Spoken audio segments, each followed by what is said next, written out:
ಖಂಡಿತ. ನಮಸ್ಕಾರ ಎಲ್ಲರಿಗೂ. ನಮ್ಮ ಮಾತೃಭಾಷೆ ಕನ್ನಡ ಅಲ್ಲ ಅಂದ್ರು ನಮ್ ಮಿಥುನ್ ಸರ್ ಯಾವಾಗ ಈ ಪರ್ಟಿಕ್ಯುಲರ್ ಸೆಷನ್ ನಾವು ಕನ್ನಡಿಗರಿಗೋಸ್ಕರ ಮಾಡ್ತಾ ಇದೀವಿ ಅಂತ ಹೇಳಿದ್ರು, ನಾವ್ ಇದನ್ನ ಚೆನ್ನಾಗೇ ಮಾಡ್ಬೇಕು. ಸರ್ ಹೇಳಿದ ಹಾಗೇನೆ ನಮ್ಮವ್ರಿಗೋಸ್ಕರ ಸೆಷನ್ ಮಾಡೋದಿರ್ಲಿ, ಕೆಲ್ಸದ್ದೇನು ವಿಷಯ ಗೊತ್ತಿರೋದು, ಆಪರ್ಚುನಿಟೀಸ್ ಬಗ್ಗೆ ಇರೋದು ಎಲ್ಲಾ ಹೇಳ್ಬೇಕು. ಅದಕ್ಕೆ ಒಂದು ತುಂಬಾ ಬೇಕಾಗಿದ್ದಂತ ಸೆಷನ್ ಇದು, HR ಇಂಟರ್ವ್ಯೂಸ್. ಅದ್ರ ಬಗ್ಗೆ ನಾನು ಇವತ್ತು ಮಾತಾಡ್ತಾ ಇದ್ದೀನಿ. ನಾನು ಒಂದು ಪ್ರೆಸೆಂಟೇಶನ್ ಒಂದು ಇಡ್ತೀನಿ. ಒಂದೇ ನಿಮಿಷ ಕೊಡಿ. ಪ್ರೆಸೆಂಟೇಶನ್ ಶೇರ್ ಮಾಡ್ತೀನಿ ಈಗ ನಿಮ್ಗೆಲ್ಲರಿಗೂ. ಒಂದೇ ನಿಮಿಷ ಇರಿ.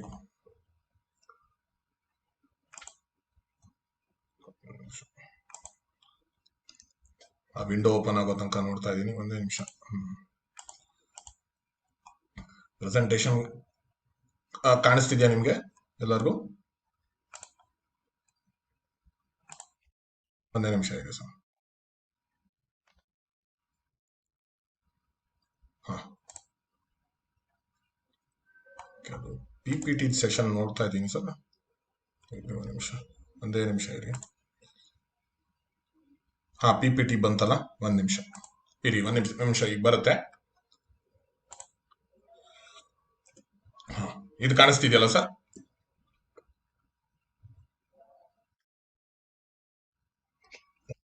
ಈಗ ಬಂತಲ್ಲ ಸರ್? ಓಕೆ. ಸೊ ಇದನ್ನ ಮಿಥುನ್ ಸರ್ ಹೇಳಿದ್ರಲ್ಲ, 7 ಸೆನ್ಸ್ ಟ್ಯಾಲೆಂಟ್ ಸೊಲ್ಯೂಷನ್ ಅಂತ. ನಾವು ಕರ್ನಾಟಕದಲ್ಲಿ ಮಾತ್ರ ಅಲ್ಲ, ಇಡೀ Bharat. Yes sir.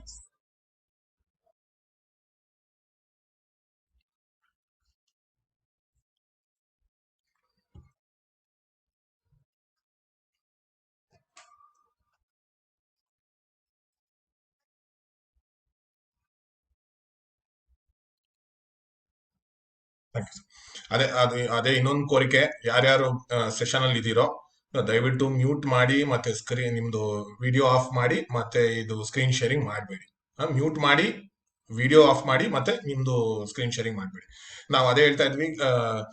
Campus recruitment ಇರ್ಲಿ, ಇಲ್ಲ ನೀವು ಆಫ್ ಕ್ಯಾಂಪಸ್ ಇರ್ಲಿ, ಏನು ಯಾವುದೇ ಇರ್ಲಿ, ಅದಕ್ಕೋಸ್ಕರ ನಮ್ದು ಯೂಟ್ಯೂಬ್ ಚಾನಲ್ ಅಲ್ಲೂ ನಾವು ರೆಗ್ಯುಲರ್ ಆಗಿ ಅಪ್ಡೇಟ್ಸು, ಕೆಲಸದ ವಿಷಯನೋ, ಈ ವಿಡಿಯೋಸ್, ಆಪರ್ಚುನಿಟೀಸ್ ಎಲ್ಲ ಹಾಕ್ತಾ ಇರ್ತೀವಿ. ಆ YouTube channel 7 sense aptitude prep ಅಂತ.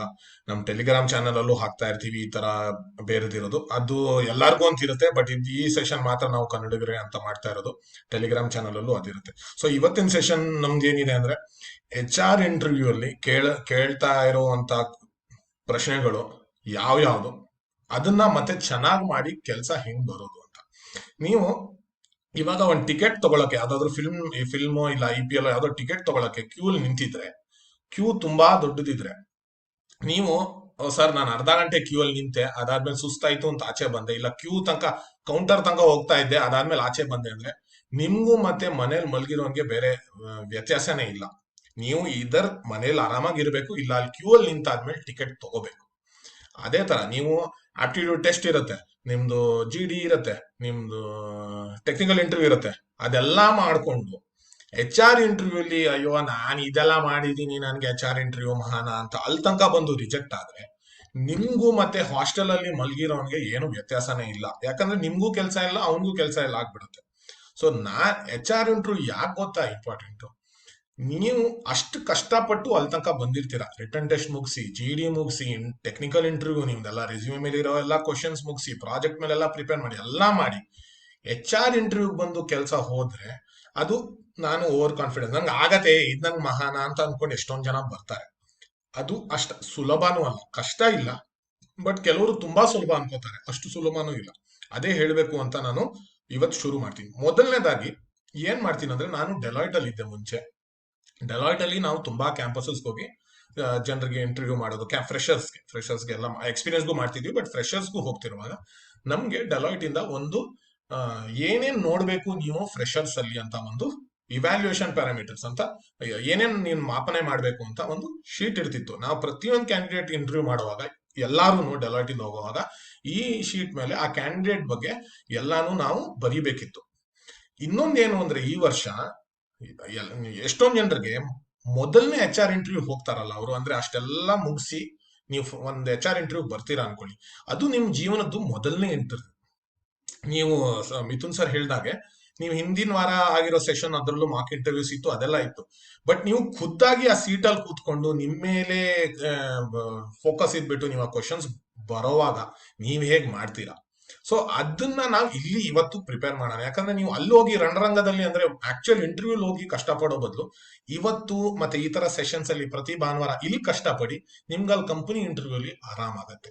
ಸೊ ಮೊದಲನೇದಾಗಿ ನಮ್ದು ಅಲ್ಲಿಗೆ ಹೋಗ್ತೀನಿ ನಾನು, ಒಂದ್ ನಿಮಿಷ ಇರಿ. ಆ PDF ಫೈಲ್ ಓಪನ್ ಮಾಡ್ತೀನಿ ರೀ. ಆ PDF ಫೈಲ್ ಏನು ಅಂದ್ರೆ ನಾವು ಡೆಲಾಯ್ಡ್ ಅಲ್ಲಿ ಇದ್ದಾಗ ನಮ್ಗೆ ಏನೇನೋ ತೋರಿಸ್ತಿದ್ರು, ನಾವ್ ಏನೇನ್ ಇದು ಮಾಡ್ಬೇಕಿತ್ತು, ಇವ್ಯಾಲ್ಯೂಯೇಟ್ ಮಾಡ್ಬೇಕಿತ್ತು ಒಂದ್ ವಿದ್ಯಾರ್ಥಿಯಲ್ಲಿ ಅಂತಿತ್ತು. ಇದನ್ನ ತೋರಿಸ್ತೀನಿ. ನೀವಿಲ್ಲಿ ಬರುವಾಗ ಫಸ್ಟ್ ನಾವ್ ಇದನ್ನೆಲ್ಲ ತುಂಬಿಸ್ಬೇಕಿತ್ತು, ಆ ಕ್ಯಾಂಡಿಡೇಟ್ ಏನು ಡೀಟೇಲು ಅಂತೆಲ್ಲ ತುಂಬಿಸ್ಬೇಕಿತ್ತು ನಾವು ಇಂಟರ್ವ್ಯೂ ಹೋಗುವಾಗ. ಫಸ್ಟ್ ಬರೋದು ನಿಮ್ಗೆ ಇಂಟರ್ವ್ಯೂ, ಯಾವುದೇ ಇಂಟರ್ವ್ಯೂ ಇರಲಿ, ನಿಮ್ದು 30 ನಿಮಿಷ ಇರ್ಲಿ, 20 ನಿಮಿಷ ಇರ್ಲಿ, 40 ನಿಮಿಷ ಇರ್ಲಿ, 10 ನಿಮಿಷ ಇರ್ಲಿ, ಯಾರಾದ್ರೂ ನಂಗೆ ಹೇಳ್ತೀರಾ? ಇಲ್ಲ ನೀವು ಚಾಟ್ ಅಲ್ಲಿ ಹೇಳ್ಬೋದು, ಇಲ್ಲ ವಾಲ್ಯೂಮ್ ಮ್ಯೂಟ್ ಆಫ್ ಮಾಡಿ ಹೇಳ್ಬೋದು.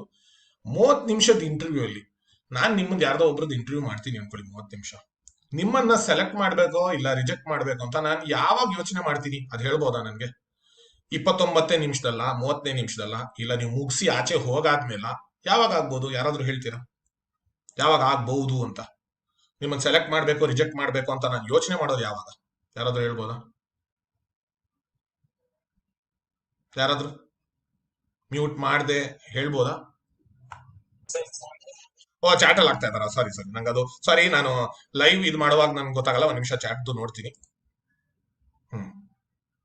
Okay, first impression correct. ಹಾ, ಎಕ್ಸಾಕ್ಟ್ಲಿ. ಒಂದು ನೀವು ಮಾಡುವಾಗ ನಿಮ್ ಫಸ್ಟ್, ನಾನು ಅಲ್ಲಿಗೆ ಬಂದ್ಬಿಡ್ತೀನಿ ಬಿಡಿ. ನಾನು ಆತರ ಆದ್ರೆ ಕ್ವಶನ್ಸ್ ಒಂದ್ ನಿಮಿಷ ಇರಿ. ಸೊ ನಿಮ್ಗೆ ಸ್ಕ್ರೀನ್ ಕಾಣಿಸ್ತಾ ಇದೆ ಈಗ. ಸೊ ಫಸ್ಟ್ ನೀವು 30 ನಿಮಿಷ ಇಂಟರ್ವ್ಯೂ ಆದ್ರೂನು, ಸರ್ ಸ್ಕ್ರೀನ್ ಕಾಣಿಸ್ತಿದೆ ಅಲ್ಲ ಸರ್? PDF. ಓಕೆ. ಸೊ ನೀವು 30 ನಿಮಿಷದ ಇಂಟರ್ವ್ಯೂ ಆದ್ರೂನು ಒಂದು ತುಂಬಾನೇ ಬೇಕಾಗಿದ್ದಂತ ವಿಷಯ ಏನು ಅಂದ್ರೆ ಫಸ್ಟ್ ಇಂಪ್ರೆಷನ್ ಅನ್ನೋದು ತುಂಬಾ ಇಂಪಾರ್ಟೆಂಟ್. ನೀವೇನು ಒಂದ್ ಫಿಲಮ್ ಇದೆ ಅನ್ಕೊಳ್ಳಿ, ನೀವು ಫಿಲಮ್ ಬಂತು ಅಂದ ತಕ್ಷಣ ನೀವು ಥಿಯೇಟರ್ಗೆ ಹೋಗಿ ನೋಡಲ್ಲ. ಅಂದ್ರೆ ಕರೋನಾ ಟೈಮ್ ಮುಂಚೆ ನೀವು ಫಿಲಮ್ ಬಂತು ಅಂದ ತಕ್ಷಣ ನೀವು ಥಿಯೇಟರ್ಗೆ ಹೋಗಿ ನೋಡಲ್ಲ. ನೀವು ಫಸ್ಟ್ ಟ್ರೇಲರ್ ನೋಡ್ತೀರಾ. ಆ ಟ್ರೇಲರ್ ನೋಡ್ಕೊಂಡು ನೀವು ನೋಡ್ತೀರಾ, ಓಕೆ ಫಿಲ್ಮ್ ಚೆನ್ನಾಗಿದೆ, ಇಲ್ಲ ಡಬ್ಬಾ ತರ ಇದೆ, ಇಲ್ಲ ಹೋಗೋಣಪ್ಪ ಅಂತ. ಅದೇ ತರ ಒಂದು ಇಂಟರ್ವ್ಯೂರ್ ಕೂಡ ಒಂದು ಟ್ರೇಲರ್ ನೋಡ್ತಾನೆ ನಿಮ್ದು. ಯಾವಾಗ ನೋಡ್ತಾನೆ ಟ್ರೈಲರು, ಅದೂ ಅಷ್ಟೇ 1.5 ನಿಮಿಷ ಅಷ್ಟಿರುತ್ತೆ. ಆ 1.5 ನಿಮಿಷ ಅಲ್ಲಿ ಏನಾಗುತ್ತೆ, ಯಾವಾಗ ಈ ಟ್ರೈಲರ್ ಬರುತ್ತೆ? ನೀವು ಇಂಟರ್ವ್ಯೂ ಹೋಗೋ ಮುಂಚೆ ಟ್ರೈಲರ್ ಬರಲ್ಲ ಅವ್ರಿಗೆ ಟ್ರೈಲರ್ ಬರೋದು ನೀವು ಇಂಟರ್ವ್ಯೂ ರೂಮ್ ಅಲ್ಲಿ ನೀವು ನಾಕ್ ಮಾಡ್ತಿರಲ್ಲ ಬಾಗಿಲ್ನ, sir may I come in or madam may I come in ಅಂತ. ಅಲ್ಲಿಂದ ಅವನು ಟ್ರೈಲರ್ ಶುರು ಆಗುತ್ತೆ, ಈ ಕ್ಯಾಂಡಿಡೇಟ್ ಹೇಗಿದ್ದಾನೆ ಅಂತ. ಅದ್ರ ಮುಂಚೆ ಆ ಇಂಟರ್ವ್ಯೂರ್ಗೆ ಆ ಸ್ಟೂಡೆಂಟ್ ಒಂದ್ ಹೆಸರು ಮಾತ್ರ, ರಮ್ಯಾನೋ ಸುಭಾಷೋ ಅಜೀಮೋ ಏನೋ ಒಂದ್ ಹೆಸರು, ಬಟ್ ಅಲ್ಲಿ ನಾಕ್ ಮಾಡ್ಕೊಂಡು ಬರ್ತೀರಾ. ಸೊ ಇಮ್ಯಾಜಿನ್ ಮಾಡಿ, ಫಸ್ಟ್ 90 ಸೆಕೆಂಡ್ಸ್ ಏನೇನ್ ಮಾಡ್ಬೋದು ನೀವು ಒಂದು ಇಂಟರ್ವ್ಯೂ ರೂಮ್ ಅಲ್ಲಿ. ನಾಕ್ ಮಾಡ್ತೀರಾ, ಫಸ್ಟ್ ಟೈಮ್ ಬಾಗಿಲು ಓಪನ್ ಆದಾಗ ನಿಮ್ಮನ್ನು ನೋಡ್ತಾರೆ. ಸೊ ನಾವು ನೋಡುವಾಗ ಇಂಟರ್ವ್ಯೂ ಕೂತಿರುವಾಗ ಫಸ್ಟ್ ನಾವು ಯಾರನ್ನಾದ್ರೂ ನೋಡ್ತಿರುವಾಗ ಅವ್ರು ಹೆಂಗಿರೋದು ಗೊತ್ತಾ ಮುಖ? ನೀವು ನೋಡಿ, ನನ್ ಮುಖ ನೋಡಿ, ಹಿಂಗೆ ಇರುತ್ತೆ. ಒಂಥರ ಫುಲ್ ಹೆದರ್ಕೊಂಡ್ ಬಿಟ್ಟಿರ್ತಾರೆ. ನೀವು ಬಾಗಿಲ್ ತೆಗೆದು ಬರೋವಾಗ್ಲೂ ಇಲ್ಲ ವರ್ಚುವಲ್ ಇಂಟರ್ವ್ಯೂ ಅಲ್ಲಿ ನಿಮ್ ವೆಬ್ ಕ್ಯಾಮ್ ಆನ್ ಆಗೋವಾಗ್ಲೂ ಹಿಂಗೆ ಇರ್ಬೇಕು. ನಾನು ಹೆಂಗಿದೀನೋ ಹಾಗೆ ಆರಾಮಾಗಿರ್ಬೇಕು. ಈ ಕೆಲಸ ಸಿಗತ್ತೆ, ಓವರ್ ಕಾನ್ಫಿಡೆನ್ಸ್ ಇರಬಾರ್ದು, ಭಯನೂ ಇರಬಾರ್ದು, ಹಂಗಿರ್ಬೇಕು. ಸರ್ ಈಗ ನಾನು ಚೆನ್ನಾಗಿ ಮಾಡಿದೆ, ನಂಗೆ ಈ ಕೆಲಸ ನಂದೆ. ನೀವು ಅಲ್ಲಿಂದ ಆ ಇಂಟರ್ವ್ಯೂರ್ ಡೆಸ್ಕ್ ಬರೋ ತನಕ ಹೇಗ್ ನಡೀತಿರೋ ಅದು ಕೂಡ ಟ್ರೈಲರ್ ಅಲ್ಲೇ ಕೌಂಟ್ ಆಗುತ್ತೆ. ಇದೆಲ್ಲ ಆಕ್ಚುಯಲ್ ಇಂಟರ್ವ್ಯೂ ತುಂಬಾ ಇಂಪಾರ್ಟೆಂಟ್.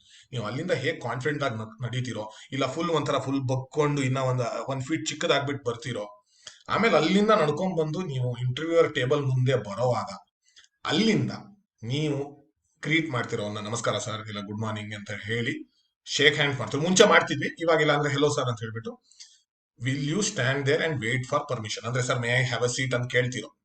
ಅದೆಲ್ಲ ಆಗೋದು ಒಂದು 10-15 ಸೆಕೆಂಡ್ ಆಗ್ಬೋದು. ನಾಕ್ ಮಾಡ್ಕೊಂಡು ನೀವು ಅಲ್ಲಿಂದ ನಡ್ಕೊಂಡ್ ಬಂದು ಡೆಸ್ಕ್ ಹತ್ರ ಬರೋದು. ವರ್ಚುವಲ್ ಇಂಟರ್ವ್ಯೂ ಮತ್ತೆ ನಿಮ್ದು ಆಕ್ಚುಯಲ್ ಇಂಟರ್ವ್ಯೂ ಇಷ್ಟೇ ವ್ಯತ್ಯಾಸ. ವರ್ಚುವಲ್ ಇಂಟರ್ವ್ಯೂ ಅಲ್ಲಿ ಈ ಪಾರ್ಟ್ ಇರಲ್ಲ. ನೀವು ಮುಂದೆ ಕೂತಿರ್ತೀರ, ಈ ತರ ವೆಬ್ ಕ್ಯಾಮ್ ಆನ್ ಆಗತ್ತೆ, ಆಮೇಲೆ ಶುರು ಆಗತ್ತೆ. ಅಲ್ಲೂ ಫಸ್ಟ್ ಇಂಪ್ರೆಷನ್ ತುಂಬಾನೇ ಮುಖ್ಯ. ನಿಮ್ಮನ್ನ ಮೊದಲನೇ ಸಲ ನೋಡುವಾಗ ಇಂಟರ್ವ್ಯೂರ್ಗೆ ಏನ್ ಅನ್ಸುತ್ತೆ? ಏನಪ್ಪಾ ಇಷ್ಟೊಂದು ಎದ್ಕೊಂಡ್ಬಿಡಿದಾನಲ್ಲಪ್ಪ ಇವನು, ಇಲ್ಲ ಏನ್ರಿ ಪರವಾಗಿಲ್ಲ, ನಾನ್ 21 ವರ್ಷ ಇರೋವಾಗ ಹಿಂಗ್ ಇರ್ಲಿಲ್ವಲ್ಲ ಅಂತ ಹಂಗ್ ಅನ್ಸ್ಬೇಕು ನಿಮ್ಮನ್ನ ನೋಡುವಾಗ. ಅದು HR ಅಲ್ಲೇ ನಿಮ್ HR ಇಂಟರ್ವ್ಯೂ ಆಯ್ತು. ನೀವು ಆಪ್ಟಿಟ್ಯೂಡ್ ಅಲ್ಲಿ ಎಷ್ಟೇ ಹೆದರ್ಕೊಳ್ಳಿ, ಯಾರು ನೋಡಲ್ಲ ನಿಮ್ ಮುಖಾನ. ನೀವು ಟೆಕ್ನಿಕಲ್ ಇಂಟರ್ವ್ಯೂಲಿ ನೀವು ಆ ಪ್ರಾಜೆಕ್ಟ್, ನೀವು ಈ ಡೀಟೇಲ್ಸ್ ಆ ಡೀಟೇಲ್ಸ್ ಎಲ್ಲ ಹೇಳಿದ್ರೆ ಆಗೋಯ್ತು. ಬಟ್ ಇದು HR ಇಂಟರ್ವ್ಯೂಲು ಇಂಪಾರ್ಟೆಂಟ್, ಟೆಕ್ನಿಕಲ್ ಅಲ್ಲೂ ಇಂಪಾರ್ಟೆಂಟ್, ಬಟ್ ನೀವು ಅಲ್ಲಿ ತುಂಬಾ ಇಂಪಾರ್ಟೆಂಟ್. ಅದಾದ್ಮೇಲೆ ಅವ್ರು ನಿಮ್ಮನ್ನು ನೋಡ್ತಾರೆ. ಇಲ್ಲಿಂದ ಇಲ್ಲಿ ಶುರು ಆಗತ್ತೆ ಗ್ರೂಮಿಂಗ್ ಅಂದ್ರೆ ಇಲ್ಲಿ ನೀವು ಮೊದಲೇ ನೋಡಿ, ಹುಡುಗಿರ್ಗೆ ಅದೇ ಜೆಂಟ್ಸ್ ಆರ್ ಲೇಡೀಸ್ಗೆ ಎರಡು ಇರುತ್ತೆ. ಒಂದು, ನೀವು ನಾವು ಇಷ್ಟು ಸಲ ಹೇಳ್ತೀವಿ ಅಂದ್ರೆ ನನ್ಗೆ ಎಷ್ಟು ಬೇಜಾರಾಗೋದು ಗೊತ್ತಾ. ಅಷ್ಟು ಕಷ್ಟಪಟ್ಟು ಬರ್ತಾರ ಪಾಪ ಮಕ್ಕಳು, 2-3 ರೌಂಡ್ ಟೆಕ್ನಿಕಲ್ ರೌಂಡ್ ಮುಗಿಸ್ಕೊಂಡ್ ಬರ್ತಿದ್ರು HR ಅಲ್ಲಿ. ಅಲ್ಲಿ HR ಅಲ್ಲಿ ಬರ್ತಾರೆ, ನಾವು ಸ್ಟಾರ್ಟಿಂಗ್ ಅಲ್ಲಿ 90 ಸೆಕೆಂಡ್ ಅಲ್ಲೇ ಓ ಇವ್ರು ಹೋಯ್ತಲ್ಲಪ್ಪ ಅನ್ಸ್ತಾರೆ. ಯಾಕೆ ಹೋಗತ್ತೆ ನಮ್ಗೆ ಅವ್ರ ಹೆಸರು, ಅವ್ರದ್ದು ರಿಲಿಜನ್, ಅವ್ರದ್ದು ಜೆಂಡರು ಅದೆಲ್ಲ ನೋಡಿಯಲ್ಲ. ಈ ತರ ಬೇಸಿಕ್ ಏನೋ ಮಿಸ್ ಆಗ್ಬಿಡತ್ತೆ. ಫಸ್ಟ್ ಇಂಪ್ರೆಷನ್ ಅಂದ್ರೆ ಅದೇನೆ ನೋಡಿ. ಮೊದಲನೇದು ನೋಡಿ, ನೀವು ಹುಡುಗರಿದ್ರೆ ಫಸ್ಟ್ ಫುಲ್ ಸ್ಲೀವ್ಸ್ ಫಾರ್ಮಲ್ ಬರಬೇಕು. ನೀವು ಅರ್ಧ ಸ್ಲೀವು, ಹಿಂಗೆ ರೋಲ್ ಸ್ಲೀವು, ನಾವು ಏನೋ ಡಿಸೈನ್ ಬರ್ದಿರೋದು ಬಟ್ಟೆ ಇರೋ ಫಾರ್ಮಲ್ಸ್ ಇಲ್ಲದೆ ಇರೋದು ಹಾಕೊಂಡು ಅದೆಲ್ಲ ಮಾಡಬೇಡಿ. ನೀವ್ ಏನೇ ಮಾಡ್ಬೇಕಿದ್ರು ಆಮೇಲೆ ಫುಲ್ ಸ್ಲೀವ್ಸ್ ಶರ್ಟ್ ಅಯನ್ ಆಗಿರ್ಬೇಕು. ಫಾರ್ಮಲ್ ಟ್ರೌಸರ್ಸ್ ಇದನ್ನೇ ಎಷ್ಟೊಂದ್ ಜನ ಮಾಡಲ್ಲ, ಬೆಲ್ಟ್ ಹಾಕಲ್ಲ. ನೀವು ಏನ್ ಮಾಡ್ಬೇಕು ಅಂದ್ರೆ ಬೆಲ್ಟ್ ಕಲರು ನಿಮ್ ಪ್ಯಾಂಟ್ ಕಲರ್ ಇರ್ಬೇಕು, ಅದನ್ನೂ ಮಾಡಲ್ಲ ಜನರು. ಇದೆಲ್ಲ ನೋಡಿ ನಿಮ್ಗೆ ಅನ್ಸ್ಬೋದು, ನಂಗೆ ಗೊತ್ತಿರ್ಲಿಲ್ವಲ್ಲಪ್ಪ belt colour pant colour same ಇರ್ಬೇಕು ಅಂತ. ಹೌದು, ಬಟ್ ಇಂಟರ್ವ್ಯೂರ್ ಕಾರ್ಪೊರೇಟ್ ಅಲ್ಲಿ 20 ವರ್ಷ ಇರ್ತಾನೆ, ಅವ್ನು ಇದನ್ನ ಅನ್ಕೋತಾನೆ ಈಗಿನ ಕಾಲದಲ್ಲಿ ಮಕ್ಳಿಗೆ ಇದು ಗೊತ್ತಿರ್ಬೇಕು ಅಂತ. ಸೊ ಬೆಲ್ಟ್ ಪ್ಯಾಂಟ್ ಕಲರ್ ಇರಬೇಕು, ಸಾಕ್ಸ್ ಸಾರಿ ನಾನು ಹೇಳಿದ್ರು, ಸಾಕ್ಸ್ ಪ್ಯಾಂಟ್ ಕಲರ್ ಇರಬೇಕು, ಬೆಲ್ಟ್ ಶೂ ಕಲರ್ ಇರಬೇಕು. ಅದು ಜ್ಞಾಪಕ ಇರಲಿ, ಬೆಲ್ಟ್ ಶೂ ಕಲರ್ ಇರಬೇಕು. Belt shoe pant socks same colour ಇರಬೇಕು. ಅದೆಲ್ಲ ತುಂಬಾ ತುಂಬಾ ಇಂಪಾರ್ಟೆಂಟ್. ಸೊ ಇದಾದ್ಮೇಲೆ ನಿಮ್ದು ಶೂ ಪಾಲಿಶ್ ಆಗಿದೆ ಇದೆಲ್ಲ ನೋಡ್ತಾರೆ. ನೀವು ಅನ್ಕೋಬಹುದು ಅವ್ರು ನೋಡ್ತಾರಾ ಇಲ್ವಾ ಅಂತ. ಅವ್ರು ಒಂದು ಕ್ವಶನ್ ಕೇಳಾದ್ಮೇಲೆ ನಿಮ್ಮನ್ನ ನೋಡ್ತಾರೆ, ನೀವು ಬರೋವಾಗೂ ನೋಡ್ತಾರೆ, ಹೋಗೋವಾಗೂ ನೋಡ್ತಾರೆ, ನೀವು ಕೂತಿರೋವಾಗೂ ನೋಡ್ತಾರೆ. ತುಂಬಾ ತುಂಬಾ ಇಂಪಾರ್ಟೆಂಟ್. ಇದೆಲ್ಲ ಮಾಡಿದ್ರೆ ನಿಮ್ದು ಒಂದು ಅರ್ಧ ಕೆಲಸ ಆದಂಗೇನೆ. ನಿಮ್ಗೆ ಅನ್ಸ್ಬೋದು ತುಂಬಾ ಸಿಂಪಲ್, ಏನಪ್ಪಾ ಈ ಸೆಕ್ಷನ್ ಅಲ್ಲಿ ಇದೆ ಹೇಳ್ತಾರಂತ. ಇಲ್ಲ, ಇದು ಸೆಕ್ಷನ್ ಅಲ್ಲಿ ತುಂಬಾ ಇದೆ. ಸ್ಟಾರ್ಟ್ ಸರಿ ಆಗ್ಬೇಕು, ಶುರು ತುಂಬಾ ಚೆನ್ನಾಗಬೇಕು. ಲೇಡೀಸ್ ಕೂಡ ಹಾಗೆ, ಲೇಡೀಸ್ಗೆ ಒಂದ್ 2-3 ಆಪ್ಷನ್ ಇರುತ್ತೆ. ನೀವು ವೆಸ್ಟರ್ನ್ ಫಾರ್ಮಲ್ಸ್ ಅಂತಾನು ಹಾಕ್ಬೋದು, ಅಂದ್ರೆ shirts and trousers with blazers ಆ ತರಾನು ಹಾಕೋಬಹುದು, ಇಲ್ಲ ಚೂಡಿದಾರ್ ಹಾಕೋಬಹುದು, ಸೀರೆ ಹಾಕೋಬಹುದು, ಏನಾದ್ರೂ ಹಾಕೋಬಹುದು. ತುಂಬಾ ಡಿಂಚಾಕ್ ಆಗಿ ನೀವು ಕಲರಿಂಗು ಲಿಪ್ಸ್ಟಿಕ್ ಅದೆಲ್ಲ ಹಾಕ್ಬೇಡಿ. ನಿಮ್ದು ಏನ್ ಮೇಕಪ್ ಇದೆಯೋ ನಾರ್ಮಲ್ ಆಗಿ ಹಾಕೊಂಡು ಇದ್ ಮಾಡಿ ಅಷ್ಟೇ. ಇದು ಇದ್ರಲ್ಲಿ ಎಲ್ಲಾರ್ಗು ಹುಡುಗರ್ಗೆ 5, ಈ ಸೆಕ್ಷನ್ ಅಲ್ಲಿ ಹುಡುಗರ್ಗೆ 5, ಹುಡುಗಿರ್ಗೆ 4 ಬರ್ಲೇಬೇಕು. ಯಾಕೆ ಅಂತ ಹೇಳ್ತೀನಿ. ಇನ್ನೊಂದು, ಬಟ್ಟೆ ಅಯನ್ ಆಗಿದ್ಯಾ. ಎಷ್ಟೊಂದ್ ಜನ ಆ ದಿನ ಬೆಳಿಗ್ಗೆ ಹೇಳ್ತಾರೆ, ಓ ಅಯನ್ ಮಾಡಿಲ್ಲ, ಕರೆಂಟ್ ಇರ್ಲಿಲ್ಲ, ಅಯನ್ ಬಾಕ್ಸ್ ಇಲ್ಲ ನನ್ನ ಹತ್ರ, ಅದು ಇಲ್ಲ, ಇಲ್ಲಿಲ್ಲ, ಇಸ್ತ್ರಿ ಅವನಿಲ್ಲ. ಅದೆಲ್ಲ ಕತೆ ಹಾಕ್ಲೇಬೇಡಿ. 2 ಜೋಡಿ ಇಸ್ತ್ರಿ ಮಾಡ್ಕೊಂಡು ಇಟ್ಟಿರಿ, ಅದನ್ನ ಮುಟ್ಟಬೇಡಿ. ಒಂದ್ ಇಂಟರ್ವ್ಯೂ ಒಂದ್ ತಗೊಂಡಾದ್ಮೇಲೆ ಇನ್ನೊಂದು ಇಂಟರ್ವ್ಯೂ ರೆಡಿ ಮಾಡಿಡಿ, ಮುಗೀತಾ. ಹುಡುಗಿರು ನೀವು ಈ ತರ ಸ್ಪೈಕು, ಇದು ಕಲರಿಂಗು ಅದೆಲ್ಲ ಏನು ಮಾಡಬೇಡಿ. ಯಾಕಂದ್ರೆ ನೀವು ಸೀರಿಯಸ್ ಆಗಿ ಇದ್ಬಿಟ್ಟು ಕಲರಿಂಗ್ ಮಾಡ್ಬೋದು. ಆ ಕಡೆ ಇಂಟರ್ವ್ಯೂರ್ ಅನ್ಕೋತಾನೆ, ಹಿಂಗೆ ಇವ್ರು ಇಲ್ಲಿ ಕಲರ್ ಮಾಡ್ಕೊಂಡ್ ಬಂದ್ರೆ ಇನ್ ಕಂಪನಿ ಸೇರಾದ್ಮೇಲೆ ಏನೇನಪ್ಪ ಮಾಡ್ಬೋದು ಅಂತ. ಬಯಾಸ್ ಇದ್ ಮಾಡಕ್ ನೋಡ್ಲೇಬೇಡಿ. ನೀವು ಸಿಂಪಲ್ ಆಗಿ ಹಾಕಿ, ಉಗುರೆಲ್ಲ ಕಟ್ ಮಾಡ್ಕೊಂಡು, ಹುಡುಗಿರು ಅಷ್ಟೇ, ಹುಡುಗರು ನೇಲ್ ಪಾಲಿಶ್ ಅನ್ನ ಸಿಂಪಲ್ ಆಗಿ ಹಾಕೊಂಡು ಮುಗಿಸ್ಬಿಡಿ. ಹುಡುಗರಿಗೆ ಇದು ಇನ್ನೊಂದು ಪಾಯಿಂಟ್, ಇದ್ರಲ್ಲಿ ಹುಡುಗರು ಮಾತ್ರ ವ್ಯಾಲಿಡ್, ಹುಡುಗಿರ್ಗಿಲ್ಲ. ಇಲ್ಲ ಕ್ಲೀನ್ ಶೇವನ್ ಆಗಿರಿ, ಇಲ್ಲ ಗಡ್ಡ ಇದ್ರೆ ಅದನ್ನ ಮೇಂಟೈನ್ ಮಾಡಿರಿ. ಆ ಜಿಗ್ ಜಾಗೋ ಪ್ಯಾಟರ್ನ್ ಗಿಟರ್ನ್ ಮಾಡ್ಬೇಡಿ. ಇದು ತುಂಬಾ ಸಿಂಪಲ್. ಇದು ನಾನು ಶುರುನೂ ಮಾಡಬಾರ್ದು, ಬಟ್ ಎಷ್ಟೊಂದ್ ಜನ ಇದನ್ನ ಮಾಡಲ್ಲ. ನಾನು HR ಕ್ವೆಶನ್ಸ್ ಏನ್ ಆನ್ಸರ್ ಮಾಡೋದು ಎಲ್ಲದಕ್ಕೂ ಬರ್ತೀನಿ. ನಾನು 0 ಇಂದ 100 ತನಕ ತಗೊಂಡ್ ಹೋಗ್ತೀನಿ. ಇವಾಗ ಏನು ಐಡಿಯಾ ಇಲ್ದಿರೋನ್ಗೂ ನಾನು 0 ಇಂದ 100 ತನಕ ತಗೊಂಡ್ ಹೋಗ್ತೀನಿ. ಸೊ ಇದು ಗ್ರೂಮಿಂಗ್ ಆದ್ಮೇಲೆ, ಇದು ಎಲ್ಲ ಹೇಳದ್ನಲ್ಲ, ಹುಡುಗರ್ಗೆ 5, ಹುಡುಗಿರ್ಗೆ 4 ಬರ್ಲೇಬೇಕಿದು. ಫಸ್ಟ್ ಹುಡುಗಿರ್ಗೆ ಯಾಕಪ್ಪ 4, ಹುಡುಗಿರ್ಗೆ ಯಾಕೆ 5 ಅಂದ್ರೆ, ಇದು ಹುಡುಗಿರ್ಗೆ ರೆಲೆವೆಂಟ್ ಇಲ್ಲ ಅಲ್ವಾ, ಅದಕ್ಕೆ ಹುಡುಗರ್ಗೆ 5, ಹುಡುಗಿರ್ಗೆ 4. ನೆಕ್ಸ್ಟ್ ನಾನು ಬರೋದು ಫಸ್ಟ್ ಇಂಪ್ರೆಷನ್. ಫಸ್ಟ್ ಇಂಪ್ರೆಷನ್ ಹೇಳೋದಲ್ಲ, ಫಸ್ಟ್ ಇಂಪ್ರೆಷನ್ ಕೂಡ ತುಂಬಾ ಮುಖ್ಯ. ಫಸ್ಟ್ ಅವನು ಫಿಸಿಕಲ್ ಇಂಟರ್ವ್ಯೂ ಇದ್ರೆ ಇದು ಬರುತ್ತೆ. ಅವನು ಬಾಗಿಲು ತಟ್ಬಿಟ್ಟು ಪರ್ಮಿಷನ್ ತಗೊಂಡ್ ಬಂದ, ಇಲ್ಲ ಬೀದಿ ಬಸ್ ಆ ತರ ಬಂದ್ಬಿಟ್ಟು ನಾವು ಒಳಗೆ, ಅದನ್ನ ನೋಡ್ತಾರೆ ಫಸ್ಟ್. ಅದು ಸೆಕೆಂಡ್, ಬಂದ್ಬಿಟ್ಟು ಗ್ರೀಟ್ ಮಾಡೋದು. ಅವನು ಹೆಲೋ ಸರ್ ನಕ್ಬಿಟ್ಟು, ಇಲ್ಲ ಟೆನ್ಷನ್ ಆಗ್ಬಿಟ್ಟು ಎಲ್ಲ ಮರ್ತೋಯ್ತು. ಇನ್ನೊಂದು, ಎಷ್ಟೊಂದ್ ಜನ ನಾನು ನೋಡಿದೀನಿ, ಟೆನ್ಷನ್ ಆದ್ರೆ ಕೈ ಇಲ್ಲಿ ಅವ್ರು ತುಂಬಾನೇ ಬೆವರು ಬರುತ್ತೆ. ಅದೇನಾಗತ್ತೆ ಅಂದ್ರೆ, ಕೈ ಬೆವರು ಬರುತ್ತಾ, ಹಂಗೇನೆ ಸೆಕೆಂಡ್ ಕೊಟ್ಬಿಡ್ತಾರೆ, ಇಂಟರ್ವ್ಯೂರ್ದು ಕೈ ಒದ್ದೆ ಆಗ್ಬಿಡುತ್ತೆ. ಅದು ಒಂಥರ ಇಂಪ್ರೆಷನ್ ಹೊಟ್ಟೋಗ್ಬಿಡುತ್ತೆ, ಏನಪ್ಪ ಒಂಥರ. ಅದು ಬೇರೆ ಈ ಕರೋನಾ ಟೈಮಲ್ಲಿ ಇದೊಂದು ತಲೆನೋವು ಅದು. ಸೊ ಏನೇ ನಿಮ್ಗೆ ಆತರ ಬೆವರು ಬರೋ ಪ್ರಾಬ್ಲಮ್ ಇದೆ ಅಂದ್ರೆ, ಒಂದು ಖರ್ಚೀಫ್ ಇಟ್ಕೊಳ್ಳಿ. ನಿಮ್ ಹೆಸರು ರಮೇಶ್ ಪ್ಲೀಸ್ ಕಮ್ ಇನ್ ಅಂತ ಹೆಸರು ಬಂದ ತಕ್ಷಣ ಅದನ್ನ ಒರೆಸ್ಬಿಟ್ಟು ಒಳಗಡೆ ಹೋಗಿ. ಆಮೇಲೆ ಬಾಗ್ಲಿಂದ ಆಚೆ ತನಕ ಹೆಂಗ್ ಬಂದ ಈ ಮನುಷ್ಯ, ಹ್ಯಾಂಡ್ ಶೇಕ್ ಕೊಟ್ನ, ನಗ್ತಾ ಇದ್ದಾನ, ಹ್ಯಾಂಡ್ ಕಣ್ಣಿಟ್ ಮಾತಾಡ್ತಾ ಇದ್ದಾನ. ಇಲ್ಲಿ ಇಲ್ಲಿ ಈ ಸೆಷನ್ ಅಲ್ಲಿ ನೀವು ಹೇಳ್ತಿರ್ಬೋದು, ಸರ್ ನಮ್ಮನ್ನೆಲ್ಲ ನೋಡ್ತಾ ಇಲ್ಲ, ಯಾಕಂದ್ರೆ ನಾನು ಇಲ್ಲಿ ಸ್ಕ್ರೀನ್ ಕೂಡ ನೋಡ್ತಾ ಇದ್ದೀನಿ. ಬಟ್ ನೀವು ಇಂಟರ್ವ್ಯೂರ್ ಕೂತಿರೋವಾಗ, ವರ್ಚುವಲ್ ಇಂಟರ್ವ್ಯೂ ಇದ್ರೆ, ಈ ಫಿಸಿಕಲ್ ಇಂಟರ್ವ್ಯೂ ಅಂದ್ರೆ ಇಬ್ರು ಕೂತಿರ್ತಾರೆ, ಅವ್ರನ್ನ ನೋಡ್ತಾ ಇರ್ಬೇಕಾಗತ್ತೆ ಇಲ್ಲಿ. ಬಟ್ ವರ್ಚುವಲ್ ಇಂಟರ್ವ್ಯೂ ಏನಾಗುತ್ತೆ ಅಂದ್ರೆ, ನಮ್ಗೊಂಥರ ವೆಬ್ ಕ್ಯಾಮ್ ಎಲ್ಲಿದೆ ಅಂತೆಲ್ಲ ಮರ್ತೋಗ್ಬಿಡುತ್ತೆ. ಸೊ ಏನ್ ಮಾಡಿ ಅಂದ್ರೆ, ನೀವು ಸ್ಕ್ರೀನ್ ಅಲ್ಲಿ ನಿಮ್ ಲ್ಯಾಪ್ಟಾಪ್ ಅಲ್ಲಿ ವೆಬ್ ಕ್ಯಾಮ್ ಎಲ್ಲಿದೆಯೋ, ಇಲ್ಲ ನೀವು ಲ್ಯಾಪ್ಟಾಪ್ ಇದ್ರೆ ಲ್ಯಾಪ್ಟಾಪ್ ಒಳಗಡೆ ಇರುತ್ತೆ, ಇಲ್ಲ ವೆಬ್ ಕ್ಯಾಮ್ ಅಂತ ಎಕ್ಸ್ಟ್ರಾ ಇದ್ರೆ ಅಲ್ಲಿ 2 ಪೋಸ್ಟ್ ಇಟ್ ಹಾಕಿರಿ. ಸೊ ನಿಮ್ ಕಣ್ಣು ಅಲ್ಲಿಗೆ ಹೋಗ್ಬೇಕು ಕ್ಯಾಮ್ರಾಗೆ. ನೀವು ಇವಾಗ ಹಿಂಗ್ ನೋಡದೆ ನೋಡಿ, ಐ ಕಾಂಟ್ಯಾಕ್ಟ್ ಇರುತ್ತೆ ಇಂಟರ್ವ್ಯೂರ್ಗೆ. ಇವಾಗ ನಾನು ಐ ಕಾಂಟ್ಯಾಕ್ಟ್ ಇರುತ್ತೆ ನಿಮ್ಗೆ, ಬಟ್ ಇದನ್ನೇ ನೀವು ಸ್ಕ್ರೀನ್ ನೋಡ್ತಾ ಸ್ವಲ್ಪ ಎದ್ರಕೊಂಡು ಹಿಂಗ್ ಮಾಡಿದ್ರೆ ಐ ಕಾಂಟ್ಯಾಕ್ಟ್ ಇರಲ್ಲ. ಎಲ್ಲಿ ಐ ಕಾಂಟ್ಯಾಕ್ಟ್ ಇರಲ್ವೋ HR ಇಂಟರ್ವ್ಯೂ ಏನೋ ಪುಂಗಿ ಬಿಡ್ತಿದ್ದಾನೆ ಅಂತ ಅನ್ಕೋತಾರೆ, ಇಲ್ಲ ಭಯ ಆಗ್ತಾ ಇದೆ ಅಂತ ಅನ್ಕೋತಾರೆ. ಅದೆಲ್ಲ ಯಾಕೆ ಬಿಡ್ತೀರಾ? ಅಲ್ಲಿ ಒಂದ್ ಎರಡು ಪೋಸ್ಟ್ ಇಟ್ ಹಾಕಿ, ಇಲ್ಲಿ ನೀವು ವೆಬ್ ಕ್ಯಾಮ್ ಪಕ್ಕ, ಇಲ್ಲಿ ವೆಬ್ ಕ್ಯಾಮ್ ಪಕ್ಕ ಎರಡು ಪೋಸ್ಟ್ ಇಟ್ ಹಾಕ್ಬಿಟ್ಟು ಅಲ್ಲೇ ಹೋಗ್ಬೇಕು ನಿಮ್ ಕಣ್ಣು. ಅದು ಯಾವಾಗ ಆಗತ್ತೆ, ಒಂದೆರಡು ಮಾಕ್ ಇಂಟರ್ವ್ಯೂ ನೀವು ಮಾಡಿಸ್ಕೊಂಡು, ಇಲ್ಲ ಏನ್ ಮಾಡಿ ಅಂದ್ರೆ ನಿಮ್ಮ ಹತ್ರ ಯಾರು ಇಲ್ಲ ಮಾಕ್ ಇಂಟರ್ವ್ಯೂ ಮಾಡಿಸೋರು, ಅಕಸ್ಮಾತ್ ನಿಮ್ ಪ್ರೊಫೆಸರ್ ಯಾರಾದ್ರೂ ಇಲ್ಲ ಅಂದ್ರೆ, ಸರ್ ಮಾಡಿಸಿದಾರೆ ಲಾಸ್ಟ್ ಸೆಷನ್, ಇನ್ನೊಂದು ಮುಂದೆ ಇದೆಯೋ ನನ್ಗೆ ಗೊತ್ತಿಲ್ಲ. ನಿಮ್ಗೆ ಬೇರೆ ಕಡೆ ಮಾಕ್ ಇಂಟರ್ವ್ಯೂಸ್ ಇಲ್ಲ ಅಂದ್ರೆ ನೀವು ನಿಮ್ ಫ್ರೆಂಡ್ಗೆ ಒಂದು ಮಾಕ್ ಇಂಟರ್ವ್ಯೂ ಮಾಡಿ, ಅವ್ರಿಗೆ ನಿಮ್ ಮಾಕ್ ಇಂಟರ್ವ್ಯೂ ಮಾಡಕ್ ಹೇಳಿ. ಅಟ್ಲೀಸ್ಟ್ ನಿಮ್ಗೆ ಕ್ವಶನ್ಸ್ ಏನೋ HR ಕ್ವಶನ್ಸ್ ಏನೋ ಸ್ವಲ್ಪ ಭಯ ಹೋಗುತ್ತೆ. ಅಟ್ಲೀಸ್ಟ್ ಯಾರೂ ಇಲ್ಲ ಅಂದ್ರೆ ಬೇರೆಯವರು ಸೀನಿಯರ್ಸ್ ಇದ್ರೆ ಅವ್ರಿಗೂ ಒಂದು ಹೇಳಿ. ಸೊ ಇದು ನನ್ನ ಪ್ರಕಾರ ಫಸ್ಟ್ ಇಂಪ್ರೆಷನ್. ಇಲ್ಲೂ ಕೂಡ ಎಲ್ಲಾರ್ಗು ಆರ್ ಬರಬೇಕು, ಹುಡುಗರಿರ್ಲಿ ಹುಡುಗಿರ್ಲಿ 6 ಬರಬೇಕು. ವರ್ಚುವಲ್ ಇಂಟರ್ವ್ಯೂ ಇದ್ರೆ ಇದು ಒಂದು ಇರಲ್ಲ, ಏನು ವಾಕ್ ಡೋರ್ ಟು ದ ಅದೆಲ್ಲ ಇರಲ್ಲ. ಬಟ್ ಇದ್ರೆ ಅದನ್ನ ಮಾಡಿ. ವರ್ಚುವಲ್ ಇಂಟರ್ವ್ಯೂ ಇರುವಾಗ greeting the interviewer important, smile important, eye contact important. ಇದರಲ್ಲಿ ಮಿಕ್ಕಿದ್ ಮಾಡಕ್ ಆಗಲ್ಲ ನಾವು. ಫಿಸಿಕಲ್ ಇಂಟರ್ವ್ಯೂ ಇದ್ರೆ 6 ಇಂಪಾರ್ಟೆಂಟ್. ನೆಕ್ಸ್ಟ್ ನಾನು ಬರೋದು ರೆಸ್ಯೂಮೆ. ನೀವು ನಂಬ್ತಿರಲ್ವಾ, ಚೆನ್ನಾಗಿ ತೋರಿಸ್ಬೇಕಿತ್ತು. ನಾನು ಒಂದು ಕಾಲೇಜಲ್ಲಿ ಒಂದು ಸೆಷನ್ ಮಾಡಿದ್ದೆ, ಆ ರೆಸ್ಯೂಮೆ ಹೆಂಗ್ ಬಂದಿದ್ ಗೊತ್ತಾ? ಹ್ಯಾಂಡ್ ರಿಟರ್ನ್ ಬಂದಿತ್ತು. ಹ್ಯಾಂಡ್ ರಿಟರ್ನ್ ಕೈಯಲ್ಲಿ ಬರ್ದಿದ್ದ ರೆಸ್ಯೂಮೆ. ಅಂದ್ರೆ ಏನಂತ ಅನ್ಕೋಬೇಕು ನಾವು ಆ ಕ್ಯಾಂಡಿಡೇಟ್ದು? ನಿಮ್ಗೆ ಯಾರ್ದು ಇಲ್ಲದೆ ಇರ್ಬೋದು ಬಿಡಿ ಆತರ. ಬಟ್ ಏನಿರುತ್ತೆ ಅಂದ್ರೆ ಆ ರೆಸ್ಯೂಮೆ ಹೆಂಗಿರ್ಬೇಕು ಅಂದ್ರೆ ಅದನ್ನ ನೋಡಿದ ತಕ್ಷಣನೇ ಫ್ಲಾಟ್ ಆಗ್ಬೇಕು. ಫ್ಲಾಟ್ ಅಂದ್ರೆ ಓ ಇಷ್ಟೊಂದು ಮಾಡಿದಾನ ಮನುಷ್ಯ ಅಂತ. ನಮಗೂ ಗೊತ್ತು ನೀವು ಇಷ್ಟು ಬರ್ದಿದ್ರೆ ಇಷ್ಟು ಮಾಡಿರ್ತೀರಾ ಅಂತ. ಬಟ್ ಇಷ್ಟು ಬರ್ದು ಬಿಡ್ಬೇಡಿ, ನೀವು ಏನೂ ಮಾಡಿಲ್ಲ ಅನ್ಕೋತೀವಿ. ಆಯ್ತಾ? ಸೊ ಫಸ್ಟ್ ನಾನು ನಿಮ್ಗೆ ಸ್ಯಾಂಪಲ್ 2 ರೆಸ್ಯೂಮೆ ತೋರಿಸ್ತೀನಿ, ಅದನ್ನು ಹೆಂಗ್ ಬರ್ದಿದ್ದಾನೆ, ನಾವು ಒಬ್ಬನಿಗೆ ಹೆಂಗ್ ಬರ್ಸಿದೀವಿ, ಅದೆಷ್ಟು ಚೆನ್ನಾಗಿ ಬಂದಿದೆ ಅಂತ ನಾವು ಅದನ್ನು ತೋರಿಸ್ತೀನಿ. ಈ 4 ನೀವು ಯಾವಾಗ್ಲೂ ಯೋಚನೆ ಮಾಡ್ಬೇಕು ರೆಸ್ಯೂಮೆ ಮಾಡುವಾಗ. ಸೊ ಇಷ್ಟ ಆಯ್ತಲ್ವಾ? ಒಂದು ನಿಮ್ದು ಬಟ್ಟೆ, ನಿಮ್ದು ಡ್ರೆಸ್ಸಿಂಗು, ನಿಮ್ದು ಪ್ರೆಸೆಂಟೇಶನ್ ಅದೆಲ್ಲ ನೋಡ್ಬಿಟ್ಟು ಇದು ಫಸ್ಟ್ ಇಂಪ್ರೆಷನ್ ಆಯ್ತು. ಅದಾದ್ಮೇಲೆ ಏನು, ಇಂಟರ್ವ್ಯೂರ್ ಕೇಳ್ತಾರೆ, ಕೊಡ್ರಪ್ಪ ನಿಮ್ ರೆಸ್ಯೂಮೆ ಕೊಡಿ ಅಂತಾರೆ. ಸೊ ನನ್ಗೆ ಇನ್ನೊಂದು ಚಿಕ್ಕ ವಿಷಯ ಹೇಳ್ತೀನಿ ಇಲ್ಲಿ. ನಿಮ್ದು ಇಂಟರ್ವ್ಯೂ ಏನೇ ಇರ್ಲಿ, ಫಿಸಿಕಲ್ ಅಂದ್ರೆ ಲೈವ್ ಇಂಟರ್ವ್ಯೂ ಇರ್ಲಿ, ವರ್ಚುವಲ್ ಇಂಟರ್ವ್ಯೂ ಇರ್ಲಿ, ಯಾವಾಗ್ಲೂ ಫಾರ್ ಎಕ್ಸಾಂಪಲ್ ಇಲ್ಲಿ ರೆಸ್ಯೂಮೆನ ಹಿಂಗ್ ಇಟ್ಕೊಂಡಿರ್ಬೇಡಿ. ಅವಾಗ ಏನ್ ಅನ್ಸುತ್ತೆ, ಏನೋ ಒಂದು ಹಿಂಗ್ ಒಂಥರ ಮಡ್ಚೆಲ್ಲ ಬಿಡುತ್ತೆ. ಇನ್ ಕೆಲವರು ಒಂದ್ ಲೆವೆಲ್ ಮೇಲ್ ಇರೋರು ಏನ್ ಮಾಡ್ತಾರೆ, ಒಂದು ಸ್ಟಿಕ್ ಫೈಲ್ ಅಲ್ಲಿ ಇಟ್ಟಿರ್ತಾರೆ ರೆಸ್ಯೂಮೆ.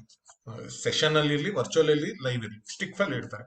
ನಾನ್ ಹೇಳೋದೇನು ಅಂದ್ರೆ, ನೀವು ಆ ಒಂದು ಜಿಪ್ ಫೈಲ್ ಬರುತ್ತಲ್ಲ, ಯಾವ ತರದ್ದು, ಒಂದ್ ಸ್ವಲ್ಪ ಲೆದರ್ ಕವರ್ ತರ ಇರುತ್ತಲ್ಲ, ಒಂದ್ ₹100 ಇರ್ಬೋದು, ನಂಗೆ ರೇಟ್ ಗೊತ್ತಿಲ್ಲ ಅದ್ರದ್ದು. ಅದನ್ನ ನಿಮ್ಮ ಹತ್ರ ಇಲ್ಲ ಅಂದ್ರೂ ಸೀನಿಯರ್ ಯಾರ ಹತ್ರನೋ ತಗೊಳ್ಳಿ. ಆ ಜಿಪ್ ಫೈಲ್ ಅಲ್ಲಿ ಏನಿರುತ್ತೆ ಅಂದ್ರೆ, ನಿಮ್ದೊಂದು ಎಕ್ಸ್ಟ್ರಾ 2-3 ಕಾಪಿ ಆಫ್ ರೆಸ್ಯೂಮೆ ಇರುತ್ತೆ, ಫೋಟೋ ಇರುತ್ತೆ, ಒರಿಜಿನಲ್ಸ್ ಇಟ್ಕೋಬಹುದು, ಫೋಟೋ ಕಾಪಿ ಇಟ್ಕೋಬಹುದು, ಎಲ್ಲಾನು ಇಟ್ಕೋಬಹುದು. ಯಾಕಂದ್ರೆ ಆ ದಿನ ಅವನು ಕೇಳ್ತಾನೆ, ಈ ಫೋಟೋ ಕಾಪಿ ಇದೆಯಾ ಅಂತ. ಅಯ್ಯೋ ಇಲ್ಲ ಅಂತ ಓಡ್ತೀರಾ, ಇದು ಅದು ಟೆನ್ಷನ್ ಆಗ್ಬಿಡುತ್ತೆ. ಟೆನ್ಷನ್ ಆಯ್ತು, ಮೊದ್ಲೇ ನಿಮ್ಗೆ ಭಯ ಆಗ್ತಿರತ್ತೆ, ಅದು ಪ್ರಾಬ್ಲಮ್ ಆಗುತ್ತೆ. ಇನ್ನೊಂದೇನು ಅಂದ್ರೆ, ಇಂಟರ್ವ್ಯೂರ್ಗೆ ಏನ್ ಅನ್ಸುತ್ತೆ, ಇವನು ಒಂದು ಫೋಲ್ಡರ್ ಅಲ್ಲಿ ಬಂದಿದ್ದಾನೆ, ಇವಳು ಒಂದು ಫೋಲ್ಡರ್ ಅಲ್ಲಿ ಬಂದಿದ್ದಾಳೆ ಅಂದ್ರೆ, ಓ ಸೀರಿಯಸ್ ಇದ್ದಾರೆ, ಈ ಮನುಷ್ಯ ಸೀರಿಯಸ್ ಇದ್ದಾರೆ, ಇವರು ಪ್ರಿಪೇರ್ ಆಗಿದ್ದಾರೆ, ಇವತ್ ಬೆಳಿಗ್ಗೆ ಎದ್ಬಿಟ್ಟು ಇಂಟರ್ವ್ಯೂಗೆ ರೆಡಿಯಾಗಿ ಬಂದಿಲ್ಲ, ನಿನ್ನೆನೆ ಇಲ್ಲ ಮೊನ್ನೆನೆ ತಯಾರಾಗಿದ್ದಾರೆ. ಎಲ್ಲ ಚಿಕ್ಕ ಚಿಕ್ಕ ವಿಷಯ. ನೀವು ಇಂಟರ್ವ್ಯೂ ಅಲ್ಲಿ 50 ಕ್ವಶನ್ ಆನ್ಸರ್ ಮಾಡ್ಬೇಕು ಅಂತಿಲ್ಲ, 10 ಮಾಡ್ಬೇಕು ಅಂತಿಲ್ಲ. ಬಟ್ ಮಾಡಿರೋದು ಹೇಗ್ ಮಾಡಿದೀರಾ ಆನ್ಸರ್, ಮಾಡಿಲ್ದಿರೋದನ್ನ ಹೇಗ್ ಟ್ಯಾಕಲ್ ಮಾಡಿದೀರಾ, ಅದು ಇಂಪಾರ್ಟೆಂಟ್. ಸೊ ಎಲ್ಲ ಚಿಕ್ಕ ಚಿಕ್ಕ ವಿಷಯ ಇದೆಯಲ್ಲ, ನಿಮ್ಗೆ ತುಂಬಾ ಮೇಲ್ ಕರ್ಕೊಂಡು ಹೋಗುತ್ತೆ. ಇದು ಹೆಂಗೆ ಅಂದ್ರೆ ಉಪ್ಪಿನ ತರ, ನೀವು ಒಂದು ಕಪ್ಪುಗಟ್ಲೆ ಸ್ಪೂನ್ ಗಟ್ಲೆ ಬೇಡ, ಇಷ್ಟಿಷ್ಟೇ ಚಿಟ್ಕಿಲೇ ರುಚಿ ಬಂದ್ಬಿಡುತ್ತೆ.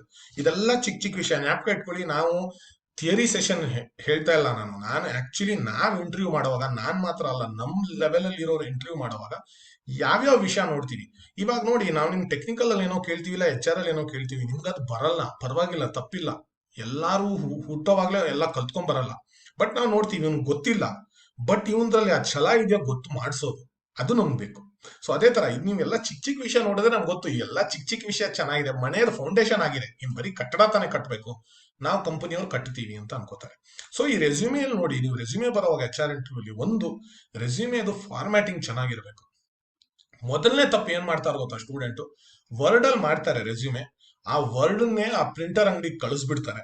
ನಂದು ಆಯ್ತಪ್ಪ ರೆಸ್ಯೂಮೆ ಇಷ್ಟೇ, ನಂದು ಆಯ್ತು, ಫೈನಲ್ ನಂದು ರೆಸ್ಯೂಮೆ ರಮೇಶ್ ಫೈನಲ್ ಅಂತ ಹಾಕ್ಬಿಟ್ಟು ಅದನ್ನ ವರ್ಡ್ ಅಲ್ಲೇ ಕಳಿಸ್ಬಿಡ್ತಾರೆ ಪ್ರಿಂಟ್ ಮಾಡಕ್ಕೆ. ಅಲ್ಲ ಅವ್ನು ಪ್ರಿಂಟ್ ಮಾಡುವಾಗ ಪ್ರಿಂಟರ್ ಅಂಗಡಿಯಲ್ಲಿ ವರ್ಡ್ ಅಲ್ಲಿ ಕಳಿಸಿದ್ರೆ ಅದು ಫಾರ್ಮ್ಯಾಟಿಂಗ್ ಯದ್ವಾ ತದ್ವಾ ಆಗೋಗ್ಬಿಡುತ್ತೆ, ಅದು ಬರಲ್ಲ ಫಾರ್ಮ್ಯಾಟಿಂಗ್. ಏನೇ ಮಾಡಲಿ, ನಿಮ್ ರೆಸ್ಯೂಮೆ ಹೆಂಗೆ ಇರ್ಲಿ, ನೀವು ಎಲ್ಗೋ ಕಳ್ಸೋವಾಗ ಪ್ರಿಂಟ್ ಮಾಡಕ್ಕೆ ಯಾವಾಗ್ಲೂ PDF ಕನ್ವರ್ಟ್ ಮಾಡ್ಕೊಡಿ. PDF ಕನ್ವರ್ಷನ್ಗೆ ನಾನ್ ಯೂಸ್ ಮಾಡೋದು, ಇದೇನು ಅಡ್ವರ್ಟೈಸ್ಮೆಂಟ್ ಅಲ್ಲ, ನಾನ್ ಯೂಸ್ ಮಾಡೋದು bull zip, BULLZIP, bull zip PDF printer ಅಂತ. ಅದೇನಾಗುತ್ತೆ ಅಂದ್ರೆ ಇಲ್ಲಿ ತೋರಿಸ್ತೀನಿ. ಇಲ್ಲಿ ಇದು ಯಾವ್ದೋ ಒಂದು ರೆಸ್ಯೂಮೆ, ಸುಮ್ನೆ ಒಂದು ಸ್ಯಾಂಪಲ್ಗೆ ಇಟ್ಟಿದ್ದೀನಿ. ಏನೋ ಇರ್ಲಿ ನೀವು ಅದು ಪ್ರಿಂಟರ್ ಆಗಿ ಬಂದ್ಬಿಡುತ್ತೆ ನಿಮ್ಗೆ ಅದು ಪ್ರಿಂಟರ್ ಆಗಿ ಬಂದ್ಬಿಡುತ್ತೆ, ನೀವು ಯೋಚನೆ ಮಾಡೋದೇ ಬೇಡ. ಅದು ಬುಲ್ ಜಿಪ್ PDF ಪ್ರಿಂಟರ್ ಅಂತ ನೀವು ಹುಡುಕಿ ನಿಮ್ಗೆ ಅದು ಅಲ್ಲಿ ಪ್ರಿಂಟರ್ ಅಲ್ಲಿ ಇಲ್ಲಿ ಪ್ರಿಂಟರ್ ಅಲ್ಲಿ ಕಾಣಿಸ್ಬಿಡುತ್ತೆ. ಅದು ಇವಾಗ ಕಾಣಿಸುತ್ತೋ ಇಲ್ವೋ ನೋಡ್ತೀನಿ ನಿಮ್ಗೆ ಕಾಣಿಸುತ್ತಾ ಅಂತ. ವರ್ಡ್ ಅಲ್ಲಿ ಅದು PDF ನ ಇಲ್ಲಿ ನೋಡಿ ಇದು ಇದು ಎಕ್ಸಾಮ್ ಇದು ನೇಮ್ ಅದು full zip PDF printer. Word ಅಲ್ಲಿ ಇರೋದೆಲ್ಲ PDF ಮಾಡ್ಬಿಡುತ್ತೆ, PDF ಹಾಳಾಗಲ್ಲ. ಸೊ ಫಾರ್ಮ್ಯಾಟಿಂಗ್ ಕೂಡ ನೀವು ಅದಕ್ಕಿಂತ ಮುಂಚೆ ಫಾರ್ಮ್ಯಾಟಿಂಗ್ ಮಾಡಿರ್ಬೇಕಲ್ಲ, ಅದನ್ನು ನಾನು ತೋರಿಸ್ತೀನಿ. ಇದು ನೆಕ್ಸ್ಟ್ ಇಲ್ಲಿದೆ ನೋಡಿ ರೆಸ್ಯೂಮೆ ತೋರಿಸ್ತೀನಿ. ರೆಸ್ಯೂಮೆಯಲ್ಲಿ ನಾವು ಎಕ್ಸ್ಪೆಕ್ಟ್ ಮಾಡೋದು ಒಂದು ಫಾರ್ಮ್ಯಾಟಿಂಗ್, ಇನ್ನೊಂದು ಸ್ಪೆಲ್ಲಿಂಗ್ ಮಿಸ್ಟೇಕ್ ಮಾಡಬೇಡಿ. ನಿಮ್ಗೆ ಅಕಸ್ಮಾತ್ ಯಾವ್ದಾರದೇ ವಿಷಯ ಗೊತ್ತಿಲ್ಲ, ಸ್ಪೆಲ್ಲಿಂಗ್ ಗೊತ್ತಿಲ್ಲ ಅಂದ್ರೆ ಅದನ್ನ ನೀವು ಡಿಕ್ಷನರಿಲೋ ಇಲ್ಲ ಆನ್ಲೈನಲ್ಲೋ ನೋಡಿ. ಇಲ್ಲಾಂದ್ರೆ ವರ್ಡ್ ಅಲ್ಲಿ ನೀವು ಅದನ್ನ ತಪ್ಪು ಬರೆದ್ರೆ ನೀವು ಅದು ಕೆಳಗಡೆ ಒಂದು ಅಂಡರ್ಲೈನ್ ಇದೆಯಾ ಅಂತ ನಾವು ನೋಡ್ತೀವಿ. ಯಾಕೆ ಗೊತ್ತಾ, ಈ ಸೆಕ್ಷನ್ ಮೇಲೆ ನಾನು ಸ್ವಲ್ಪ ಸಮಯ ಮಾತಾಡ್ತಾ ಇದ್ದೀನಿ. ಎಷ್ಟೊಂದ್ ಜನ ಸ್ಟೂಡೆಂಟ್ಸ್ ಏನನ್ ಗೊತ್ತಾನೆ, ನನ್ ರೆಸ್ಯೂಮೆ ತಾನೆ ಅದ್ರದ್ದು ದಿನ ಮಾಡೋಣ, ಇವಾಗೇನ್ ಬಂತಾ ಕಂಪನಿ ಇಲ್ಲ ಅಲ್ವಾ ಅಂತ. ನೀವು ಆ ದಿನ ಹೇಗಾಗತ್ತೆ ಗೊತ್ತಾ, ನೀವು ಅದು ಅದರಲ್ಲಿ ಆ ರೆಸ್ಯೂಮೆಲ್ ಗೊತ್ತಾಗತ್ತೆ ಅದ್ರಲ್ಲಿ ಸಮಯ ಕಳ್ಸಿಲ್ಲ, ಅದ್ರಲ್ಲಿ ಪ್ರೀತಿ ಇಲ್ಲ ಅಂತ ಗೊತ್ತಾಗತ್ತೆ. ಈ ರೆಸ್ಯೂಮೆ ಒಂದು ತೋರಿಸ್ತೀನಿ. ಇದರಲ್ಲಿ ನಾವು ಹೇಳ್ತಿರೋದೆಲ್ಲಾನು ಇರುತ್ತೆ. ಈ ರೆಸ್ಯೂಮೆ ನೋಡಿ. ಈ ರೆಸ್ಯೂಮೆ ಒಂದು ಮಲ್ನಾಡ್ ಕಾಲೇಜ್ ಹಾಸನ್ ಅಂದ್ರೆ ಒಂದು ಕಾಲೇಜ್ ಇದೆ, ಅವ್ರದ್ದು ಯಾರ್ದೋ ಒಂದು ವಿದ್ಯಾರ್ಥಿನಿಯರ್ದು. ಸೊ ಅವ್ರು ಏನ್ ಮಾಡಿದಾರೆ ಅಂದ್ರೆ, ನೀವು ಸುಮ್ಮನೆ ಸ್ಯಾಂಪಲ್ ಆಗಿ ನೋಡಿ. ನನಗೆ ಗೊತ್ತಿಲ್ಲ ಇದ್ರದ್ದು ನಿಮ್ದೆಲ್ಲಾರ್ದು ಇಮೇಲ್ ಅಡ್ರೆಸ್ ಸರ್ ಹತ್ರ ಇದೆಯಾ ಅಂತ. ನಾನ್ ಬೇಕಾದ್ರೆ ಎಂಡಲ್ ಚಾಟ್ ಅಲ್ಲೂ ಹಾಕಿರ್ತೀನಿ, ಇಲ್ಲ ಸರ್ಗೂ ಶೇರ್ ಮಾಡಿರ್ತೀನಿ. ಅವ್ರ ಹತ್ರ ಇಮೇಲ್ ID ಇದ್ರೆ ಅವ್ರು ಕಳಿಸ್ಬೋದು. ಸೊ ನೀವು ಇದನ್ನ ನೋಡಿದ್ರೆ ಜಸ್ಟ್ ಇಲ್ಲಿ ಮೊದಲನೇದಾಗಿ ಅವ್ರ ಹೆಸರಿದೆ, ನೀವು ಇಲ್ಲಿ ನೋಡಿ. ಇದು ಸಿಂಪಲ್ ಆಗಿದೆ, ಜಾಸ್ತಿ ಡಿಸೈನು ಡೆಕೋರೇಷನ್ ಅದಕ್ಕೆ ಏನು ಮಾಡಕ್ ಹೋಗಿಲ್ಲ. ಇದ್ರಲ್ಲೇ ಇರೋದು ರೆಸ್ಯೂಮೆ. ಈ ರೆಸ್ಯೂಮೆ ನೋಡಿ, ಈ ಹುಡುಗಿ ಹೆಸರಿದೆ, ಅವ್ರದ್ದೊಂದು ಬೇಸಿಕ್ ಅಡ್ರೆಸ್ ಇದೆ. ನೀವೆಲ್ಲ ಅಡ್ರೆಸ್ ಹಾಕೋದು ಬೇಡ, ಫ್ಲಿಪ್ಕಾರ್ಟ್ ಇಂದ ಅವ್ರೇನು ಗಿಫ್ಟ್ ಕೂಪನ್ ಕಳ್ಸಲ್ಲ ನಿಮ್ಗೆ. ಸೊ ಸಿಂಪಲ್ ಒಂದು ಅಡ್ರೆಸ್ ಇದೆ. ಇಲ್ಲಿ ಏನ್ ಮಾಡ್ತೀರಾ ಅಂದ್ರೆ, ಕೆಲವ್ರು ಏನ್ ಬರೀತಾರೆ ಗೊತ್ತಾ, ಇಮೇಲ್ ID, ಸಾರಿ ಒಂದ್ ನಿಮಿಷ ರೀ, ಕೆಲವ್ರು ಏನ್ ಮಾಡ್ತಾರೆ, ಕೂಲ್ ಡೂಡ್ PUBG Ramesh@gmail.com ಎಲ್ಲ ಹಾಕಿದ್ದಾರೆ. ಅದೆಲ್ಲ ನೀವು ಪ್ಲೀಸ್ ದಯವಿಟ್ಟು ಮಾಡಕ್ ಹೋಗ್ಬೇಡಿ. ಒಂದು ಪ್ರೊಫೆಷನಲ್ ಇಮೇಲ್ ID ಹಾಕಿ. ಆಮೇಲೆ ಒಂದು ನಿಮ್ ನಂಬರ್, ನಿಮ್ಮ ಹತ್ರ ಫೋನ್ ನಂಬರ್ ಇಲ್ಲ ಅಂದ್ರೆ ಯಾರ್ದೋ ನಂಬರು, ಅವ್ರ ಫೋನ್ ಬಂದ್ರೆ ನಿಮ್ಗೆ ತಿಳಿಸೋತರ ಅಷ್ಟೇ. ಇಲ್ಲಿ ಬೇಕಾದ್ರೆ ನೀವು ಕಾಲೇಜ್ ಲೋಗೋ ಹಾಕ್ಬೋದು, ಇಲ್ಲಿ ಬೇಕಾದ್ರೆ ನಿಮ್ ಫೋಟೋ ಹಾಕ್ಬೋದು, ಬೇಡದೇ ಇದ್ರು ಏನ್ ಪರವಾಗಿಲ್ಲ. ಆಮೇಲೆ ಕೆರಿಯರ್ ಒಬ್ಜೆಕ್ಟಿವ್ ಅವ್ರು ಬರುವಾಗ ಇಲ್ಲಿ ನೋಡಿ, ಒಂದು ಸಿಂಪಲ್ ರೆಸ್ಯೂಮೆ. ಸರ್ ಇವ್ರದ್ದು ರೆಸ್ಯೂಮೆ ಸೆಷನ್ ಆಗಿದೆ ಅಲ್ಲ ಸರ್ ಇವ್ರಿಗೆ? Okay okay okay sir. So sir ಹೇಳಿದಾಗೆ ಕೆಲವರು ನಿಮ್ಗೆ ಅವರು ಆ ರಿಸೋರ್ಸ್ ಪರ್ಸನ್ ಅವ್ರು ಹೇಳಿರೋದು ಕರೆಕ್ಟ್ ಇರುತ್ತೆ. ಸೊ ರೆಸ್ಯೂಮೆಯಲ್ಲಿ ಒಂದೇ ಒಂದು ಫಾರ್ಮ್ಯಾಟ್ ಹಿಂಗೆ ಫಾಲೋ ಮಾಡ್ಬೇಕು ಆ ತರದ್ದು ಏನೂ ಇಲ್ಲ. ಮಾಡಿರೋದ್ರಲ್ಲಿ ಕರೆಕ್ಟ್ ಆಗಿ ಫಾರ್ಮ್ಯಾಟ್ ಆಗ್ಬೇಕು, ಮಾಡಿರೋದ್ರಲ್ಲಿ ನಿಮ್ದು ಸ್ಪೆಲ್ಲಿಂಗ್ ಮಿಸ್ಟೇಕ್ ಇರಬಾರ್ದು, ಆಮೇಲೆ ನಿಮ್ಗೆ ಬೇಕಾಗಿರೋದು ಎಲ್ಲಾ ಸೆಕ್ಷನ್ ಇರಬೇಕು. ಇದೊಂದು ಸ್ಟೂಡೆಂಟ್ಸ್ಗೆ ವಿದ್ಯಾರ್ಥಿ ತುಂಬಾನೇ ಟೆನ್ಷನ್ ಬರುತ್ತೆ. ಈ ಕೆರಿಯರ್ ಒಬ್ಜೆಕ್ಟಿವ್ ಏನಮ್ಮ ಬರೆಯೋದು, ಫಸ್ಟೇ ಬರಿಬೇಕು, ಅದರಿಂದ ನಮ್ಗೆ ರಿಜೆಕ್ಷನ್ ಆಗ್ಬಿಡತ್ತ ಅಂತ. ಏನೂ ಆಗಲ್ಲ ಇಲ್ಲಿ ಏನೂ ಆಗಲ್ಲ. ಇಲ್ಲಿ ಬಟ್ ಏನ್ ಮಾಡಬೇಡಿ ಅಂದ್ರೆ, ಇವಾಗ ನೀವು ಎಲೆಕ್ಟ್ರಾನಿಕ್ಸ್ ಆಗಿದ್ರೆ ಇಲ್ಲಿ ನೀವು I want to start my career in electronics ಅಂತ ಹಾಕ್ಬಿಟ್ಟು ಸಾಫ್ಟ್ವೇರ್ ಕಂಪನಿಗೆ ಅಪ್ಲೈ ಮಾಡ್ಬಿಡ್ಬೇಡಿ. ನೀವು ಎಲೆಕ್ಟ್ರಾನಿಕ್ಸ್ ಇದ್ಬಿಟ್ಟು ಇಲ್ಲ ಸಿವಿಲ್ ಇದ್ಬಿಟ್ಟು ಮೆಕ್ಯಾನಿಕಲ್ ಇದ್ಬಿಟ್ಟು ಸಾಫ್ಟ್ವೇರ್ ಕಂಪನಿಗೆ ಅಪ್ಲೈ ಮಾಡ್ತಿದ್ರೆ ಆ ರೆಸ್ಯೂಮೆಗಳಲ್ಲಿ ಕೆರಿಯರ್ ಒಬ್ಜೆಕ್ಟಿವ್ ಎಲೆಕ್ಟ್ರಾನಿಕ್ಸ್ ನಿಮ್ ಮೆಕ್ಯಾನಿಕಲ್ ಬ್ರಾಂಚ್ ಬಗ್ಗೆ ಬರಿಬೇಡಿ ಅಷ್ಟೇ. ಆಮೇಲೆ ಇಲ್ಲಿ ಪ್ಯಾರಾಗ್ರಾಫ್ ಗಟ್ಟಲೆ ಬರಿಬೇಡಿ. ಒಂದು ಸಿಂಪಲ್ ಕೆರಿಯರ್ ಆಬ್ಜೆಕ್ಟಿವ್ ಇದೆ, utilise my training and skills making a significant contribution to the success of the company. ಒಂದು ಸಿಂಪಲ್ ಇದೆ. ನಿಮ್ಗೆ ಬೇಕಾದ್ರೆ ಒಂದು 10 ಆಪ್ಷನ್ ಬೇಕಾದ್ರೂ ಅದನ್ನು ನಾನು ಶೇರ್ ಮಾಡ್ತೀನಿ ಸರ್ಗೆ, ಅದನ್ನ ಯಾವ್ದನ್ನಾದ್ರೂ ಹಾಕಿ. ಇದರಿಂದ ನೀವೇನ್ ರಿಜೆಕ್ಟ್ ಆಗ್ತೀರಾ ಏನೂ ಟೆನ್ಷನ್ ತಗೋಬೇಡಿ. ನೆಕ್ಸ್ಟ್ ನಿಮ್ಗೆ ಬರೋದು ಇದು ತುಂಬಾ ಇಂಪಾರ್ಟೆಂಟ್. ಇಲ್ಲಿ ಕೆಲವ್ರು ಏನ್ ಮಾಡ್ತಾರೆ ಅಂದ್ರೆ, ಹೀಗೆ ಬರಿಬೇಕು. ನಿಮ್ದು ನೀವು BEನೋ MTechೋ ಏನಿದೆಯೋ ನಿಮ್ದು ಕರೆಂಟ್ ಡಿಗ್ರಿ ಮೇಲ್ ಬರಬೇಕು, ಅದಾದ್ಮೇಲೆ ಹಿಂದೆ ಹೋಗ್ತಾ ಇರಬೇಕು. ಸೊ ಇಲ್ಲಿ ಇವಳು BE ಮಾಡಿರೋದ್ರಿಂದ BE PUC 10th ಮಾಡಿದ್ದಾರೆ. ಇಲ್ಲಿ ನಿಮ್ದು ಕಾಲೇಜ್ ಹೆಸರುಗಳು ಬರ್ತಿದೆ. ಇನ್ನೊಂದು ಏನ್ ಮಾಡ್ಬೇಕು ಗೊತ್ತಾ, ಫಾರ್ಮ್ಯಾಟಿಂಗ್ ಮಾಡುವಾಗ ಇಲ್ಲಿ ನೋಡಿ, ಫಾರ್ಮ್ಯಾಟಿಂಗ್ ಅಲ್ಲಿ ಪ್ರತಿಯೊಂದು ಫಾರ್ಮ್ಯಾಟಿಂಗ್ ಅಲ್ಲೂ ಕಾಮ ಆದ್ಮೇಲೆ ಒಂದು ಸ್ಪೇಸ್ ಬರುತ್ತೆ, ಆಮೇಲೆ ನೆಕ್ಸ್ಟ್ ವರ್ಡ್ ಬರುತ್ತೆ. ಆಯ್ತಾ? ಸೊ ಇಲ್ಲಿ ಅದು ಬಂದಿಲ್ಲ, ಇಲ್ಲಿ ಸ್ವಲ್ಪ ತಪ್ಪಾಗಿದೆ. ಬಟ್ ಹಂಗೆ ಈ ತರ ಬರಿಬೇಕು, ಕಾಮ ಆದ್ಮೇಲೆ ಒಂದು ಸ್ಪೇಸ್, ಆಮೇಲೆ ನೆಕ್ಸ್ಟ್ ವರ್ಡ್. ಇಲ್ಲಿ ಅವರು ಬೋರ್ಡ್ ಬರ್ದಿದ್ದಾರೆ. ಇಲ್ಲಿ ಇಯರ್ ಆಫ್ ಕಂಪ್ಲೀಷನ್ ಯಾವಾಗ ಬರ್ತಾರೆ, ಪರ್ಸೆಂಟೇಜ್ ಬರ್ದಿದ್ದಾರೆ. ಇವಾಗ ಯಾರೋ ಕೇಳ್ತಾರೆ, ಸರ್ ನನ್ನ ಪರ್ಸೆಂಟೇಜ್ ಸ್ವಲ್ಪ ಕಮ್ಮಿ ಇದೆ, ನಾನು ಇಲ್ಲಿ ಹಾಕ್ಬೇಕಾ ಅಂತ. ದಯವಿಟ್ಟು ಹಾಕಿ. ಯಾಕಂದ್ರೆ ನೀವು ಹಾಕಿಲ್ಲ ಅಂದ್ರೆ ಇವಾಗ ನಿಮ್ಗೊಂದು 60 ಬಂದಿದೆ ಅನ್ಕೊಳ್ಳಿ, ಎಲ್ಲೋ ನಂಗೆ ಗೊತ್ತಿಲ್ಲ, ನಿಮ್ ಪ್ರಕಾರ ಅದು ಕಮ್ಮಿ. ಸೊ ನಾನು ಹಾಕಲ್ಲ ಅಂತ ಅನ್ಕೋತೀನಿ. ನೀವು ಹಾಕದೇ ಇದ್ರೆ ನಾನು 36 ಅಂತ ಅನ್ಕೋತೀನಿ. ಸೊ ದಯವಿಟ್ಟು ಹಾಕಿ. ಆಮೇಲೆ ಅದು ಯಾಕೆ ಕಮ್ಮಿ ಬಂದಿದೆ ಅಂತ ಅವ್ರ HR ಅಲ್ಲಿ ಕೇಳಿದ್ರೆ ಅದಕ್ಕೂ ತಯಾರು ಮಾಡ್ಕೊಂಡಿರಿ. ಅದು ಕ್ವಶನ್ಗೂ ನಾನು ಬರ್ತೀನಿ. ಸೆಷನ್ ಇದೆ ಬೇಸಿಕ್ ಇಂದ ಫೈನಲ್ ತನಕ. ಆಯ್ತಾ? ಸೂಪ್ ಇಂದ ಸ್ವೀಟ್ ತನಕ, ಸ್ಟಾರ್ಟಿಂಗ್ ಇಂದ ಎಂಡ್ ತನಕ ನಾನು ಹೇಳ್ತೀನಿ. ಸೊ ಇದನ್ನ ನೋಡಿದ್ರೆ ಇಲ್ಲಿ 2020 ಅಂತ ಬರ್ದ್ಬಿಡಿ. ಇವಾಗ ಯಾರಾದ್ರೂ 2021 ಇರೋರು ಸರ್ ಇವಾಗ 21 ಆಗಿಲ್ವಲ್ಲ, ಯಾಕೆ 2021 ಬರಿಬೇಕು ಅನ್ಕೋಬೇಡಿ. ಇಲ್ಲಿ ನೀವು 2020 ಅಂತ ಬರೆದ್ರೆ ನೀವು ಗ್ರಾಜುಯೇಷನ್ ಆಗೋಗಿದೆ ಅನ್ಕೋತಾರೆ. ಸೊ ನೀವು 2021 ಗ್ರಾಜುಯೇಷನ್ ಇದ್ರೆ ಆ ತರ ಬರೀರಿ, ನೀವು 2020 ಆಗಿದ್ರೆ ಮಾತ್ರ 2020 ಅಂತ ಬರೀರಿ. ಇದು ವಿ ಬೆಳಗಾವಿ ಇಲ್ಲ ನಿಮ್ದು ಇಂಡಿವಿಜುವಲ್ ಯೂನಿವರ್ಸಿಟಿ ಇದೆಯೋ ಏನಿದೆಯೋ ಅದನ್ನ ಕರೆಕ್ಟ್ ಆಗಿ ಇಲ್ಲಿ ಬರೀರಿ. ಇಲ್ಲೊಂದು ಟೇಬಲ್ ಅಲ್ಲಿ ಇದು ಮುಗೀತು. ಈ ಸೆಕ್ಷನ್ ನಾನು ಹೇಳೋದು ಇಲ್ಲಿ ಎಲ್ಲ ನಿಮ್ಗೆ ಬರೋದು ಇದು ಟೆಕ್ನಿಕಲ್ ಕ್ವಶನ್ಸ್ ಅಲ್ಲಿ ಬರುತ್ತೆ. ಬಟ್ ನಾನು ಹೇಳೋದು ಏನು ಅಂದ್ರೆ, ನೀವು ಈ ಸೆಕ್ಷನ್ ಇಂದ ಇಲ್ಲಿಂದ ಒಂದ್ 4-5 ಸೆಕ್ಷನ್ ಇದೆಯಲ್ವಾ, ರೆಸ್ಯೂಮೇಲ್ ಹಾಕೋವಾಗ ಟೆಕ್ನಿಕಲ್ದು ಎಷ್ಟಾಗತ್ತೋ ಅಷ್ಟು ಹಾಕಿ. ಯಾಕೆ ಅಂತ ಹೇಳ್ತೀನಿ. ನೀವಿಲ್ಲಿ ಏನ್ ಹಾಕ್ತಿರೋ ಬಟ್ ಸುಮ್ನೆ ಬೇಕಾಬಿಟ್ಟಿ ಅಂತ ಹಾಕ್ಬೇಡಿ. ಇವಾಗ ನಾನು basics of C, Java, Python ಅಂತೆಲ್ಲ ಇಲ್ಲಿ ಹಾಕಾದ್ಮೇಲೆ ನನ್ಗೆ ಸ್ವಲ್ಪ ಪೈಥನ್ ವಿಷಯ ಹೇಳಪ್ಪ ಅಂದ್ರೆ ಸರ್ ನಂಗೆ ಗೊತ್ತಿಲ್ಲ ಅಂತ ಹೇಳಿದ್ರೆ ಇಡೀ ರೆಸ್ಯೂಮೆ ಮೇಲೆ ನಂಬಿಕೆ ಹೊಟ್ಟೋಗ್ಬಿಡುತ್ತೆ. ಸೊ ನೀವೇನ್ ಮಾಡ್ಬೇಕು ಅಂದ್ರೆ ನಿಮ್ಗೆ ಏನೇನ್ ಟೆಕ್ನಿಕಲ್ ಪಾಯಿಂಟ್ಸ್ ಹಾಕ್ಬೋದೋ ರೆಸ್ಯೂಮೆಯಲ್ಲಿ ಖಂಡಿತವಾಗಿ ದಯವಿಟ್ಟು ಹಾಕಿ. ಯಾಕೆ ಅಂತ ಹೇಳ್ತೀನಿ. ಇದು ಟೆಕ್ನಿಕಲ್ ಇಂಟರ್ವ್ಯೂ ಬರೋದು, ಬಟ್ ನಾನು HR ಇಂಟರ್ವ್ಯೂವರ್ ಪಾಯಿಂಟ್ ಇಂದ ಹೇಳ್ತೀನಿ. ನೀವು ರೆಸ್ಯೂಮೇಲಿ ಎಷ್ಟು ಟೆಕ್ನಿಕಲ್ ಹಾಕ್ತಿರೋ ನಿಮ್ ಟೆಕ್ನಿಕಲ್ ಇಂಟರ್ವ್ಯೂ ಅವನದನ್ನ ನೋಡ್ಕೊಂಡು ಅಲ್ಲಿಂದಾನೇ ಕ್ವಶನ್ಸ್ ಕೇಳೋ ಚಾನ್ಸ್ ಜಾಸ್ತಿ ಇರುತ್ತೆ. ನೀವು ಹಾಕ್ಬಿಟ್ಟು ಇದೆಲ್ಲ ಹಾಕ್ಬಿಟ್ಟು ಪ್ರಿಪೇರ್ ಆಗ್ಬೋದು. ನಾನು ಯಾವ್ದೋ ಟಾಪಿಕ್ ಅಲ್ಲಿ ಕೇಳಿದ್ರೆ ನಿಮ್ಗೆ ಆನ್ಸರ್ ಮಾಡಕ್ ಆಗದೆ ಇರ್ಬೋದು, ಬಟ್ ನೀವು ರೆಸ್ಯೂಮೇಲ್ ಹಾಕಿರೋ ಟೆಕ್ನಿಕಲ್ ಪಾಯಿಂಟ್ಸ್ ಅಲ್ಲಿ ನೀವು ಪ್ರಿಪೇರ್ ಆಗ್ಬೋದು. ಸೊ ಇಲ್ಲಿ ನೀವು ನೋಡಿದ್ರೆ ಅವನ ಟೆಕ್ನಿಕಲ್ ಅವ್ನು ಏನ್ ಮಾಡ್ತಾ ಇದ್ದಾನೆ ಅಂದ್ರೆ, ನಮಗೂ ಈ ತರ ಸೆಷನ್ ಅಲ್ಲಿ ಒಬ್ರು ಹೇಳಿದ್ರು, ಇಂಟರ್ವ್ಯೂವರ್ಗೆ ಬಿಸ್ಕಿಟ್ ಹಾಕ್ತಾ ಇರಬೇಕು. ಬಿಸ್ಕಿಟ್ ಅಂದ್ರೆ ಏನು? ಅವ್ರು ನಿಮ್ಮನ್ನೇ ನಾಯಿ ಮರಿ ತರ ಫಾಲೋ ಮಾಡ್ತಾ ಬರಬೇಕು. ಸೊ ನೀವು ರೆಸ್ಯೂಮೇಲ್ ಹಾಕಿದ್ರೆ ಅದೊಂಥರ ಬಿಸ್ಕಿಟ್ ಕೊಟ್ಟಂಗೆ. ಅದನ್ನ ನೋಡ್ಕೊಂಡು ಇದೆಲ್ಲ ಇದೆಯಾ, ಇದ್ರ ಮೇಲೆ ಕೇಳೋಣ ಅಂತ ಕೇಳ್ತಾರೆ. ಅದನ್ನ ನೀವು ಪ್ರಿಪೇರ್ ಆಗಿ ಆನ್ಸರ್ ಮಾಡ್ಬೇಕು. ನೀವು ಇಂಜಿನಿಯರಿಂಗ್ ಎಂಡ್ ಸೆಮಿಸ್ಟರ್ ಅಲ್ಲಿ ಇರೋದು 6 ಸಬ್ಜೆಕ್ಟ್ ಅಂದ್ರೆ ಅಪ್ರಾಕ್ಸಿಮೇಟ್ಲಿ ಒಂದು 50 ಸಬ್ಜೆಕ್ಟ್ಗೆ ನಿಮ್ ಪ್ರಿಪೇರ್ ಮಾಡಕ್ ಆಗದೆ ಇರಬಹುದು. ಬಟ್ ರೆಸ್ಯೂಮೇಲ್ ಇರೋ ಪಾಯಿಂಟ್ಸ್ ನಾದ್ರೂ ಪ್ರಿಪೇರ್ ಮಾಡಿ. ಸೊ ಫಸ್ಟ್ ಅವ್ನು ಏನ್ ಮಾಡಿದ್ದಾರೆ, ಇವರು ಆಶ್ರಿತಾ ಅವರು ಟೆಕ್ನಿಕಲ್ ಸ್ಕಿಲ್ಸ್ ಅಂತ ಹಾಕಿದ್ದಾರೆ. ಇವರು ಎಲೆಕ್ಟ್ರಾನಿಕ್ಸ್ ಅವರು. ಸೊ ಅವರು ಎಲೆಕ್ಟ್ರಾನಿಕ್ಸ್ ಡಿಸೈನ್ ಟೂಲ್ಸ್ ಹಾಕಿದ್ದಾರೆ, ಪ್ರೋಗ್ರಾಮಿಂಗ್ ಏನ್ ಹಾಕಿ ನಿಮ್ಗೆ ಏನ್ ಬರುತ್ತೋ ಅಷ್ಟು ಹಾಕಿ. ನಿಮ್ ಬ್ರಾಂಚ್ ಏನ್ ಬರುತ್ತೋ, ಕಂಪ್ಯೂಟರ್ ಸೈನ್ಸ್ ಏನಾದ್ರು ಬಂದ್ರು ಅದನ್ನು ಹಾಕಿ, ನಿಮ್ ಬ್ರಾಂಚ್ ಏನ್ ಬರುತ್ತೋ ಅದನ್ನು ಹಾಕಿ. ಇಲ್ಲಿ ಬಂತ ಅದು. ಸೊ ಇದ್ರ ಮೇಲೆ ಮಾಡುವಾಗ ಇದನ್ನೆಲ್ಲ ಸ್ವಲ್ಪ what you know about Adobe Photoshop ಅಂತ ಕೇಳ್ಬೋದು. ಸೊ ಅಷ್ಟು ಆನ್ಸರ್ ಮಾಡಕ್ ರೆಡಿ ಮಾಡಿ. ಎಲ್ಲಾನು ನೀವು ಎಕ್ಸ್ಪರ್ಟ್ ಆಗಿರ್ಬೇಕು ಅಂತಿಲ್ಲ.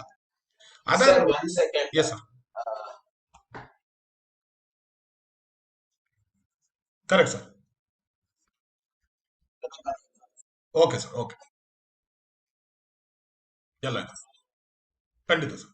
ಸೊ ನೀವು ಇದನ್ನ ನಾನು ಟೆಕ್ನಿಕಲ್ ಸ್ಕಿಲ್ ಇಲ್ಲದೆ ಇದ್ರು ನಿಮ್ದೇನು, ಇವಾಗ ನೀವು ಟ್ಯಾಲಿ ಕಲ್ತಿದ್ದೀರಾ, ಇಲ್ಲ ನೀವು ಏನೋ ಡಿಸೈನ್ ಟೂಲ್ಸ್ ಕಲ್ತಿದ್ದೀರಾ, ಇಲ್ಲ ನೀವು ಯಾವ್ದೋ ರಿಸರ್ಚ್ ಟೂಲ್ಸ್ ಮಾಡಿದ್ದೀರಾ, ನೀವು ಏನೇ ಹಾಕಿ, ನನ್ನ ಪ್ರಕಾರ ಟೆಕ್ನಿಕಲ್ ಅಂದ್ರೆ ನಿಮ್ದು ಸಬ್ಜೆಕ್ಟ್ ಇರೋ ಅಂತದ್ದು ನೀವು ಹಾಕಿ. ಇಲ್ಲಿ ಏನೇ ಹಾಕಿ, ನಾನು ಹೇಳ್ತಾ ಇರೋದು, ನೀವು ಇಲ್ಲಿ ಏನೇ ಮಾಡಿರ್ಲು ಅದನ್ನ ಹಾಕಿದ್ರೆ ನೀವು ಅದನ್ನ ಪ್ರಿಪೇರ್ ಆಗಿರ್ಬೇಕು ಮುಂಚೆ. ನೀವು ಇಲ್ಲಿ ನಿಮ್ ಬ್ರಾಂಚ್ ಓದಿರೋದೋ, ನೀವು ಡಿಗ್ರಿಲಿ ಓದಿರೋದೋ, ನೀವು ಪೋಸ್ಟ್ ಗ್ರಾಜುಯೇಷನ್ ಓದಿರೋದು, ಏನು ಓದಿರೋದೋ ಅದನ್ನ ಇಲ್ಲಿ ಹಾಕಿ. ಹಾಗೆ ಸೊ ಅವ್ರು ಏನ್ ಮಾಡಿದಾರೆ ಅಂದ್ರೆ ಅದನ್ನೆಲ್ಲ ಇಲ್ಲಿ ಟೆಕ್ನಿಕಲ್ ಬಗ್ಗೆ ಅಂದ್ರೆ ಅವ್ರ ಬ್ರಾಂಚ್ ಬಗ್ಗೆನೋ ಏನೋ ಓದಿರೋದು ಅಂದ್ರೆ ಅವರು ಕೋರ್ಸ್ ಬಗ್ಗೆ ಓದಿರೋದೆಲ್ಲ ಹಾಕಿದ್ದಾರೆ. ಅದ್ರ ಮೇಲೆ ಇಂಟರ್ವ್ಯೂ ಕೇಳಲಿ ಅಂತ. ಕೆಲವರು ಪ್ರಾಜೆಕ್ಟ್ಸ್ ಮಾಡಿರ್ತಾರೆ, ಕೆಲವರು ಇಂಟರ್ನ್ಶಿಪ್ ಅಂತ ಮಾಡಿರ್ತಾರೆ, ಅದನ್ನು ಕೂಡ ರೆಸ್ಯೂಮೇಲ್ ಹಾಕಿ. ನೀವು ಆರ್ಟಿಕಲ್ಶಿಪ್ ಅಂತ ಮಾಡಿರ್ಬೋದು ಬಿಕಾಮ್ ಅಲ್ಲಿ, ಅಲ್ಲ ಏನ್ ಮಾಡಿದಿರೋ, ನೀವು ಏನೇ ಒಂದು ಕಂಪನಿಯಲ್ಲಿ ಕೆಲಸ ಮಾಡಿರ್ಲಿ, ಇಲ್ಲ ನೀವು ಕಾಲೇಜ್ಗೋಸ್ಕರ ಏನಾದ್ರು ಕೆಲಸ ಮಾಡಿರ್ಲಿ, ಅದೇನೇ ಇರಲಿ, ಆ ಪ್ರಾಜೆಕ್ಟ್ ಇಂಟರ್ನ್ಶಿಪ್, ನೀವು ಆರ್ಗನೈಸೇಷನ್ ಸ್ಟಡಿನೋ ಏನೇನೋ ಬೇರೆ ಬೇರೆ ಕಾಲೇಜು, ಬೇರೆ ಬೇರೆ ಯೂನಿವರ್ಸಿಟಿಲಿ ಬೇರೆ ಬೇರೆದ್ ಹೇಳ್ತಾ ಇರ್ತಾರೆ. ಕೆಲವ್ರು ಏನ್ ಮಾಡ್ತಾರೆ ಅಂದ್ರೆ ಅದನ್ನ ಹಾಕ್ಬಿಟ್ಟು ಒಂದೇ ಸೆಂಟೆನ್ಸ್ ಅಲ್ಲಿ ಬರೆದು ಮುಗಿಸ್ಬಿಡ್ತಾರೆ. ಒಂದು ಸೆಂಟೆನ್ಸ್ ಅಲ್ಲಿ ಬರಿಬೇಡಿ. ಒಂದೇ ಸೆಂಟೆನ್ಸ್ ಅಲ್ಲಿ ಇದನ್ನೇನು ಹೇಳ್ತಾರೆ, ಐ ಡಿಡ್ ದಿಸ್ ಅಂತ ಮುಗಿಸ್ಬಿಡ್ತಾರೆ. ಇಲ್ಲ, I did internship at times of India ಅಂತ ಅಷ್ಟೇ ಬರಿಬೇಡಿ. ಇವಾಗ ನೀವು BCom ಅಲ್ಲಿ ಇದ್ಬಿಟ್ಟು ಏನೋ ಒಂದು ಇಂಟರ್ನ್ಶಿಪ್ ಟೈಮ್ಸ್ ಆಫ್ ಇಂಡಿಯಾದಲ್ಲಿ ಮಾಡಿದ್ರೆ ಅದನ್ನ ಸ್ವಲ್ಪ ಡೀಟೇಲ್ ಆಗಿ ಬರೀರಿ. Organisation, Times of India, project done, understood how to use Tally in Times of India's accounting department, I worked with Mister Ramesh, head of account ಅಂತ ಸ್ವಲ್ಪ ಬರೀರಿ ಡೀಟೇಲ್ಸ್. ಏನೇ ಪ್ರಾಜೆಕ್ಟ್ ಮಾಡಿರ್ಲಿ, ಟೆಕ್ನಿಕಲ್ ಇರ್ಲಿ, ಟೆಕ್ನಿಕಲ್ ಇಲ್ಲದೆ ಇರ್ಲಿ, ಕೋರ್ಸ್ ರಿಲೇಟೆಡ್ ಇರ್ಲಿ, ಕೋರ್ಸ್ ಎಲ್ಲಾನು ಬರೀರಿ. ಅಕಸ್ಮಾತ್ ಕೆಲವು ಕೋರ್ಸ್ ಅಲ್ಲಿ ಅವ್ರಿಗೆ ನಿಮಗೆ ಕಾಲೇಜಲ್ಲಿ ಬೇರೆ ಬೇರೆ ಕಂಪನಿಗೆಲ್ಲ ಕರ್ಕೊಂಡು ಹೋಗ್ತಾರೆ, ಇಂಡಸ್ಟ್ರಿಯಲ್ ವಿಸಿಟ್, ನಿಮ್ ಕೋರ್ಸ್ ಅಲ್ಲಿ ನಿಮ್ ಕಾಲೇಜಲ್ಲಿ ಕೆಲವ್ರು ಕರ್ಕೊಂಡು ಹೋಗ್ತಾರೆ, ಕೆಲವ್ರು ಕರ್ಕೊಂಡು ಹೋಗಲ್ಲ. ಕರ್ಕೊಂಡು ಹೋಗಿದ್ರು ನೋಡಿ ಅವ್ರು ಇಲ್ಲಿ ಬರ್ತಿದ್ದಾರೆ. ಇದೆಲ್ಲ ಯಾಕೆ ಹಾಕಿದಾರೆ ಗೊತ್ತಾ ಈ ಕ್ಯಾಂಡಿಡೇಟು? ಇದ್ರ ಮೇಲೆ ಇದ್ರೆ ನಾನು ಆನ್ಸರ್ ಮಾಡ್ಬೋದು, ಇದ್ರ ಮೇಲೆ ನಾನು ತಯಾರಿ ಮಾಡ್ಕೊಂಡು ಹೋಗ್ಬೋದು ಅಂತ. ಅದಕ್ಕೇನೆ ಒಂದು ರೆಸ್ಯೂಮೆಯಲ್ಲಿ ನೀವು ಏನೇನ್ ಮಾಡಿದೀರಾ ಕಾಲೇಜಲ್ಲಿ, ಇಲ್ಲ ನೀವೇನಾದ್ರೂ ಇಂಟರ್ನ್ಶಿಪ್ ಅಲ್ಲಿ, ಇಲ್ಲ ನೀವು ಕಾಲೇಜ್ಗೋಸ್ಕರ ಏನೇನ್ ಮಾಡಿದಿರೋ ಹಾಕಾದ್ಮೇಲೆ ಅದ್ರ ಮೇಲೆ ಸ್ವಲ್ಪ ತಯಾರಿ ಮಾಡಿ. ಟೆಕ್ನಿಕಲ್ಲೇ ಇರಬೇಕು ಅಂತಿಲ್ಲ, ನೀವ್ ಏನೇ ಮಾಡಿ ನಿಮ್ ಬ್ರಾಂಚ್ಗೋಸ್ಕರನೇ ಮಾಡಿರ್ಬೇಕು ಅಂತಿಲ್ಲ. ಬೇರೆ ಬ್ರಾಂಚ್ ಮಾಡಿರ್ಬೋದು, BCom ಅವರು BA ಅವ್ರು ಮಾಡಿರ್ಬೋದು, ಏನೋ ಮಾಡಿರ್ಬೋದು, ಅದನ್ನೆಲ್ಲಾನು ಹಾಕಿ. ಸೊ ಅವಾಗ ಏನ್ ಅನ್ಸುತ್ತೆ ಅಂದ್ರೆ ಈ ಮನುಷ್ಯ ಸ್ವಲ್ಪ ಆಕ್ಟಿವ್ ಇದಾನೆ, ಇವಳು ಬೇರೆ ಸ್ವಲ್ಪ ಇನಿಷಿಯೇಟಿವ್ ತಗೋತಾಳೆ, ಎಲ್ಲಾನು ಗೊತ್ತಾಗತ್ತೆ. ಸೊ ಇವ್ದೆಲ್ಲ ಒಂದು ಸಿಂಪಲ್ ಆಗಿ ಫಾರ್ಮ್ಯಾಟಿಂಗ್ ಏನ್ ಓ ಅಂತಿಲ್ಲ, ಸಿಂಪಲ್ ಆಗಿದೆ, ಒಂದು ಸ್ಟೂಡೆಂಟ್ ಮಾಡೋ ತರ ಇದೆ. ಇವಾಗ ಇನ್ನೊಂದು ಇದು ನೀವು ಯಾವುದೇ ಕೋರ್ಸ್ ಮಾಡಿರ್ಲಿ, BCom, BSc, BA, ಇಂಜಿನಿಯರಿಂಗು ಏನೇ ಮಾಡಿರ್ಲಿ, ಇದು ಒಂದು ಸೆಕ್ಷನ್ ಇರುತ್ತೆ.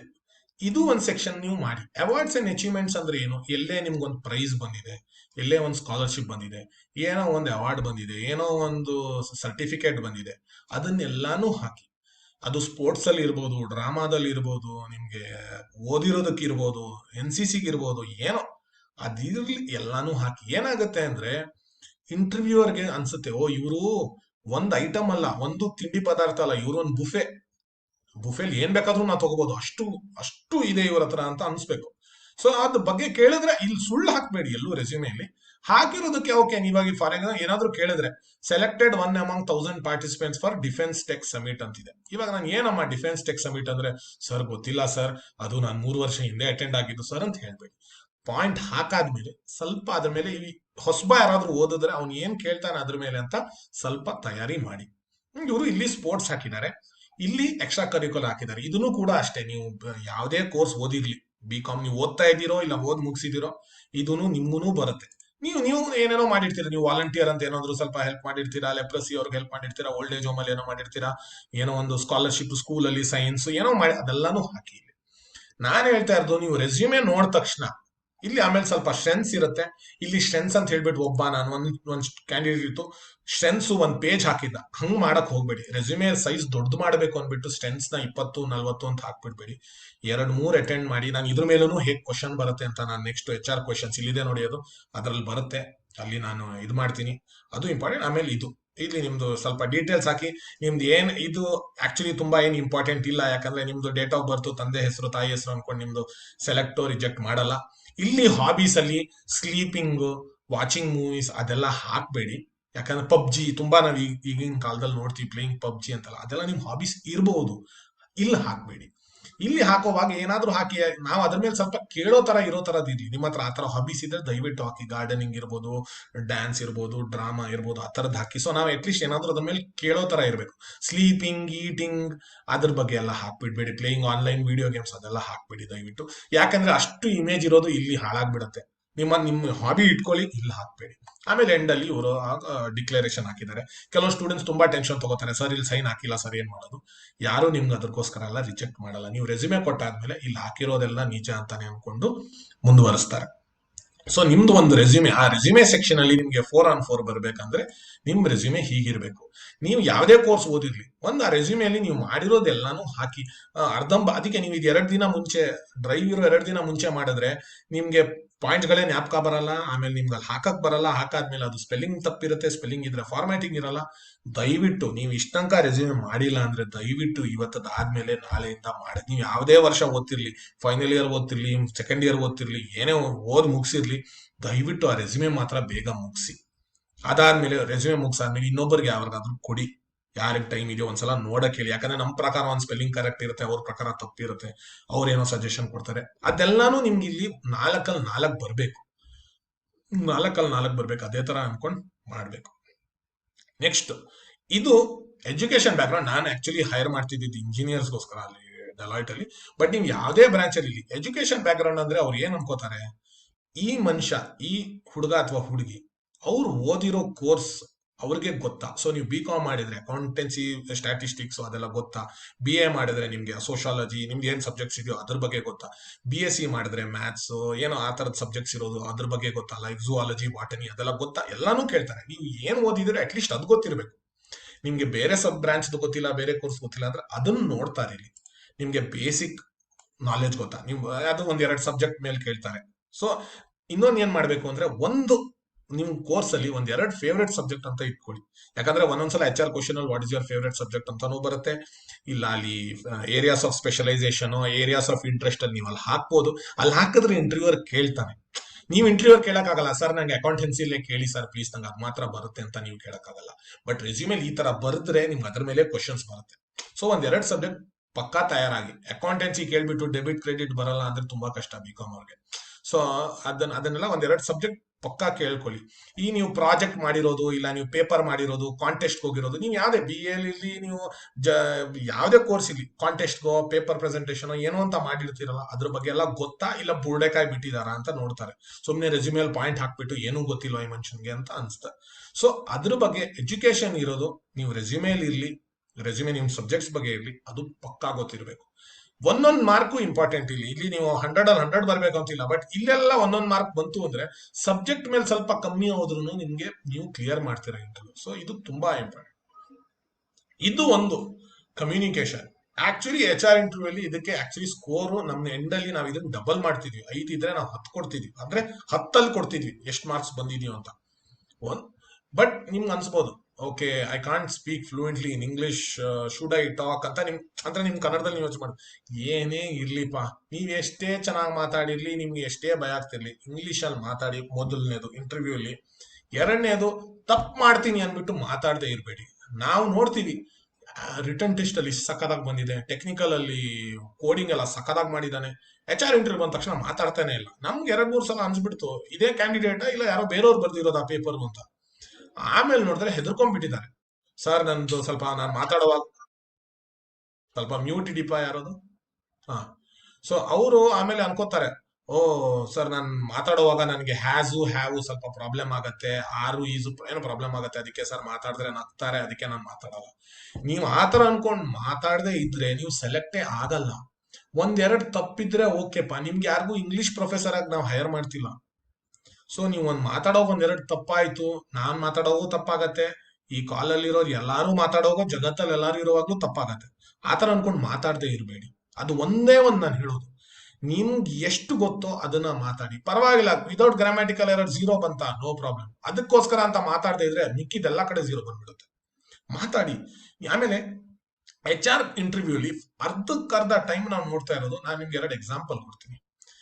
ನಾವು ಯಾರಿಗಾದ್ರೂ ಕೇಳಿದ್ರೆ ವಾಟ್ ಆರ್ ಯುವರ್ ಸ್ಟ್ರೆಂತ್ಸ್, ಅದೆಲ್ಲ ನಾನು ಬರೋದಿದೆ, ನಾನು ಟೈಮ್ ಪ್ಲಾನ್ ಮಾಡ್ಕೊಂಡು ಹಂಗೆ ಬಂದಿದ್ದೀನಿ, ಬಟ್ ನಾನು ನಿಮ್ಗೆ ಅದೇ ಹೇಳ್ತೀನಿ. ವಾಟ್ ಆರ್ ಯುವರ್ ಸ್ಟ್ರೆಂತ್ಸ್ ಅಂತ ನಾವೇನಾದ್ರೂ ಕ್ವಶನ್ಸ್ ಬಂತು ಅಂದ್ರೆ, ಟೆನ್ಷನ್ ಇರೋನ್ ಹೆಂಗ್ ಆನ್ಸರ್ ಮಾಡ್ತಾನೆ, ಟೆನ್ಷನ್ ಇಲ್ದಿರೋನ್ ಹೆಂಗ್ ಆನ್ಸರ್ ಮಾಡ್ತಾನೆ, ಆಯ್ತಾ? ನಾನು ಇರೋನು ಅಂತ ಹೇಳೋದು ಅಂದ್ರೆ ಹುಡುಗರು ಹುಡುಗಿರ್ ಅಂತಾನೆ, ಆಯ್ತಾ? ಇಬ್ರಿಗೂ ನಾನು ಹೇಳ್ತಾ ಇರೋದು ಹೆಂಗ್ ಆನ್ಸರ್ ಮಾಡ್ತಾರ ಅವರು. ವಾಟ್ ಆರ್ ಯುವರ್ ಸ್ಟ್ರೆಂತ್ಸ್ ಅನ್ನೋ ಟೆನ್ಷನ್ ಇರೋನ್ ಏನಂತಾನೆ,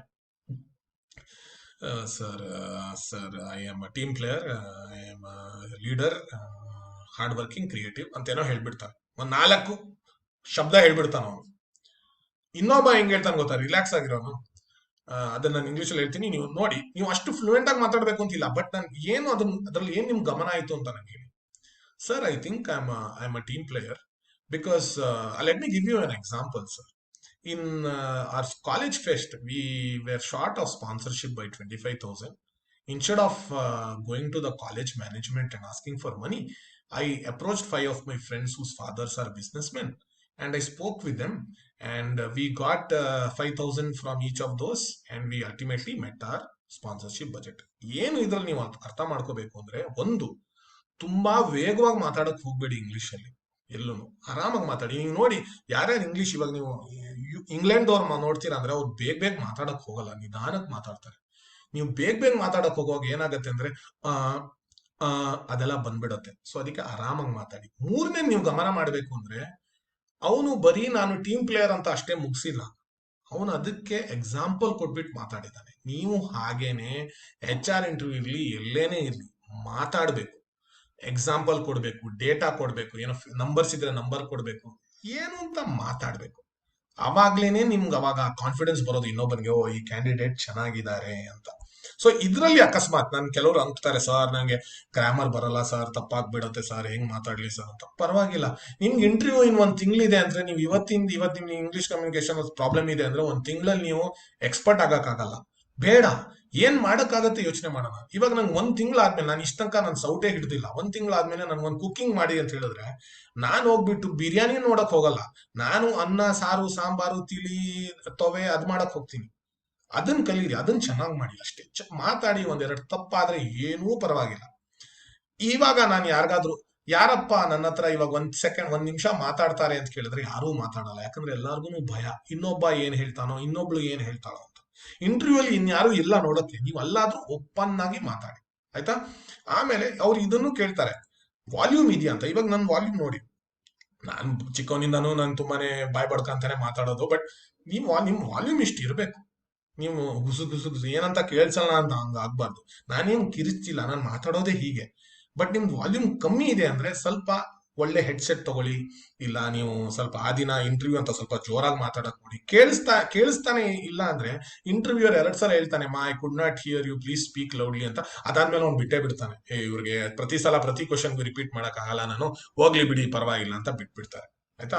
ಅಂಡ್ ಮೂರನೇ ನೋಡ್ತಾರೆ, ಇಂಟರ್ವ್ಯೂರ್ ಕೇಳಿದ್ ಅರ್ಥ ಆಗ್ತಾ ಇದೆಯಾ ಅಂತ. ಇಂಟರ್ವ್ಯೂರ್ ಟೂಸ್ ಟೂಸ್ ಅಂತ ಫಾಸ್ಟ್ ಬೇಗ ಬೇಗ ಮಾತಾಡ್ಬಿಡ್ತಾರೆ ಇಂಗ್ಲಿಷ್ ಅಲ್ಲಿ. ನಿಮ್ಗೆ ಅರ್ಥ ಆಗ್ತಾ ಇದೆಯಾ, ನಿಮ್ಗೆ ಫಾಸ್ಟ್ ಆಗಿ ಮಾತಾಡಕ್ ಆಗದೆ ಇದ್ರು ಆ ಕಡೆಯಿಂದ ಮಾತಾಡೋದು ನಿಮ್ಗೆ ಇಂಗ್ಲಿಷ್ ಅಲ್ಲಿ ಅರ್ಥ ಆಗ್ತಾ ಇದೆಯಾ, ಅದೆಲ್ಲ ನಾವು ನೋಡ್ತೀವಿ. ಇದು ತುಂಬಾ ಇಂಪಾರ್ಟೆಂಟ್, ಇದಕ್ಕೆ ನಾವು ಮ್ಯಾಕ್ಸಿಮಮ್ ಕೊಡೋದು. Does he explain his answers in detail. ಬರೀ fill in the blanks question ಅಲ್ಲ, ಅದಕ್ಕೆ interview. Fill in the blanks ಇದ್ದಿದ್ರೆ ವಾಟ್ ಆರ್ ಯುವರ್ ಸ್ಟ್ರೆಂತ್ಸ್ ಅಂತ ಹೇಳ್ಬಿಟ್ಟು ನಿಮ್ಗೆ ಒಂದು ಫಾರ್ಮ್ ಕೊಟ್ಬಿಟ್ಟು ಫಿಲ್ ಮಾಡಿಸ್ತಿದ್ವಲ್ಲ. ಯಾಕೆ ಇಂಟರ್ವ್ಯೂ ಮಾಡ್ಬೇಕು? ನೀವ್ ಹೇಗ್ ಮಾತಾಡ್ತೀರಾ, ಆ ಕ್ವಶನ್ಗೆ ನಾನ್ ಕೌಂಟರ್ ಕ್ವಶನ್ ಕೊಟ್ರೆ ಅದನ್ನ ಹೆಂಗ್ ಹ್ಯಾಂಡಲ್ ಮಾಡ್ತೀರಾ, ಅದೆಲ್ಲ ನಾನು ನೋಡ್ಬೇಕು. ನೀವು ಒಂದೊಂದೇ ಫಿಲ್ ಇನ್ ದ ಬ್ಲಾಂಕ್ಸ್ ಅಲ್ಲಿ ಒಂದೊಂದೇ ವರ್ಡ್ ಹೇಳ್ಬೇಡಿ. ಎಷ್ಟು ಜನ ಮಾಡ್ತಾರೆ ಗೊತ್ತಾ, ಯಾಕಂದ್ರೆ ಅವ್ರ HR ಕ್ವಶನ್ ಪ್ರಿಪೇರೇ ಆಗಿರಲ್ಲ. ಎಲ್ಲಾರು ಅನ್ಕೋತಾರೆ ನಾನು ರೆಸ್ಯೂಮೆ ನೋಡ್ತೀನಿ, ಆಪ್ಟಿಟ್ಯೂಡ್ ನೋಡ್ತೀನಿ, HR ಕ್ವಶನ್ ತಾನೇ ಅಲ್ಲೋಗಿ ನೋಡ್ಕೊಳ್ಳೋಣ ಅಂತ. ಅಲ್ಲೋಗಿ ನೋಡ್ಕೊಂಡ್ರೆ ರಿಜೆಕ್ಷನ್ ಗ್ಯಾರಂಟಿ. ಅದಕ್ಕೆ ಅಲ್ಲೋಗಿ ನೋಡಕ್ ಹೋಗ್ಬೇಡಿ, ಮನೆಯಲ್ಲೇ ನೋಡ್ಕೊಂಡು ಪ್ರಿಪೇರ್ ಮಾಡ್ಕೊಂಡು ಹೋಗ್ಬೇಕು. ಇಲ್ಲ ಅಂದ್ರೆ ಹೇಳುದಲ್ಲ, ಮೊದ್ಲಿಂದ ಮಾಡಿರೋದು ಹಾರ್ಡ್ ವರ್ಕ್ ಎಲ್ಲ ಹೊಟ್ಟೋಗುತ್ತೆ. ಸೊ ಈ ಕಮ್ಯುನಿಕೇಶನ್ ಸೆಕ್ಷನ್ ಇದೆಯಲ್ಲ, ಸೊ ನಾವು ಫಸ್ಟ್ ಇಂದ ನೋಡಿದೇನು, ಗ್ರೂಮಿಂಗ್ ನೋಡಿದ್ವಿ, ಅದಾದ್ಮೇಲೆ ಫಸ್ಟ್ ಇಂಪ್ರೆಷನ್ ನೋಡಿದ್ವಿ, ರೆಸ್ಯೂಮೆ ನೋಡಿದ್ವಿ, ಇದು ಎಜುಕೇಶನ್ ಬ್ಯಾಕ್ ಗ್ರೌಂಡ್ ಅಂದ್ರೆ ನೀವು ಓದಿರೋ ಬಗ್ಗೆ ಕೇಳೋ ಕ್ವಶನ್ಸ್ ನೋಡಿದ್ವಿ, ಕಮ್ಯುನಿಕೇಶನ್ ನೋಡಿದ್ವಿ. ತುಂಬಾ ತುಂಬಾ ತುಂಬಾ ತುಂಬಾ ತುಂಬಾ ಇಂಪಾರ್ಟೆಂಟ್ ಇದು. ಎಲ್ಲದಕ್ಕಿಂತ ಇದೇನೆ, ನೀವು ಆನ್ಸರ್ ಗೊತ್ತಿಲ್ದಿರೋ ಬಿಡಕ್ ಹೋಗ್ಬಿಡಿ, ಬಟ್ ಗೊತ್ತಿರೋ ಆನ್ಸರ್ ಕೇಳುವಾಗ HR ಕ್ವಶನ್ ಅಲ್ಲಿ ಅದನ್ನ ನೀವು ಸ್ವಲ್ಪ ವಿಸ್ತಾರವಾಗಿ ಹೇಳಿ. ಇದು ಇನ್ನೊಂದಿದು. ಇವಾಗ ನಿಮ್ಗೆ ಇವಾಗ ಯಾವ್ದೋ ನೀವು ಮದ್ವೆ ಟೈಮಲ್ಲಿ ಅನ್ಕೊಳ್ಳಿ, ಯಾರ್ದೋ ಒಂದು ಹುಡುಗ ಹುಡುಗಿದ್ ಮದ್ವೆ ಆಗ್ತಾ ಇದೆ. ಹುಡುಗನ್ಗೂ ಅನ್ಸ್ಬೇಕು ಹುಡುಗಿಗೆ ನನ್ ಮೇಲೆ ಇಂಟ್ರೆಸ್ಟ್ ಇದೆ ಅಂತ, ಹುಡುಗಿಗೂ ಅನ್ಸ್ಬೇಕು ಹುಡುಗನ್ಗೆ ನನ್ ಮೇಲೆ ಇಂಟ್ರೆಸ್ಟ್ ಇದೆ ಅಂತ. ಕರೆಕ್ಟ್ ಅಲ್ವಾ? ಅಂದ್ರೆ ಅವರು ಆಮೇಲೆ ಮಾತಾಡೋದಿರ್ಲಿ ಆತರ ಇರ್ಲಿ. ಇಲ್ಲೂ ಅಷ್ಟೇ, ಒಂದು ಇಂಟರ್ವ್ಯೂ ಮತ್ತೆ ಇಂಟರ್ವ್ಯೂಯಿ ಅಂದ್ರೆ ಒಂದ್ ಮದ್ವೆ ತರಾನೇ ಅಂತಾನೆ ಅನ್ಕೊಳ್ಳಿ. ಕಂಪನಿಗೆ ನಿಮ್ ಮೇಲೆ ಇಂಟ್ರೆಸ್ಟ್ ಬರ್ಬೇಕಂದ್ರೆ ಕಂಪನಿಗೂ ಅನ್ಸ್ಬೇಕು ನಿಮ್ಗೆ ಕಂಪನಿ ಮೇಲೆ ಇಂಟ್ರೆಸ್ಟ್ ಇದೆ. ಸುಮ್ನೆ ಕಾಲೇಜ್ ಅವ್ರು ಹೇಳಿದ್ರು ಅಂತ ಇಂಟರ್ವ್ಯೂ ಅಟೆಂಡ್ ಆಗ್ತಿಲ್ಲ, ಮನೇಲಿ ಓಡಿಸಿದ್ರು ಅಂತ ಇಂಟರ್ವ್ಯೂ ಅಟೆಂಡ್ ಆಗ್ತಿಲ್ಲ. ನಿಮಗ್ ಖುದ್ದಾಗಿ ಕಂಪನಿ ಇಷ್ಟ ಇದೆ, ನಾನ್ ಅಟೆಂಡ್ ಆಗ್ಬೇಕು, ಕೆಲಸ ಸಿಗ್ಬೇಕು ಅಂತ ನೀವ್ ಹೇಗ್ ತೋರಿಸ್ತೀರಾ? ಎಲ್ಲರೂ ಹೇಳ್ತಾರೆ, oh Infosys is my dream sir, from childhood I want. ಹಂಗಂತಲ್ಲ.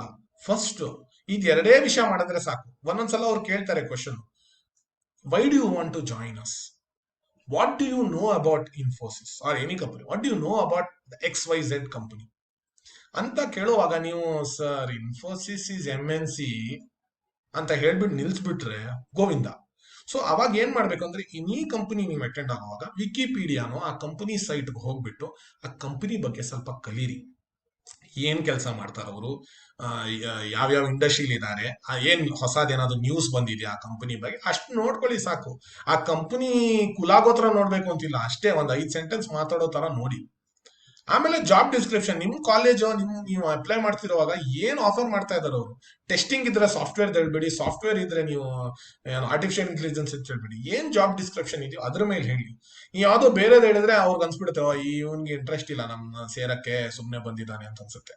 ಇದನ್ನೂ ತುಂಬಾ ಇಂಪಾರ್ಟೆಂಟ್. ಕಂಪನಿ ಇದು ಬರೋವಾಗ ನೀವ್ ಏನ್ ಮಾಡ್ತೀರಾ, ನಿಮ್ಗೆ ಗೊತ್ತಾದ್ರೆ ಏನ್ ಕಂಪನಿ ಬಗ್ಗೆ ಅದೆಲ್ಲಾನು ಗೊತ್ತಿ.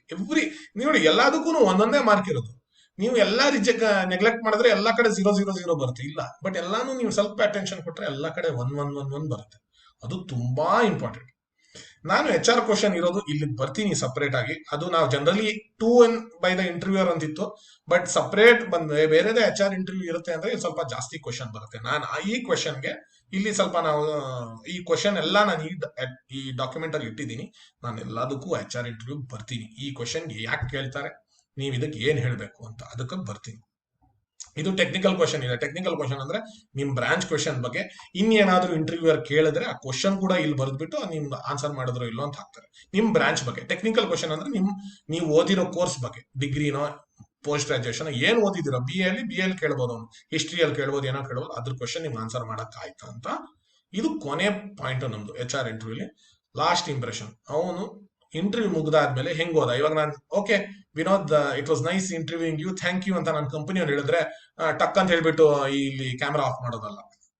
ಥ್ಯಾಂಕ್ ಯು ನಾನ್ ಹೆಂಗ್ ಹೇಳ್ತೀನಿ ಅಂತ ಹೇಳಿ. ನೀವ್ ಯಾರಾದ್ರೂ ಸರ್ ಇಂಟರ್ವ್ಯೂ ಮುಗೀತು ಅಂತ ಹೇಳಿದ್ರೆ ನಾನು ಹೇಳ್ತೀನಿ, thank you so much sir. First of all it was a wonderful experience. Thank you for giving me the chance to interview at Infosys. I hope you have a very good day. Can I disconnect the camera sir, or can I switch off the camera sir? Okay, thank you so much sir, have a good day, bye bye ಅಂತ ಹೇಳ್ಬಿಟ್ಟು ಇಡೋದು. ನೋಡಿ, last impression ಕೂಡ ಹೆಂಗಾಯ್ತು. ಅಷ್ಟು ನೀವು ಮಾತಾಡಿದ್ರೆ ಅದಾದ್ಮೇಲೆ ಯಾವ ಇಂಟರ್ವ್ಯೂ ನಿಮ್ಗೆ ರಿಜೆಕ್ಟ್ ಮಾಡ್ತಾರ್ರಿ? ಪರವಾಗಿಲ್ರಿ, ಇಷ್ಟು ಟೆನ್ಷನ್ ಆದ್ರೂ ಅದನ್ನು ಜ್ಞಾಪಕ ಇಟ್ಕೊಂಡ ಅಂತ. ಒಳಗಡೆ ಬರುವಾಗ ನಿಮ್ ಜ್ಞಾಪಕ ಇರುತ್ತೆ, ನಕ್ಬಿಟ್ಟು ಹೋಗ್ಬಿಟ್ಟು ನಕ್ಬಿಟ್ಟು ಹೋಗ್ಬೇಕು ಅಂತ. ಎಲ್ಲ ಇಂಟರ್ವ್ಯೂ ಆದ್ಮೇಲೆ ಎಲ್ಲ ನಿಮ್ ಡ್ರಾಮಾ ಎಲ್ಲ ಬಂದ್ಬಿಡುತ್ತಲ್ಲ ಆಚೆ, ಆಮೇಲೂ ನಿಮ್ ಜ್ಞಾಪಕ ಇರತ್ತಾ ಥ್ಯಾಂಕ್ ಯು ಅಂತ ಹೇಳ್ಬೇಕು. ಇವನು ಕೂಲ್ ಮನುಷ್ಯ ರೀ, ಇವಳು ಸಖತ್ ಆರಾಮ್ರಿ ಹಂಗ ಅನ್ಸ್ಬೇಕು ಇಂಟರ್ವ್ಯೂರ್ಗೆ. ಸುಮ್ನೆ ಥ್ಯಾಂಕ್ ಯು ಅಂದ ತಕ್ಷಣ ಹೋಗಪ್ಪ ಆಗಲ್ಲ ಅಂತ ಹೇಳ್ಬಿಟ್ಟು ಲ್ಯಾಪ್ಟಾಪ್ ಸ್ಕ್ರೀನ್ ಡೌನ್ ಮಾಡೋದಲ್ಲ, ಗೊತ್ತಾಯ್ತಲ್ಲ. ಸೊ ಅದು ತುಂಬಾ ತುಂಬಾ ಇಂಪಾರ್ಟೆಂಟ್. ಇದನ್ನ ಇಂಟರ್ವ್ಯೂ ಇವ್ಯಾಲ್ಯೂಯೇಷನ್ ಪ್ಯಾರಾಮೀಟರ್ ಅಂತಾರೆ. ಇದರಲ್ಲಿ ನೀವು ಎಷ್ಟು ಬರ್ಸಕ್ಕಾಗತ್ತೋ ಅಷ್ಟು ಬರ್ಸ್ಬೇಕು. ಇವಾಗ ಇದ್ ನೋಡಿ, ಇಲ್ಲಿ ನಿಮ್ಗೆ ಸ್ವಲ್ಪ ಝೀರೋ ಬರ್ಬೋದು, ಯಾಕಂದ್ರೆ ಯಾವ ಕ್ವಶನ್ ಕೇಳ್ತಾರೆ ಅದೆಲ್ಲ ನಿಮ್ಗೆ ಗೊತ್ತಿಲ್ಲ.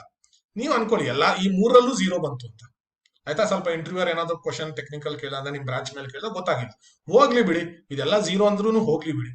ಮಿಕ್ಕಿದ್ರಲ್ಲಿ ತಗೊಳ್ಳಿ, ಮಿಕ್ಕಿದ್ರಲ್ಲಿ ಎಲ್ರಿ ನಿಮ್ಗೆ ಕಷ್ಟ ಆಗತ್ತೆ ತಗೊಳಕ್ಕೆ. ಲಾಸ್ಟ್ ಇಂಪ್ರೆಷನ್ ಕಷ್ಟ ಆಗತ್ತಾ? HR ಕ್ವಶನ್ ಅಲ್ಲಿ ಕಷ್ಟ ಆಗತ್ತಾ? HR ಕ್ವಶನ್ ಏನ್ ಗೊತ್ತಾ, ನಾನು ಅದೇ ಹೇಳ್ತೀನಿ. ಇವಾಗ ನೀವು ನಿಮ್ ಯೂನಿವರ್ಸಿಟಿ ನಿಮ್ದು ಎಕ್ಸಾಮ್ ನೋಡ್ತೀರಲ್ವಾ, ಹೇಗ್ರಿ ಪ್ರಿಪೇರ್ ಆಗ್ತೀರಾ ನೀವೆಲ್ಲರೂ? ಇದು ಹಿಂದಿನ ಎಕ್ಸಾಮ್ ಅಲ್ಲಿ ಇದು ಬಂದಿದ್ ಕಣೋ, ಇದು ಓದ್ಬೇಕಮ್ಮ, ರಿಪೀಟ್ ಆಗ್ತಾ ಇದೆ ಅಂತ. ಅಷ್ಟು ಯೂನಿವರ್ಸಿಟಿಲಿ ಬರೋ ಒಂದು ಕ್ವಶನ್, ಹಳೆ ಕ್ವಶನ್ ಪೇಪರ್ ನೋಡ್ಕೊಂಡು ಪ್ರಿಪೇರ್ ಆಗ್ತೀರಾ, ಕರೆಕ್ಟಾ? ಒಳ್ಳೇದದು, ಪ್ರಿಪೇರ್ ಆಗಿ. HR ಕ್ವಶನ್ ಅದೇ ಕ್ವಶನ್ ಬರ್ತಾ ಇರತ್ತೆ, ಆದ್ರೂ ಸ್ಟೂಡೆಂಟ್ಸ್ ಅಯ್ಯೋ ಅಂತ ಆನ್ಸರ್ ಮಾಡಲ್ವಲ್ಲ, ಯಾಕೆ? ಇದು ಒಂಥರ HR ಕ್ವಶನ್ ಏನ್ ಗೊತ್ತಾ, ಲೀಕ್ ಆಗಿರೋ ಕ್ವಶನ್ಸ್ ಅಲ್ಲಿ ನೀವು ಚೆನ್ನಾಗಿ ಮಾಡಿಲ್ಲ ಅಂದ್ರೆ ಇಂಟರ್ವ್ಯೂರ್ ಏನ್ ಅನ್ಕೋತಾನೆ, ನಾನು ಬರ್ತೀನಿ ಎಲ್ಲ HR ಇಂಟರ್ವ್ಯೂ ಕ್ವಶನ್ಸ್ ಇಲ್ಲಿ ಬರ್ತೀನಿ ರೀ ನೋಡಿ. ಇನ್ ಮಿಕ್ಕಿದ್ ಯಾಕೆ ನಿಮ್ಗೆ ಒಂದ್ ಬರಲ್ಲ? ಕಂಪನಿ ನಾಲೆಜ್ ಬರೋದು ಕಷ್ಟನಾ? ಎಲ್ಲಿದೆ ಕಷ್ಟ ಒಂದ್ ಬರ್ಸಕ್ಕೆ? ಓಕೆ, ನಿಮ್ಗೆ ಕಮ್ಯುನಿಕೇಶನ್ ಅಲ್ಲಿ ಇಲ್ಲಿ ಸ್ವಲ್ಪ ಗ್ರಾಮ್ಯಾಟಿಕಲ್ ಎರರ್ಸ್ ಅಲ್ಲಿ ಝೀರೋ ಬಂತು ಅಂತ ಅನ್ಕೊಳ್ಳಿ. ನಮ್ಗೂ ಗೊತ್ತು ರೀ, ನೀವು 21 ವರ್ಷದವರು ಅಂತ, ನಮಗೂ ನೀವು ನಮ್ಮಷ್ಟು ಕಮ್ಯುನಿಕೇಶನ್ ಬರಲ್ಲ ಅಂತಾನು ಗೊತ್ತು, ನಾವ್ 21 ಇರುವಾಗ ಹೇಗಿದ್ವಿ ಅಂತಾನು ಗೊತ್ತು. ಸೊ ನಾವೇ ನಿಮ್ಗೆ ಸ್ಟ್ರಿಕ್ಟ್ ಆಗಿ ಏನ್ ನೋಡಲ್ಲ, ಪರವಾಗಿಲ್ಲ, ಅದ್ ಬಿಡಿ. ಎಲ್ಲಿದೆ ಕಷ್ಟ ಬರಕ್ಕೆ? ಯಾಕೆ ಬರಲ್ಲ? ಯಾಕದೆ HR ಇಂಟರ್ವ್ಯೂ ಏನ್ ಗೊತ್ತಾ ನಾನು ಹೇಳುದು, HR ಇಂಟರ್ವ್ಯೂ ರಾತ್ರಿ ನಮ್ಗೆ ಕೆಲವ್ರಿಗಿದೆ, ನಮ್ ಮಿಸಸ್ಗೂ ಅಷ್ಟೇ, ರಾತ್ರಿ ಅಂದ್ರೆ ಸ್ವಲ್ಪ ಭಯ ಬೀಳ್ತಾರೆ, ಲೈಟ್ ಆಫ್ ಮಾಡ್ಕೊಂಡು ಬರೋದಕ್ಕೆ. ನಿಮ್ಗೂ ಕೆಲವ್ರಿಗೆ ಭಯ ಇರ್ಬೋದು, ಬಟ್ ಭಯ ಏನಿದೆ ನಮ್ಗೆ ಕತ್ಲೆಯಲ್ಲಿ ಏನಿದೆ ಅಂತ ಗೊತ್ತಿಲ್ಲ, ಅದಕ್ಕೆ ಭಯ ಆಗತ್ತೆ ನಮ್ಗೆ, ಅಲ್ವಾ? HR ಇಂಟರ್ವ್ಯೂ ಏನ್ ಕೇಳ್ತಾರೆ ಅಂತ ಗೊತ್ತಿಲ್ಲ, ಅದಕ್ಕೆ ಭಯ ಆಗತ್ತೆ. ಏನ್ ಕೇಳ್ತಾರೆ ಅಂತ ಗೊತ್ತು, ಫಸ್ಟ್ ನಿಮ್ಗೆ ಹೇಳ್ದೆ ಹೆಂಗೆ ಅವ್ರು ಇವ್ಯಾಲ್ಯೂಯೇಟ್ ಮಾಡ್ತಾರೆ ಅಂತ. ಇಲ್ಲಿ ಸೊ ನೀವು ಇನ್ನೊಂದು ರೀಕ್ಯಾಪ್ ಆಗಿ ನೋಡ್ಬೇಕು ಅಂದ್ರೆ, ಒಂದು ಗ್ರೂಮಿಂಗ್, ನಿಮ್ದು ಬಟ್ಟೆ, ನಿಮ್ದು ಹೇರ್ ಕಟ್, ನಿಮ್ ನೇಲ್ಸ್, ನಿಮ್ ಜನರಲ್ ಒಂದು ಲುಕ್ ಫೀಲಿಂಗ್ ಹೆಂಗಿರತ್ತೆ ಅಂತ. ನೆಕ್ಸ್ಟ್ ನೀವು ಇಂಟರ್ವ್ಯೂ ಶುರು ಮಾಡೋ ಮುಂಚೆ ನಿಮ್ ಇಂಟರ್ವ್ಯೂರ್ ನಿಮ್ಮನ್ನ ನೋಡುವಾಗ ಕಾನ್ಫಿಡೆನ್ಸ್ ಇದೆಯಾ, ನಗ್ತಾರಾ, ಹ್ಯಾಂಡ್ ಶೇಕ್ ಇದೆಯಾ, ಐ ಕಾಂಟ್ಯಾಕ್ಟ್ ಇದೆಯಾ, ಅದೆಲ್ಲ. ಮೂರನೇದು ರೆಸ್ಯೂಮೆ, ಇದೆಲ್ಲ ನಿಮ್ ಕಂಟ್ರೋಲ್ ಇದೆ. HR ಇಂಟರ್ವ್ಯೂ ಬಂದವರು ಈ ಸೆಷನ್ ಆದ್ಮೇಲೆ ಎಲ್ಲಾರು ಸೆಲೆಕ್ಟ್ ಆಗೇ ಆಗ್ತಾರೆ. ನಾಲ್ಕನೇದು ಎಜುಕೇಶನ್ ಬ್ಯಾಕ್ ಗ್ರೌಂಡ್, ಅಂದ್ರೆ ನೀವು ರೆಸ್ಯೂಮೇಲ್ ಹಾಕಿರೋ ಬಗ್ಗೆ, ಪ್ರಾಜೆಕ್ಟ್, ಪೇಪರ್, ಇಂಟರ್ನ್ಶಿಪ್ ನೀವೇನೇನ್ ಮಾಡಿದ್ರು ಅದ್ರ ಬಗ್ಗೆ ಎಲ್ಲ ಗೊತ್ತಾ. ಕಮ್ಯುನಿಕೇಶನ್ ಹೇಳಿನಲ್ಲ, ಇಲ್ಲಿ ಝೀರೋ ಬಂದ್ರು ಮಿಕ್ಕಿದೆಲ್ಲ ನಿಮ್ಗೆ ಬರುತ್ತೆ. ನೀವು ಓದಿರೋದು, ನೀವು ಇಂಗ್ಲಿಷ್ ಮೀಡಿಯಂ ಅಲ್ಲಿ ಇರ್ಲಿ, ಎಲ್ಲೇ ಇರ್ಲಿ, ನಿಮ್ಗೆ ಇದು ಬಂದೇ ಬರುತ್ತೆ. ಯಾಕಂದ್ರೆ ನೀವು ಅಟ್ಲೀಸ್ಟ್ ನಿಮ್ ಗ್ರಾಜುಯೇಷನ್ ನೀವು ಇಂಗ್ಲಿಷ್ ಮೀಡಿಯಂ ಅಲ್ಲಿ ಮಾಡಿರ್ತೀರಾ ಅನ್ಕೋತೀನಿ, ಅದು ನಿಮ್ಗೆ ಬರುತ್ತೆ. ಕಂಪನಿ ನಾಲೆಜ್ ಕೂಡ ಬರುತ್ತೆ. HR ಕ್ವಶನ್ ಕೂಡ ಎವ್ರಿ ಸಿಂಗಲ್ ಕ್ವಶನ್ ನಾನು ನೋಡ್ತೀನಿ ನಿಮ್ಗೆ ಹೇಗೆ ಆನ್ಸರ್ ಮಾಡೋದು ಅಂತ. ಟೆಕ್ನಿಕಲ್ ಕ್ವಶನ್ ಅಲ್ಲಿ ಝೀರೋ ಬಂದ್ರೂ ಮೂರರಲ್ಲೂ ನೀವು ಸೆಲೆಕ್ಟ್ ಆಗ್ತೀರಾ. ಅಂದ್ರೆ HR ಯಾರಾದ್ರೂ ಟೆಕ್ನಿಕಲ್ ಕ್ವಶನ್ ಕೇಳಿದ್ರೆ ಸುಮ್ನೆ ನಿಮ್ಗೆ ಗೊತ್ತಾ ಅಂತ ಅದನ್ನ ಯೋಚನೆ ಮಾಡ್ಬೇಡಿ, ನಿಮ್ಗೆ ಆಗ್ಲೇಬೇಕು. ಈ ಸೆಕ್ಷನ್ ಆದ್ಮೇಲೆ ಆಗ್ಲೇಬೇಕು. ನಾನು ಇವಾಗ most commonly asked HR questions ಹೋಗ್ತೀನಿ. ಸೊ ಇದು ಒಂದು ನಾನು ಶೇರ್ ಮಾಡ್ತೀನಿ ಮಿಥುನ್ ಸರ್ ಹತ್ರ. ಅವ್ರ ಹತ್ರ ನಿಮ್ಮ ಇಮೇಲ್ ID ಇದ್ರೆ ಓಕೆ, ಇಲ್ಲಾಂದ್ರೆ ಸೆಷನ್ ಎಂಡ್ ಅಲ್ಲಿ ನಾನು ಚಾಟ್ ಬಾಕ್ಸ್ ಅಲ್ಲಿ ಹಾಕಿರ್ತೀನಿ. ಇದು ಒಂದು ರೆಸ್ಯೂಮೆ ಸ್ಯಾಂಪಲ್ ರೆಸ್ಯೂಮೇನು ಹಾಕಿರ್ತೀನಿ. ನಿಮ್ಗೆ ಬೇಕು ಅಂದ್ರೆ ಒಂದ್ 2-3 ಇದೆ, ಬೇರೆಯವ್ರದ್ದು ಬೇರೆ ತರ ರೆಸ್ಯೂಮೆ ಇದೆ, ಇದನ್ನು ನಾನು ತೋರಿಸ್ಬೇಕಿತ್ತು. ಈ ರೆಸ್ಯೂಮೆ ನೋಡಿ, ಈ ಮನುಷ್ಯ ಮಾಡಿರೋ ರೆಸ್ಯೂಮೆ ಇಲ್ಲಿಂದ, ಇವ್ರದ್ದು ನಮ್ದು ವೆಸ್ಟ್ ಬೆಂಗಾಲ್ ಕಾಲೇಜಲ್ಲಿ ಅವರು, ಇಲ್ಲಿಂದ ಇಲ್ಲಿ ತನಕ ಅವ್ರದ್ದು ಬರೀ ಪರ್ಸನಲ್ ಡೀಟೇಲ್ಸ್ ಇದೆ. ನೋಡಿ ಎಲ್ಲಿ ತನಕ ಇದೆ ಪರ್ಸನಲ್ ಡೀಟೇಲ್ಸ್ ನೋಡಿ, ಇಲ್ಲಿ ಶುರು ಆಗೋದು ಅವ್ರ ರೆಸ್ಯೂಮೆ. ಕೆರಿಯರ್ ಆಬ್ಜೆಕ್ಟಿವ್ ಬಿಟ್ಟಾದ್ಮೇಲೆ ಅದನ್ನು ಆಮೇಲೆ ಸ್ಟ್ರೆಂತ್ಸ್. ಸೊ ಇಷ್ಟ ತನಕ ಅವ್ರದ್ದು ಎಜುಕೇಶನ್ ಡೀಟೇಲ್ಸ್ ಏನೂ ಇಲ್ಲ, ಮೊದಲನೇ ಪೇಜಲ್ಲಿ ಏನೂ ಇಲ್ಲ. Contact details, phone number, email. ನೋಡಿ ಇಲ್ಲಿ ಬಂದಿದೆ address, phone number, email ID ಇದೆ. ವಾಪಸ್ ಇಲ್ಲಿ ಅಡ್ರೆಸ್ ಎಲ್ಲ ಇನ್ನೊಂದ್ಸಲ ಬಂತು. ಇದು ಅದೇ ಹೇಳಿದ್ದು, ಇಲ್ಲಿ ಸ್ವಲ್ಪ ಜಾಗ ವೇಸ್ಟ್ ಆಗ್ಬಿಡ್ತು. ಇಲ್ಲಿ ಸ್ವಲ್ಪ ನಿಮ್ದು ಎಜುಕೇಶನಲ್ ಕ್ವಾಲಿಫಿಕೇಶನ್ ಮಾರ್ಕ್ಸ್ ಬಂತ, ಮುಗೀತು, ಏನು ಇಲ್ವೇ ಇಲ್ಲ ಕೇಳಕ್ಕೆ ಇಂಟರ್ವ್ಯೂರ್ಗೆ. ಸೊ ಅದಕ್ಕೇನೆ ನಾನು ನಿಮ್ಗೆ 2 ತೋರಿಸಿದೆ. ಇದ್ರಲ್ಲಿ ಎಷ್ಟಿದೆ ನೋಡಿ ಕೇಳಕ್ಕೆ ಇಂಟರ್ವ್ಯೂರ್ಗೆ, ಇದ್ರಲ್ಲಿ ಏನೂ ಇಲ್ಲ. ನೀವ್ ಎಲ್ಲಿ ಹುಟ್ಟಿದೀರಾ ಅಂದ್ಬಿಟ್ಟು ಅದ್ರ ಮೇಲೆ ಎಷ್ಟು ಕ್ವಶನ್ ಕೇಳ್ತಾರೆ, ಕೇಳಕ್ ಆಗಲ್ಲ. ಅದಕ್ಕೆ ಹೇಳೋದು, ಇವರು ರೆಸ್ಯೂಮೆ ಒಂದ್ 2 ದಿನ ಮುಂಚೆ ಮಾಡಿರ್ತಾರೆ ಅಷ್ಟೇ. ನೀವು ಅದ್ರ ಎರಡರಿಂದ ಮುಂಚೆ ಅಲ್ಲ, ತುಂಬಾ ಮುಂಚೆ ಮಾಡಿ ಚೆನ್ನಾಗಿ ಮಾಡ್ಬೇಕು. ಅದನ್ನೇ ನಾನು ಹೇಳೋದು. ಸೊ ಲಾಸ್ಟ್ ಮಿನಿಟ್ ಅಲ್ಲಿ ಮಾಡಕ್ ಹೋಗ್ಬೇಡಿ ರೆಸ್ಯೂಮೆನ. ಈ ರೆಸ್ಯೂಮೆ ನೋಡಿದ್ರೆ ನಿಮ್ಗೆ ಗೊತ್ತಾಗತ್ತೆ ನೋಡಿ. ಈ ಟೇಬಲ್ ಹಾಕಿರೋದು ಲಾಸ್ಟ್ ಮಿನಿಟ್ ಅಲ್ಲಿ ಇದೆ, ಇಲ್ಲೇನೋ ಒಂದ್ ಸಿಕ್ಕಿದ್ದು ಅಂತ ಹಾಕಿರೋ ತರ ಇದೆ. ಹಂಗ್ ಮಾಡಬೇಡಿ ರೆಸ್ಯೂಮೆನ. ಅದಕ್ಕೆ ಹೇಳ್ತಿರೋದು, ನೀವು ಎಲ್ಲಾರು ಈ ಸೆಷನ್ ಆದ್ಮೇಲೆ ಎಷ್ಟು ಜನ ಇದ್ದೀರೋ, ನೀವು ಅನ್ಕೋಬಹುದು ಕೆಲವರು ಈಗ ಇದನ್ನ ಕೇಳ್ಕೊಂಡು ಯಾರೋ ಹೇಳ್ತಾ ಇದಾರಪ್ಪ, ಏನೋ ಒಂದು ಸರಿನೋ ತಪ್ಪು ಅವ್ರು ಹೇಳ್ತಿದ್ದಾರೆ, ಅವ್ರದ್ದು ಎಕ್ಸ್ಪೀರಿಯನ್ಸ್ಗೋಸ್ಕರ ಆದ್ರೂ ಮಾಡ್ಬಿಡೋಣ ಅಂತ. ಇನ್ ಕೆಲವರು ಅಯ್ಯೋ ಹೇಳ್ತಾ ಇರ್ಬಿಡ್ರಿ, ನಾವ್ ಬೇಕಾದಿದ್ ನಾವ್ ಮಾಡೋಣ ಅಂತ. ಇಂಟರ್ವ್ಯೂ ದಿನ ನೀವು ನಿಮ್ಗೊಂಥರ ಪಶ್ಚಾತ್ತಾಪ ಆಗತ್ತೆ. ಅದಕ್ಕೆ ಅದಾಗಬಾರ್ದು ಅಂತಾನೆ ನಾವ್ ಹೇಳ್ತಾ ಇರೋದು. ಕರೆಕ್ಟಾ? ನಾನು ಇವತ್ತು ಬೆಳಿಗ್ಗೆ ನಮ್ಮ ಆಫೀಸರ್ ಒಬ್ರು ಮನೆ ನೋಡಕ್ಕೆ, ಇವ್ರಿಗೆ ಮನೆ ಪರ್ಚೇಸ್ ಮಾಡಕ್ಕೆ ಬಂದಿದ್ರು.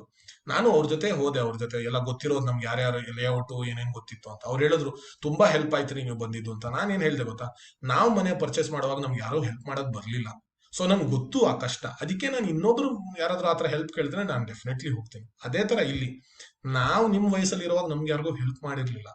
ಅದಕ್ಕೆ ನಮಗ್ ಗೊತ್ತು ಅವಾಗ ಎಷ್ಟು ಕಷ್ಟ ಆಯ್ತು ಅಂತ. ಅದಕ್ಕೆ ಇನ್ನೊಬ್ರು ಆ ಕಷ್ಟ ಪಡಬಾರ್ದು ಅಂತ ನಾವ್ ಹೇಳ್ತಾ ಇರೋದು. ಅದಕ್ಕೆ ಅಲ್ವಾ ಮಿಥುನ್ ಸರ್ ಮತ್ತೆ ಅವ್ರ ಟೀಮ್ ಇದನ್ನ ಮಾಡ್ತಿರೋದು. ಅವ್ರೇನ್ ಇದನ್ನ ಚಾರ್ಜ್ ಮಾಡ್ಕೊಂಡು ಮಾಡ್ತಿದಾರ? ಅವ್ರಿಗೆ ಇವತ್ತು ರಜದ ದಿನಾನೇ. ಅವ್ರು ಯಾಕೆ ಮಾಡ್ತಾ ಇರೋದು? ಅವ್ರಿಗೆ ಗೊತ್ತು ಅವ್ರು ಎಷ್ಟು ಕಷ್ಟ ಪಟ್ಟಿದ್ರು 20 ವರ್ಷದಲ್ಲಿ ಅಂತ. ಅಂದ್ರೆ ಅವ್ರಿಗೆ 20 ವರ್ಷ ವಯಸ್ಸಾಗಿರುವಾಗ ನೀವು ಪಡಬಾರ್ದು ಅಂತಾನೆ ಹೇಳ್ತಾ ಇರೋದು. ನಾನು ಇವಾಗ ಕಾಮನ್ಲಿ ಜಾಸ್ಟ್ HR ಕ್ವಶನ್ಸ್ ಹೋಗ್ತೀನಿ. ಒಂದ್ ನಿಮಿಷ ಇರಿ, ಅದನ್ನ ಆ ಸೆಷನ್ ನ ಶೇರ್ ಮಾಡ್ತೀನಿ. ಒಂದ್ ನಿಮಿಷ ಇರಿ. ಇಲ್ಲ ಇಲ್ಲ, PPT ಹಾಕಿಲ್ಲಮ್ಮ, ಒಂದ್ ನಿಮಿಷ ಅದಕ್ಕೆ ಹೋಗ್ತಾ ಇದೀನಿ. PDF ಕಾಣಿಸ್ತಲ್ಲ?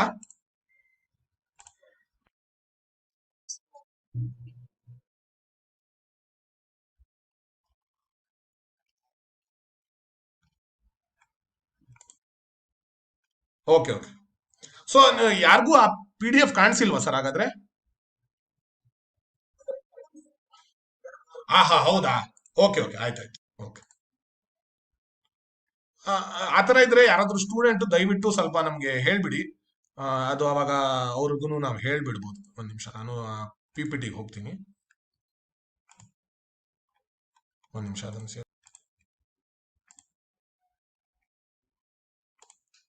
ನಿಮಿಷ ರೀ. ಹಾ. ಸೊ ಇಲ್ಲಿ ನಾನು ಬರುವಾಗ ನಾನು ಸ್ವಲ್ಪ ಕ್ವೆಶನ್ಸ್ ಕೇಳಿರೋದಕ್ಕೆ ಬರ್ತೀನಿ. ಇರಿ ಒಂದ್ ನಿಮಿಷ.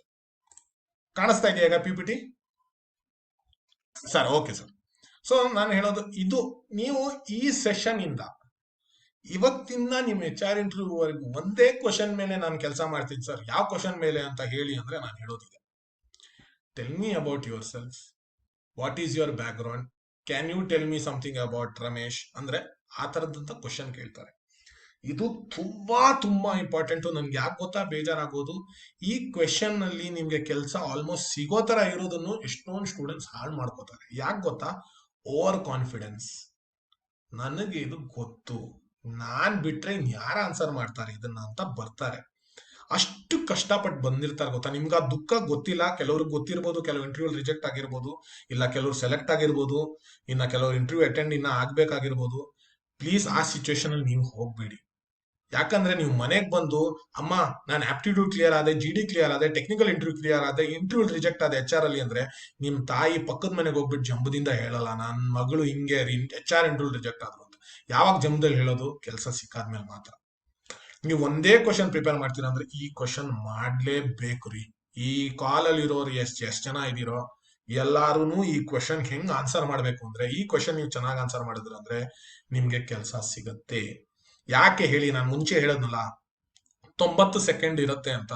90 ಸೆಕೆಂಡ್ ಅಲ್ಲಿ ನೀವು ಅಲ್ಲಿ ಡೋರ್ ತಟ್ಟಿ ಒಳಗಡೆ ಬಂದು ನಕ್ಬಿಟ್ಟು ಶೇಕ್ ಹ್ಯಾಂಡ್ ಕೊಟ್ಟು ಕೂತ್ಕೊಂಡಾಗಿ ರೆಸ್ಯೂಮೆ ಕೊಟ್ಟಾದ್ಮೇಲೆ ನಿಮ್ ರೆಸ್ಯೂಮೆ ಆ ಇಂಟರ್ವ್ಯೂ ಅಲ್ಲಿ ಅವಾಗ ನೋಡೋದು.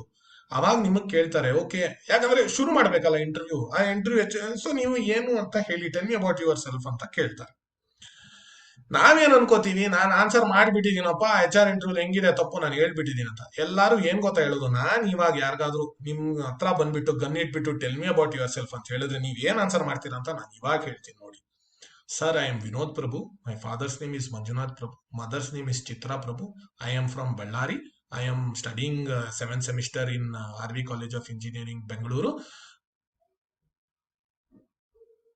ಆಮೇಲೆ ಪಾಸ್. ಅಷ್ಟೇ ಅಷ್ಟೇ. ಅದು ಇಲ್ಲ ಒಂದೆರಡು ಸೆಂಟೆನ್ಸ್ ಬರ್ಬೋದು, my sister's name is this, my hobbies are this ಅಂತ. ನಾನ್ ಹೇಳೋದು ಹೆಂಗಿರ್ಬೇಕು ಅಂದ್ರೆ, ಒಂದು ಫ್ಲೋ ಅಲ್ಲಿ ಇರ್ಬೇಕು. ನಿಮ್ದು tell me about your self 1 ನಿಮಿಷ ಹೇಳೋಷ್ಟು ಇರ್ಬೇಕು. ಅದ್ರಲ್ಲಿ ಏನಿರ್ಬೇಕು ಅಂದ್ರೆ, ಒಂದು ಒಂದು ನೀವು ಫ್ಲೋ ಅಲ್ಲಿ ಹೇಳ್ಬೇಕು ಅಂದ್ರೆ ಬೈಹಾಟ್ ಮಾಡಬೇಡಿ. ನೀವು ಯಾವಾಗ ಬೈಹಾಟ್ ಮಾಡ್ತಿರೋ, ನೀವು ಸ್ಕೂಲಲ್ಲೆಲ್ಲ ಈ ಹಾಡಿನ ಕಾಂಪಿಟಿಷನ್ ಭಗವದ್ಗೀತಾನ ಎಲ್ಲ ಬೈಹಾಟ್ ಮಾಡ್ತಿದ್ರಲ್ಲ, ಇಂಟರ್ವ್ಯೂಲಿ ನೀವು ಬೈಹಾಟ್ ಮಾಡಿ ಹೋಗಿ ಒಂದ್ ಸೆಂಟೆನ್ಸ್ ಮರ್ತೋಯ್ತು ಅಂದ್ರೆ ಸಿಕ್ಕಾಕೊಂಡ್ಬಿಡ್ತೀರಾ. ಬೈಹಾಟ್ ಮಾಡಕ್ ಹೋಗ್ಬೇಡಿ, ನೀವು ಯೋಚನೆ ಮಾಡಿ. Tell me about your self. ನಾನು ಏನ್ ಮಾಡ್ತೀನಿ ಅಂದ್ರೆ, ಈ ಕ್ವಶನ್ಗೆ ಒಂದು ಶೀಟ್ ತಗೊಳ್ಳಿ. ಇವಾಗ ಅಂದ್ರೆ ಇಂಟರ್ವ್ಯೂ ಅಲ್ಲ, ಈ ಕ್ವಶನ್ ಒಂದು ಶೀಟ್ ಏನೇನ್ ಹೇಳ್ಬೋದು ನಾನು ಒಂದು ಇಂಟರ್ವ್ಯೂಯರ್ಗೆ. ನಿಮ್ ಗೋಲ್ ಏನಿರ್ಬೇಕು ಅಂದ್ರೆ, ನನ್ನ ಆನ್ಸರ್ ಇಂಟರ್ವ್ಯೂರ್ ಮಧ್ಯಾಹ್ನ ಇಂಟರ್ವ್ಯೂ ಮಾಡಿದ್ರು, ರಾತ್ರಿ ಅವನು ಎಲ್ಲಾ ಇಂಟರ್ವ್ಯೂ ಆದ್ಮೇಲೆ ನನ್ನ ಆನ್ಸರ್ ಜ್ಞಾಪಕ ಇರಬೇಕು. ಸಂಜೆ ಯಾವಾಗಲೂ ಇಂಟರ್ವ್ಯೂ ಮುಗ್ದಾದ್ಮೇಲೆ ನನ್ನ ಆನ್ಸರ್ ಜ್ಞಾಪಕ ಇರಬೇಕು. ನಿಮ್ಮ ಹೆಸರು, ನಿಮ್ ತಂದೆ ಹೆಸರು, ನಿಮ್ ತಾಯಿ ಹೆಸರು, ನಿಮ್ ಡೇಟ್ ಆಫ್ ಬರ್ತ್, ನಿಮ್ದು ಅದೆಲ್ಲ ಹೇಳಿದ್ರೆ ಅದು ಜ್ಞಾಪಕ ಇರಲ್ಲ. ಏನಂತ ಹೇಳ್ತೀರಾ? ಏನ್ ಹೇಳಿ, ನಿಮ್ ರೆಸ್ಯೂಮೇಲ್ ಆ ಪಾಯಿಂಟ್ ಇರಬಹುದು, ಇಲ್ಲ ರೆಸ್ಯೂಮೇಲ್ ಹಾಕಕ್ ಆಗದೇ ಇರೋ ಪಾಯಿಂಟ್ ಇರಬಹುದು, ಏನಿರ್ಲು ಅದನ್ನ ಹಾಕ್ಬೇಕು. ನಾನ್ ಹೇಳ್ತೀನಿ ನಾನೇನ್ ಆನ್ಸರ್ ಮಾಡಿದೆ ಅಂತ. ನಾನು ಹೇಳ್ದಲ್ಲ, ನಮ್ಗೆ ಯಾರು ಗೈಡ್ ಮಾಡಕ್ ಇರ್ಲಿಲ್ಲ, ಸೊ ನಾನು ಹೇಳ್ದೆ. ಕರೆಕ್ಟೋ ಇಲ್ಲೋ ಗೊತ್ತಿಲ್ಲ. ನಾನು ಎಲೆಕ್ಟ್ರಾನಿಕ್ ಸ್ಟೂಡೆಂಟ್ ಇದ್ದೆ ಆರ್ ವಿ ಕಾಲೇಜಲ್ಲಿ. ಸೊ ನಮ್ದು ಫಿಲಿಪ್ಸ್ ಇಂಟರ್ವ್ಯೂ ಅಲ್ಲಿ ನಾನು ಹಿಂಗೆ ಹೇಳಿದ್ದು, ಸರ್ ಐ ಆಮ್ ವಿನೋದ್ ಪ್ರಭು, ಹೇಳಿದ್ನಲ್ಲ ಇದನ್ನ ನೀವು ಫಾಲೋ ಮಾಡಬೇಡಿ, ಬಟ್ ನಾನು ಹೆಂಗ್ ಹೇಳ್ದೆ ಅಂತ ಹೇಳ್ತೀನಿ. ಅದರಿಂದ ಬೈ ಲಕ್ಕದ ವರ್ಕ್ ಆಯ್ತು. ನೀವು ಆತರ ಅದನ್ನ ಇದೇ ತರ ಮಾಡಬೇಡಿ. Sir I have 4 sentences to tell you about myself, you guess which one is false. ಹಂಗೆ ನಾನು ಶುರು ಮಾಡಿದ್ದು. ನಾನು ಆ ತರ ಶುರು ಮಾಡುವಾಗ ಟೆಲ್ ಮಿ ಅಬೌಟ್ ಯು, ನನ್ಗೆ ಯಾರು ಹೇಳಿದ್ ಗೊತ್ತಿರ್ಲಿಲ್ಲ. ನನ್ಗೆ ಯಾರೋ ಹೇಳಿದ್ರು ರೆಸ್ಯೂಮೇಲ್ ಹಾಕಿರೋದು ಯಾವ್ದು ಹೇಳ್ಬೇಡ, tell me about yourself ಅಂತ. ಮಿಕ್ಕಿದೆಲ್ಲ ರೆಸ್ಯೂಮೇಲ್ ಹಾಕಿದ್ದೆ, ಇನ್ನೇನ್ ಹೇಳೋದು ಅಂತ. ಸೊ ನಾನು ಇದು ಹೇಳಿದ ತಕ್ಷಣ ಅಲ್ಲಿ ಒಂದು ಲೇಡಿ ಮತ್ತೆ ಒಂದು ಜೆಂಟಲ್ಮನ್ ಅವ್ರೇನೋ ಮಾತಾಡ್ತಿದ್ವು. ಇದು 20 ವರ್ಷ ಹಿಂದಿನ ವಿಷಯ. ಅವರು ಹಿಂಗ್ ಬರಿತಾ ಇದ್ದಿದ್ದು, ನಾನು ಇದು ಹೇಳಿದ ತಕ್ಷಣ ಅವ್ರು ಹಿಂಗೆ ಒಬ್ಬೊಬ್ಬರು ನೋಡ್ಕೊಂಡು ನನ್ನನ್ನು ನೋಡಿದ್ರು, ಯಾರಪ್ಪ ಇದು ಹಿಂಗೆ ಹೇಳ್ತಾ ಇದ್ದಾರೆ ಅಂತ. ಸೊ ಪಾಯಿಂಟ್ 1 ಅಟೆನ್ಷನ್ ಬಂತು. ಏನೋ ಒಂದು ಧೈರ್ಯ ಇದೆ ಹುಡುಗನಲ್ಲಿ, ಕಾನ್ಫಿಡೆನ್ಸ್ ಇದೆ ಅಂತ ಅವ್ರಿಗೂ ಅನಿಸ್ತು. ನಾನು ಆಮೇಲೆ ಅವ್ರಿಗೆ ಹೇಳಿದೆ, madam I represented India in badminton in the under 16 group. Statement 1 ನಾನೇನಂದ್ರೆ 4 ಸ್ಟೇಟ್ಮೆಂಟ್ ಹೇಳ್ತೀನಿ, ಅದ್ರಲ್ಲಿ ಯಾವ್ದು ತಪ್ಪು ಅಂತ ನೀವು ಹೇಳಿ ಅಂತ. ಎರಡನೇದು, I catch snakes as a hobby. ಅದು. ಮೂರನೇದು, madam I cycle and travel from one city to another, so I cycle even 150 kilometers in a day. ನಾಲ್ಕನೇದು, ಅವಾಗ ನಮ್ದು ಮೆಜೆಸ್ಟಿಕ್ ಹತ್ರ ಒಂದು ಹೋಟೆಲ್ ಇತ್ತು ಕಾಮತ್ ಅಂತ, ನಂಗೆ ಇವಾಗಿದೆಯೋ ಅಲ್ವೋ ಗೊತ್ತಿಲ್ಲ. When I went to Kamath, they were serving food which was North Indian ಅಂತ. ಕಾಮತ್ ಅಲ್ಲಿ ನಾರ್ತ್ ಇಂಡಿಯನ್ ಮಾಡ್ತಿರ್ಲಿಲ್ಲ ಆಗ. ಸೊ ಅವ್ರು ನಕ್ಬಿಟ್ಟು ಹೇಳಿದ್ರು ಅದು ಕಾಮತ್ ಇರ್ಲಿಲ್ಲ ಅಂತ. ಸೊ ನನ್ಗೆ ಏನಾಯ್ತು ಅಂದ್ರೆ, ನನ್ನ ರೆಸ್ಟ್ ಆಫ್ ನನ್ನ ಇಂಟರ್ವ್ಯೂ, ನಾನು ಟೆಕ್ನಿಕಲ್ ವೀಕ್ ಇದ್ದೆ, ನೀವು ಸ್ಟ್ರಾಂಗ್ ಇರಬಹುದು, ನಾನು ವೀಕ್ ಇದ್ದೆ. ಸೊ ನನ್ನ ಇಂಟರ್ವ್ಯೂ ಸ್ಪೋರ್ಟ್ಸ್ ಮೇಲೆ ಹೋಯ್ತು, ಬ್ಯಾಡ್ಮಿಂಟನ್ ಬೇರೆ ಸ್ಪೋರ್ಟ್ಸ್ ಮೇಲೆ ಹೋಯ್ತು. ಅದು ನಂಗೆ ತುಂಬಾ ಇಂಟ್ರೆಸ್ಟ್ ಇತ್ತು. ನಾನು ಹೇಳ್ದೆ, ನನಗೆ ಯಾರೋ ಹೇಳಿದ್ರು ಬಿಸ್ಕಿಟ್ ಕೊಡು, ಇಂಟರ್ವ್ಯೂ ಅದ್ರ ಮೇಲೆ ಕ್ವಶನ್ ಕೇಳಬೇಕು ಅಂತ. ಸೊ ನನಗೆ ಸ್ಪೋರ್ಟ್ಸ್ ಮೇಲೆ ಇತ್ತು, ಬ್ಯಾಡ್ಮಿಂಟನ್ ಮೇಲೆ ಇತ್ತು, ನಂಗೆ ಇಂಟ್ರೆಸ್ಟ್ ಇತ್ತು, ನಾನು ಆಡ್ತಾನೂ ಇದ್ದೆ. ಸೆಕೆಂಡ್, ಸ್ನೇಕ್ಸ್ ಬಗ್ಗೆ ಇತ್ತು. ನಾನು ಆಕ್ಚುಲಿ ಅದು ಹಾಬಿ ಮಾಡ್ತಿದ್ದೆ. ವೆನಮ್ ಎಕ್ಸ್ಟ್ರಾಕ್ಷನ್ ಹೆಂಗ್ ಮಾಡೋದು, ಯಾವ ತರ ಇರುತ್ತೆ ಸ್ನೇಕ್ಸ್ ಹ್ಯಾಬಿಟ್, ರೆಪ್ಟೈಲ್ಸ್, ಅನಿಮಲ್ಸ್ ಮೇಲೆ ಹೊಟ್ಟೋಯ್ತು. ಮೂರನೇದು, ಸೈಕ್ಲಿಂಗು, ಟ್ರಾವೆಲಿಂಗ್ ಅದ್ರ ಮೇಲೆ ಬಂತು, ಅದು ಇಂಟ್ರೆಸ್ಟ್ ಇತ್ತು. ನಾಲ್ಕನೇದು ಹೆಂಗಿದ್ರು ಅದು ಸುಳ್ಳಿಂಗ್ ಸ್ಟೇಟ್ಮೆಂಟ್ ಇತ್ತಲ್ಲ. ಸೊ ನನ್ನ ಎಂಟೈರ್ ಇಂಟರ್ವ್ಯೂ ಇದ್ರ ಮೇಲೆ ಹೋಯ್ತು. ಇದು ನಂದು ಟೆಕ್ನಿಕಲ್ ಇಂಟರ್ವ್ಯೂಲೇ ನಾನು ಇದು ಆನ್ಸರ್ ಮಾಡಿದ್ದು. Tell me about yourself technical interview ಕೇಳಿದ್ದು, ನಾನು ಹಿಂಗೆ ಆನ್ಸರ್ ಮಾಡಿದೆ. ಅದಾದ್ಮೇಲೆ ನಾನು ರೆಸ್ಟ್ ಆಫ್ ದ ಇಂಟರ್ವ್ಯೂ ಏನಾಯ್ತು ಅಂದ್ರೆ, ಅವ್ರು ತುಂಬಾ ಫ್ರೆಂಡ್ಲಿ ಆಗಿ ಮಾತಾಡಿದ್ರು. ನಂಗೆ ಆಚೆ ಬರೋವಾಗ್ಲೇ ನಂಗೆ ಗೊತ್ತಾಗಿ ಈ ಕೆಲಸ ಸಿಕ್ತು ಅಂತ, ಸಿಕ್ಕಿತ್ತು ಕೂಡ. ಸೊ ಬಟ್ ನೀವು ಆ ತರ ರಿಸ್ಕ್ ತಗೋಬೇಡಿ. ನಾನು ಹೇಳ್ತಾ ಇರೋದು ಏನಂದ್ರೆ, ನೀವು ಹೇಳೋದು ಏನೇ ಇರಲಿ, tell me about your self 1 ನಿಮಿಷ ಹೇಳಿ, ಫ್ಲೂಯೆಂಟ್ ಆಗಿ ಹೇಳಿ. ಆಮೇಲೆ ಅದರಲ್ಲಿ ಮೆಮರೈಸ್ ಮಾಡ್ಕೊಂಡು ಹೋಗ್ಬೇಡಿ. ಸ್ವಲ್ಪ ಇಂಟ್ರೆಸ್ಟಿಂಗ್ ಇರ್ಲಿ. ಬರೀ ನಿಮ್ದು ಪಾಸ್ಪೋರ್ಟ್ ನಂಬರು, ನನ್ನ ಮನೆ ಅಡ್ರೆಸ್ ಹಂಗಂತ ಹೇಳ್ಬೇಡಿ. ನೀವೇನಾದ್ರೂ ಒಂದು ಅಚೀವ್ಮೆಂಟ್ ಮಾಡಿದ್ರಿ, ಅದ್ರ ರೆಸ್ಯೂಮೇಲ್ ಇರ್ಲಿ ಇಲ್ಲದೆ ಇರ್ಲಿ, ಅದ್ರ ಬಗ್ಗೆ ಮಾತಾಡಿ. ಅದನ್ನೆಲ್ಲ ನೀವು ಫೇವ್ರೆಟ್ ಸಬ್ಜೆಕ್ಟ್ ಬಗ್ಗೆ ಮಾತಾಡಿ, ನಿಮ್ ಪ್ರಾಜೆಕ್ಟ್ ಬಗ್ಗೆ ಮಾತಾಡಿ. ಅದ್ರಲ್ಲಿ ರೈಟ್ ಆರ್ ರಾಂಗ್ ಅಂತ ಏನೂ ಇಲ್ಲ. ನಾವು ನೋಡ್ತಿರೋದು ಏನ್ ಗೊತ್ತಾ, ಈ ಕ್ವಶನ್ ಕೇಳುವಾಗ, ಒಂದು ಕ್ಯಾಂಡಿಡೇಟ್ ಕಾನ್ಫಿಡೆನ್ಸ್ ಏನಿದೆ, ಬಿಕಾಸ್ ಇದನ್ನ ನಾವು ಇಂಟರ್ವ್ಯೂ ಎಂಡಲ್ಲಿ ಇಂಟರ್ವ್ಯೂ ಮುಂಚೆ ಕೇಳ್ತೀವಿ, ಹೆಂಗಿದೆ ಕಾನ್ಫಿಡೆನ್ಸ್ ಅಂತ ಗೊತ್ತಾಗತ್ತೆ. ಎರಡನೇದು, ಏನಾದ್ರೂ ಇಂಟ್ರೆಸ್ಟಿಂಗ್ ಹೇಳ್ತಾರ ನಮ್ಗೆ, ನಾವು ನೆಕ್ಸ್ಟ್ ಕ್ವಶನ್ಸ್ ಕೇಳಕ್ಕಾಗುತ್ತೆ. ಯಾಕಂದ್ರೆ ನೀವು ಇದು ಇಂಟ್ರೆಸ್ಟಿಂಗ್ ಮಾಡಿದ್ರೆ ನೆಕ್ಸ್ಟ್ ಕ್ವಶನ್ ಅದ್ರ ಮೇಲೆ ಬರುತ್ತೆ. ನೀವೇನೋ ನಿಮ್ ಪ್ರಾಜೆಕ್ಟ್ ಬಗ್ಗೆ ಹೇಳಿದ್ರಿ ಅನ್ಕೊಳ್ಳಿ, madam the project that we did was selected for funding, short listed for funding ಅಂದ್ರೆ, ನೆಕ್ಸ್ಟ್ ಕ್ವಶನ್ ಅಂತದೇ ಇರುತ್ತೆ, ಏನಪ್ಪಾ ನಿಮ್ ಪ್ರಾಜೆಕ್ಟ್ ಅಂತ. ಸೊ ಅದನ್ನು ನೀವು ಪ್ರಿಪೇರ್ ಆಗಿರ್ಬೋದು. ಅದೇ ನೀವು ಇಂಟರ್ವ್ಯೂ ಎಷ್ಟು ಕ್ವಶನ್ ಕೇಳಿದ್ದು ನೀವು ಪ್ರಿಪೇರ್ ಮಾಡಕ್ಕಾಗತ್ತೋ ಆ ತರ ಇಂಟರ್ವ್ಯೂ ಮಾಡಬೇಕು. 60 seconds, 1 ನಿಮಿಷ ಇದನ್ನ ನೀವು ಉತ್ತರ ಕೊಡ್ಲೇಬೇಕು. Tell me about yourself ಅಂತ ಕೇಳಿದ್ರೆ, ನೀವು ಇವಾಗ ನಿಮ್ಗೆ ನಾನು ಕೇಳಿದ್ರೆ ನೀವು ಅಷ್ಟೇ ಹೇಳ್ತೀರಾ, ನನ್ನ ಹೆಸರು, ನನ್ನ ತಾಯಿ ಹೆಸರು, ತಂದೆ ಹೆಸರು, ಅಕ್ಕನ ಹೆಸರು, ತಮ್ಮನ ಹೆಸರು, ನಂದು ಕಾಲೇಜು, ನನ್ನ ಸೆಮಿಸ್ಟ್ರು, ನನ್ನ ಬ್ರಾಂಚ್, ಅಷ್ಟು ಏನಕ್ಕೂ ಸಾಕಾಗಲ್ಲ. ಅದನ್ನ ಹೇಳ್ದೇ ಇದ್ರೂ ಪರವಾಗಿಲ್ಲ, ನಿಮ್ ಹೆಸರು ಹೇಳ್ಬಿಟ್ಟು I am from this college ಅಂತ ಹೇಳ್ಬಿಟ್ಟು ಮುಂದುವರಿಸಿ. ಅದಾದ್ಮೇಲೆ ಇರೋ ಇಂಟ್ರೆಸ್ಟಿಂಗ್ ಏನಿದೆಯೋ ಅದೇಳೋನಲ್ಲ, ಅದು ನಿಮ್ದು ಕೋರ್ಸ್ ಮೇಲೆ ಇರ್ಬೋದು, ನಿಮ್ ಪ್ರಾಜೆಕ್ಟ್ ಮೇಲೆ ಇರ್ಬೋದು, ನಿಮ್ ಪೇಪರ್ ಪ್ರೆಸೆಂಟೇಷನ್ ಇರ್ಬೋದು, ನಿಮ್ದು ಅವಾರ್ಡ್ಸ್ ಅಂಡ್ ಅಚೀವ್ಮೆಂಟ್ಸ್ ಇರ್ಬೋದು, ಹಾಬೀಸ್ ಮೇಲೆ ಇರ್ಬೋದು, ಟ್ರಾವೆಲ್ ಮೇಲೆ ಇರ್ಬೋದು, ಏನೇ ಇರಲಿ ಅದು ಇಂಟ್ರೆಸ್ಟಿಂಗ್ ಇರಬೇಕು, ಕಾನ್ಫಿಡೆನ್ಸ್ ಇರಬೇಕು, ಕಮ್ಯುನಿಕೇಶನ್ ನೋಡ್ತಾರೆ. ನೀವು ಇಲ್ಲಿ ಒಂಥರ ನಾಚ್ಕೊಂಡ್ರೆ ಆಮೇಲೆ ಇನ್ನೊಂದು, ನೀವು ನಿಮ್ದು ನೇಚರ್ ಏನೇ ಇರ್ಬೋದು, ಇಂಟರ್ವ್ಯೂ ನಾಚ್ಕೋಬಾರ್ದು. ಅಯ್ಯೋ ನಮ್ಗೆ ಹೇಳಿದಾರಪ್ಪ ನಾವು ಊರವರು ಜಾಸ್ತಿ ಮಾತಾಡಬಾರ್ದು ಅಂತೆಲ್ಲ ನಮ್ಮ ಮನೇಲಿ ಹೇಳ್ತಾರೆ. ಏನೇ ಹೇಳಿರ್ಲಿ ಇಂಟರ್ವ್ಯೂಲಿ ಬೇಕಾಬಿಟ್ಟು ಏನೋ ಎದುರ್ಕೋಬಾರ್ದು. ನಾವೇನ್ ತಪ್ಪು ಮಾಡಿಲ್ಲ ತಾನೆ, ಮಾತಾಡ್ಬೇಕು ಇಂಟರ್ವ್ಯೂ. ಸೊ 60 ಸೆಕೆಂಡ್ ಇದೀ ಕ್ವಶನ್ ಪ್ರಿಪೇರ್ ಆಗಿ, ಅಕಸ್ಮಾತ್ ನಿಮ್ಗೆ ಈ ಕ್ವಶನ್ ಪ್ರಿಪೇರ್ ಆಗ್ಬಿಟ್ಟು ನೀವೇನಾದ್ರೂ ಬರ್ಕೊಂಡು ಅದನ್ನ ಚೆಕ್ ಮಾಡ್ಬೇಕು ಅಂದ್ರೆ info@7sensetalent.com ಸುಮ್ನೆ ನಿಮ್ದು tell me about your self ಕಳಿಸಿ. ನಮ್ಮವ್ರು ಏನಾದ್ರು ಕರೆಕ್ಷನ್ ಇದ್ರೆ ಅದನ್ನು ಹೇಳ್ತೀವಿ, ಏನೋ ಯಾವುದಕ್ಕೂ ಚಾರ್ಜ್ ಇಲ್ಲ. ನೀವು ಕನ್ನಡಿಗರಿಗಾಗಿ ಕೆಲಸ ಅಂತ ಸಬ್ಜೆಕ್ಟ್ ಅಲ್ಲಿ ಹಾಕ್ಬಿಟ್ಟು ಅದನ್ನ ಹಾಕಿದ್ರೆ ನಿಮ್ tell me about your self ಅಕಸ್ಮಾತ್ ನೋಡ್ಕೊಂಡು ಏನಾದ್ರು ಕರೆಕ್ಟ್ ಮಾಡ್ಬೇಕು ಅಂದ್ರೆ ಅದನ್ನು ಕರೆಕ್ಟ್ ಮಾಡಿ ಕೊಡ್ತಾರೆ ನಮ್ಮ ಟೀಮ್. ಸೊ ಇವಾಗ ನಾನು ಇಂಡಿವಿಜುವಲ್ ಒಬ್ಬೊಬ್ರು ಕೇಳಕ್ ಆಗದೆ ಇರ್ಬೋದು, ನೀವು ಆತರ ಏನಾದ್ರು ಬರ್ದು ಶೀಟ್ ಅಲ್ಲಿ ಬರ್ದು ಕಳಿಸ್ತೀರಾ ಅಂದ್ರೆ ಅದನ್ನು ಕರೆಕ್ಟ್ ಮಾಡ್ಕೊಡ್ತೀವಿ. 60 ನಿಮಿಷ ಸುಳ್ಳೋ ನಿಜ ನಮ್ಗೆ ಗೊತ್ತಾಗಲ್ಲ, ನಾವು ಬರ್ದಿರೋದೆಲ್ಲ ನಿಜ ಅನ್ಕೊಂಡು ಕರೆಕ್ಟ್ ಮಾಡ್ತೀವಿ. 60 ಸೆಕೆಂಡ್ ಇರಬೇಕು. ಇದು ಒಂದೇ ಕ್ವಶನ್ ಅಂದ್ರೆ ಇದನ್ನ ಪ್ರಿಪೇರ್ ಮಾಡ್ಲೇಬೇಕು. 100ರಲ್ಲಿ ಎಷ್ಟು ಜನ ಇದಾರೋ ಏನೋ ಗೊತ್ತಿಲ್ಲ, ಎಲ್ಲರೂ ಪ್ರಿಪೇರ್ ಆಗ್ಲೇಬೇಕು, ಬಿಡ್ಲೇಬಾರ್ದು. ಯಾಕಂದ್ರೆ ಈ ಕ್ವಶನ್ ನೀವು ಆನ್ಸರ್ ಮಾಡಿಲ್ಲ ಅಂದ್ರೆ ಏನಾಗತ್ತೆ ಅದನ್ನು ಹೇಳ್ತೀನಿ. ಚೆನ್ನಾಗಿ ಮಾಡಿದ್ರೆ ಕಾನ್ಫಿಡೆನ್ಸ್ ಇದೆ, ಕಮ್ಯುನಿಕೇಶನ್ ಇದೆ, ಆಮೇಲೆ ಅದ್ರ ಮೇಲೆ ಬೇರೆ ಬೇರೆ ಕ್ವಶನ್ ಬರುತ್ತೆ. ಓಕೆ, ಚೆನ್ನಾಗಿ ಮಾಡಿಲ್ಲ ಅಂದ್ರೆ ಇಂಟರ್ವ್ಯೂರ್ಗೆ ಏನ್ ಅನ್ಸುತ್ತೆ? ಈ ಕ್ವಶನ್ 4 ಜನರಲ್ಲಿ 3 ಜನರಿಗೆ ಬರುತ್ತೆ, ಇದು ಅಂದ್ರೆ 75% ಅವ್ರು ಬರುತ್ತೆ. ಅದನ್ ಕೂಡ ಇವನ್ ಪ್ರಿಪೇರ್ ಮಾಡಿಲ್ವೇ, ಏನ್ ಸೀರಿಯಸ್ ಇದಾನ ಇವನು ಅಂತ ಅನ್ಸಲ್ವಾ? ಆಮೇಲೆ ನಮ್ಗೆ ಅನ್ಸುತ್ತೆ ಇವ್ರಿಗೆ ಏನಪ್ಪಾ ಮುಂದೆ ಮಾಡೋದು, ಇಂಟರ್ವ್ಯೂ ಏನೋ ಒಂದ್ 20 ನಿಮಿಷ ಮಾಡಿ ಕಳಿಸ್ಬಿಡೋಣ ಅಂತ ಅನ್ಸ್ಬಿಡುತ್ತೆ. ಕರೆಕ್ಟ್ ಅಲ್ವಾ? ನಮಗೂ ಹಂಗೆ ಅನ್ಸ್ಬಿಡುತ್ತೆ. ಸೊ ಈ ಕ್ವಶನ್ ನೀವು ಯಾವ್ದೇ ಟೆಕ್ನಿಕಲ್ ಆನ್ಸರ್ ಮಾಡಿಲ್ಲ ಅಂದ್ರೆ ನಾವು ಯಾರು ಆತರ ಅನ್ಕೊಳ್ಳಲ್ಲ. ಓಕೆ, ಏನೋ ಗೊತ್ತಿಲ್ಲ ಅನ್ಸುತ್ತೆ, ಈ ಸಬ್ಜೆಕ್ಟ್ ಇಂಟ್ರೆಸ್ಟ್ ಇಲ್ಲ ಅನ್ಸುತ್ತೆ, ಮರ್ತೋಗಿರ್ಬೋದು ಎಲ್ಲ ಅನ್ಕೋಬಹುದು. Tell me about yourself ಮರಿಯಂಗೂ ಇಲ್ಲ. ಅದಕ್ಕೆ ನಿಮ್ಗೆ ಶೋರ್ ಶಾರ್ಟ್ ಕ್ವಶನ್ ಅಂತಾನೂ ಗೊತ್ತು, ಅದನ್ನ ನೀವು ಪ್ರಿಪೇರ್ ಮಾಡಿಲ್ಲ ಅಂದ್ರೆ ನೀವು ಯೋಚನೆ ಮಾಡಿ. ನೀವು ಇಂಟರ್ವ್ಯೂ ಆಗಿದ್ರೆ ನಾನು ಅದನ್ನ ಆನ್ಸರ್ ಮಾಡಿಲ್ಲ ನೀವೇನ್ ಗೊತ್ತೀವಿ, ಏನಪ್ಪ ಸೀರಿಯಸ್ ಏನ ಈ ಹುಡುಗ ಅಂತ ಅನ್ಸುತ್ತೆ.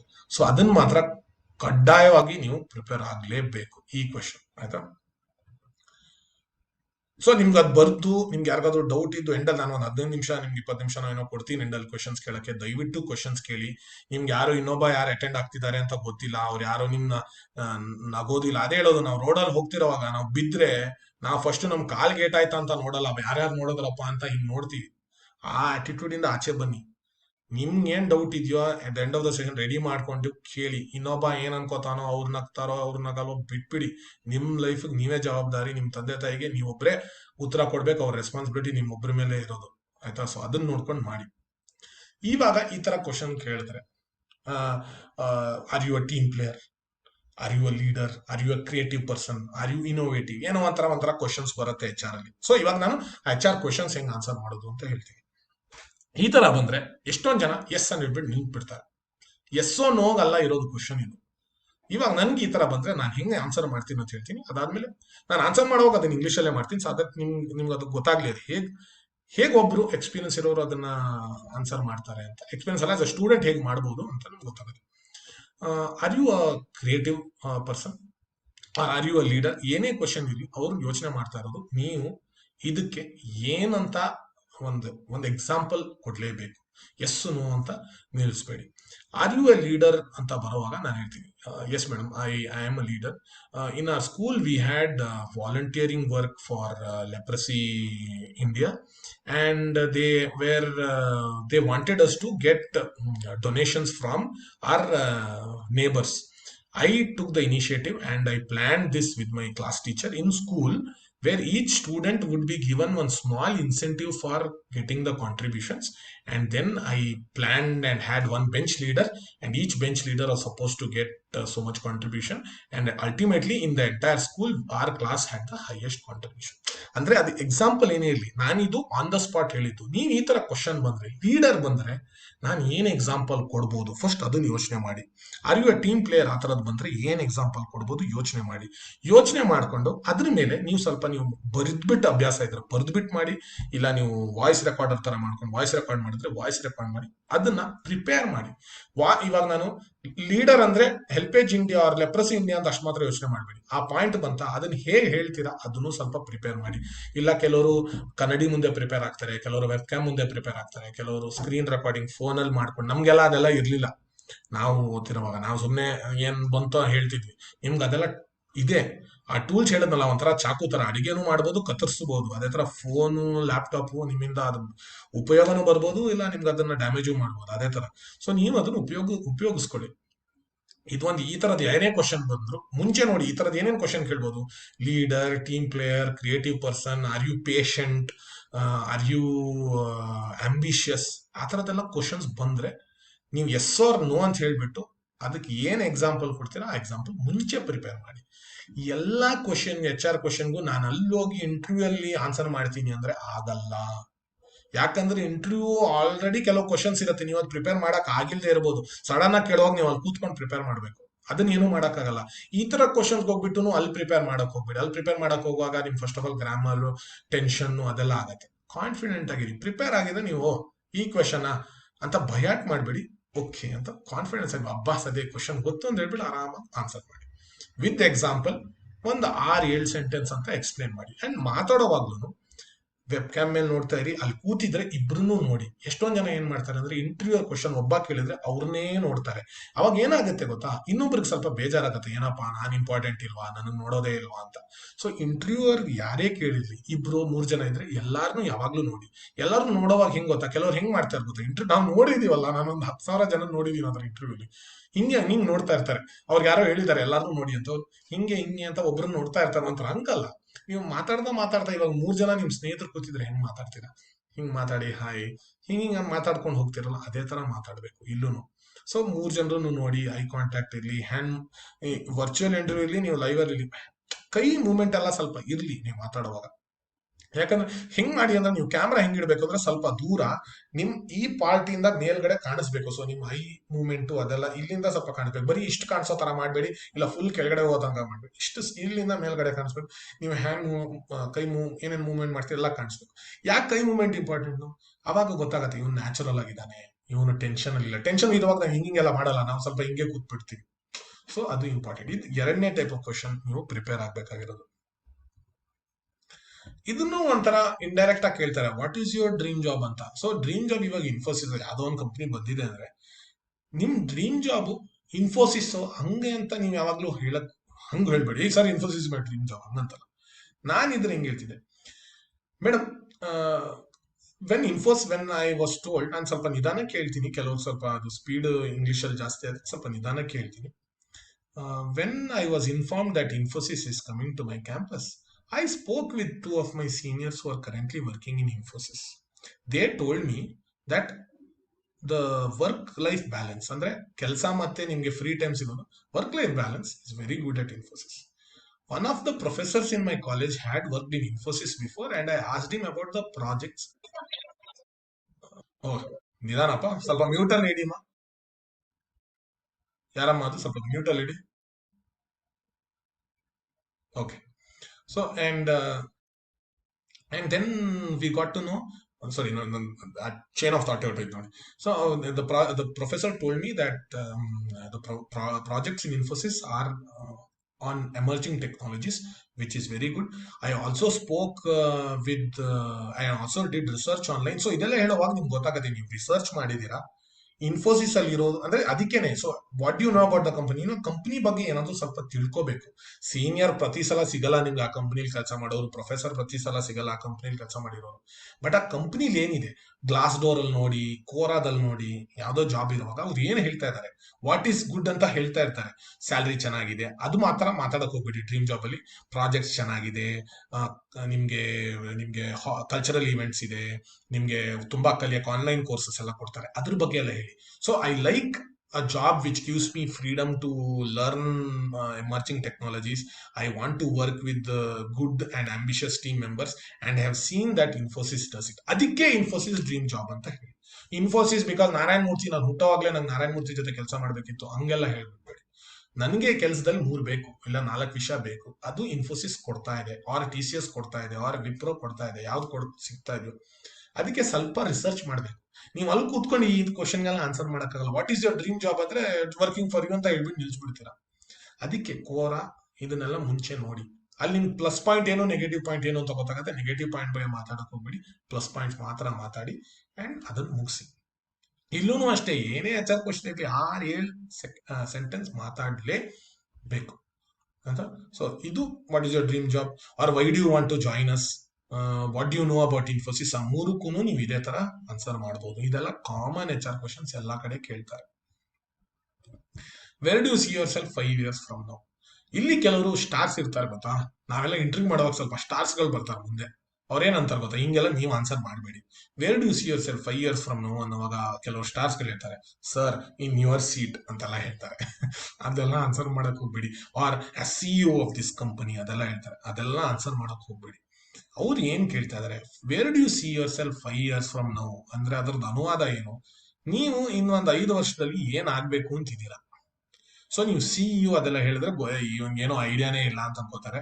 I want to be in your seat ಅಂದ್ರೆ ನನ್ನ ಕೆಲಸದಿಂದ ಓಡಿಸ್ತಾರ ಹಂಗಂತಾರೆ. ನೀವು ಸುಮ್ಮನೆ ಹೇಳಿ, ಮೇಡಮ್ ಸರ್ ಯಾರಿದಾರೋ, in the first year I want to build my knowledge.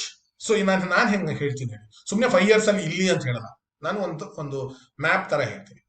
In the first year I want to learn about emerging technologies. I also want to learn the processes that Infosys follows. ನಾನು ಎಲ್ಲಾ ಇದ್ರಲ್ಲೂ ಇನ್ಫೋಸಿಸ್ ಅನ್ನ ಸುಮ್ಮನೆ ಹೇಳ್ತೀನಿ, ನಮ್ಮ ಕರ್ನಾಟಕದ company ಅಂತ, but ನಾನು ಸುಮ್ಮನೆ ಇನ್ಫೋಸಿಸ್ ಅಂತ ಹೇಳ್ತಾ ಇರೋದು. ಯಾವುದೇ ಕಂಪನಿ ಇರಲಿ ಹಂಗೆ ಪ್ರಿಪೇರ್ ಆಗಿ. In the first year I want to look at emerging technologies, also want to understand the working culture of the company, look at learning about the projects, work with clients.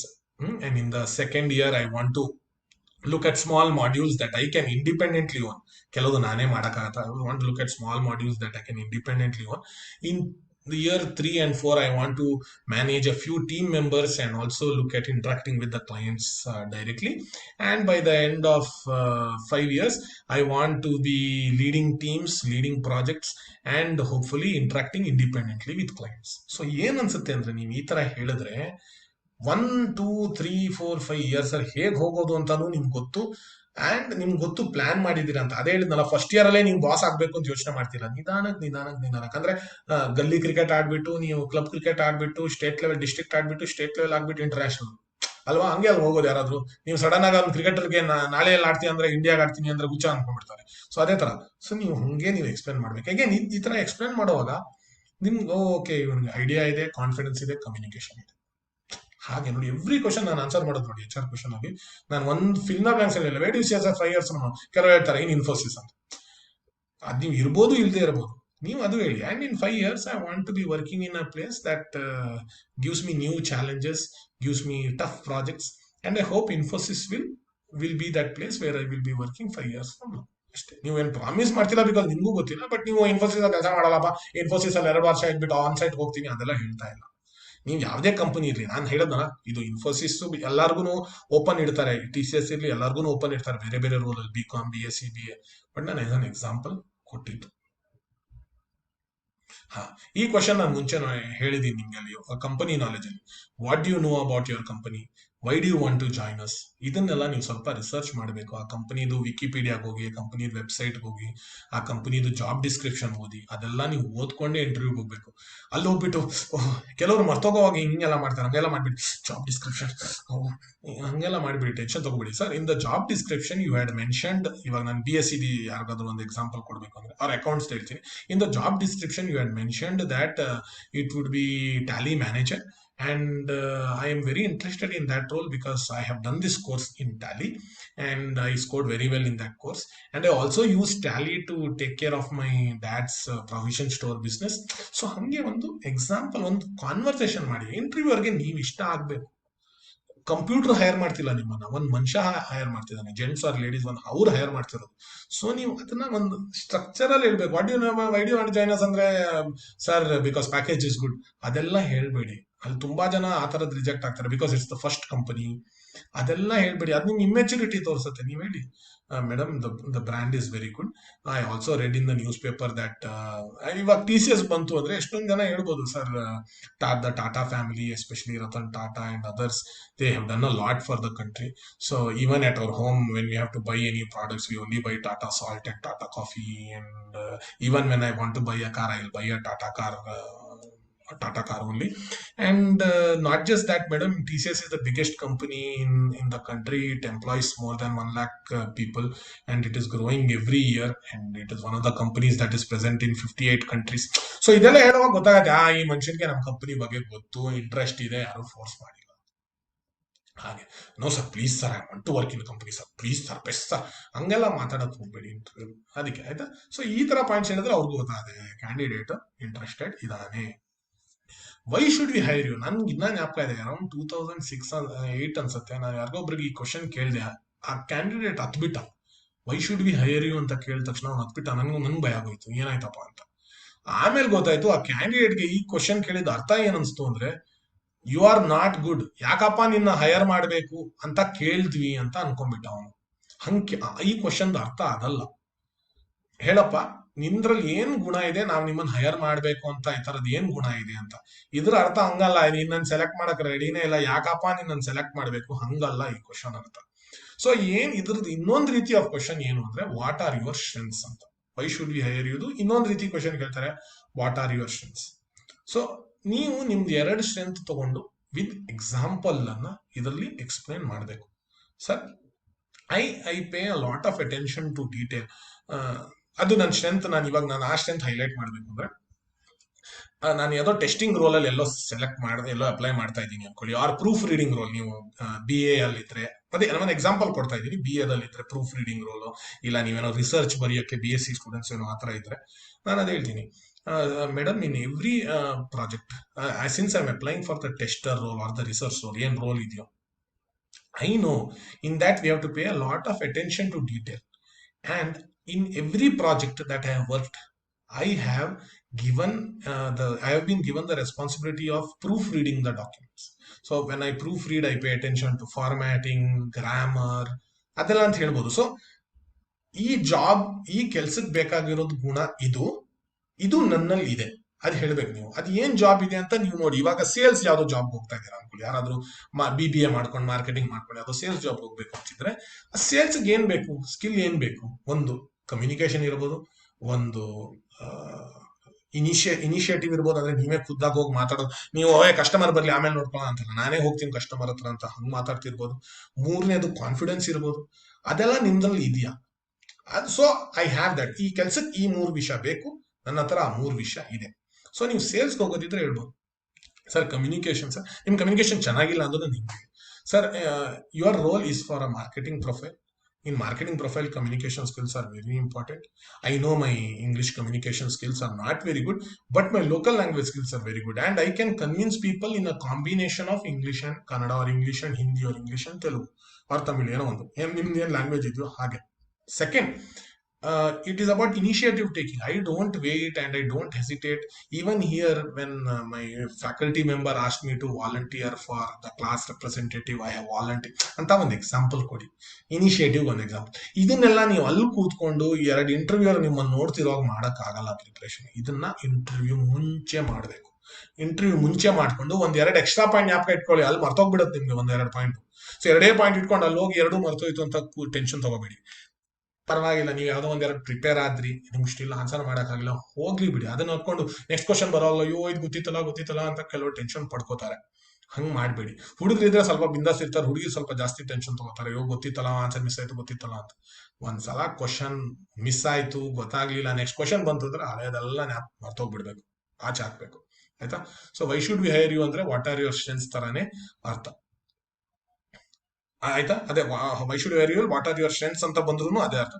Weaknesses ಅಂತ ಬರುವಾಗ ಕೆಲವರು ಏನ್ ಮಾಡ್ತಾರಂದ್ರೆ, ನಾನೇ ಬುದ್ಧಿವಂತ, ನಾನು ಒಂಥರ ಸ್ಟ್ರೆಂತ್ನೇ ಹೇಳ್ಬಿಡ್ತೀನಿ ವೀಕ್ನೆಸ್ ಆಗಿ ಅಂತ ಹೇಳ್ತಾರೆ. Sir I work very hard, I don't keep track of time, ಹಂಗಂತೆಲ್ಲ ಹೇಳ್ಬಿಡ್ತಾರೆ ವೀಕ್ನೆಸ್. ನಾವು ನೋಡದೆ ಇರೋ ಮಕ್ಕಳ, ನಮಗೂ ಗೊತ್ತಾಗತ್ತೆ.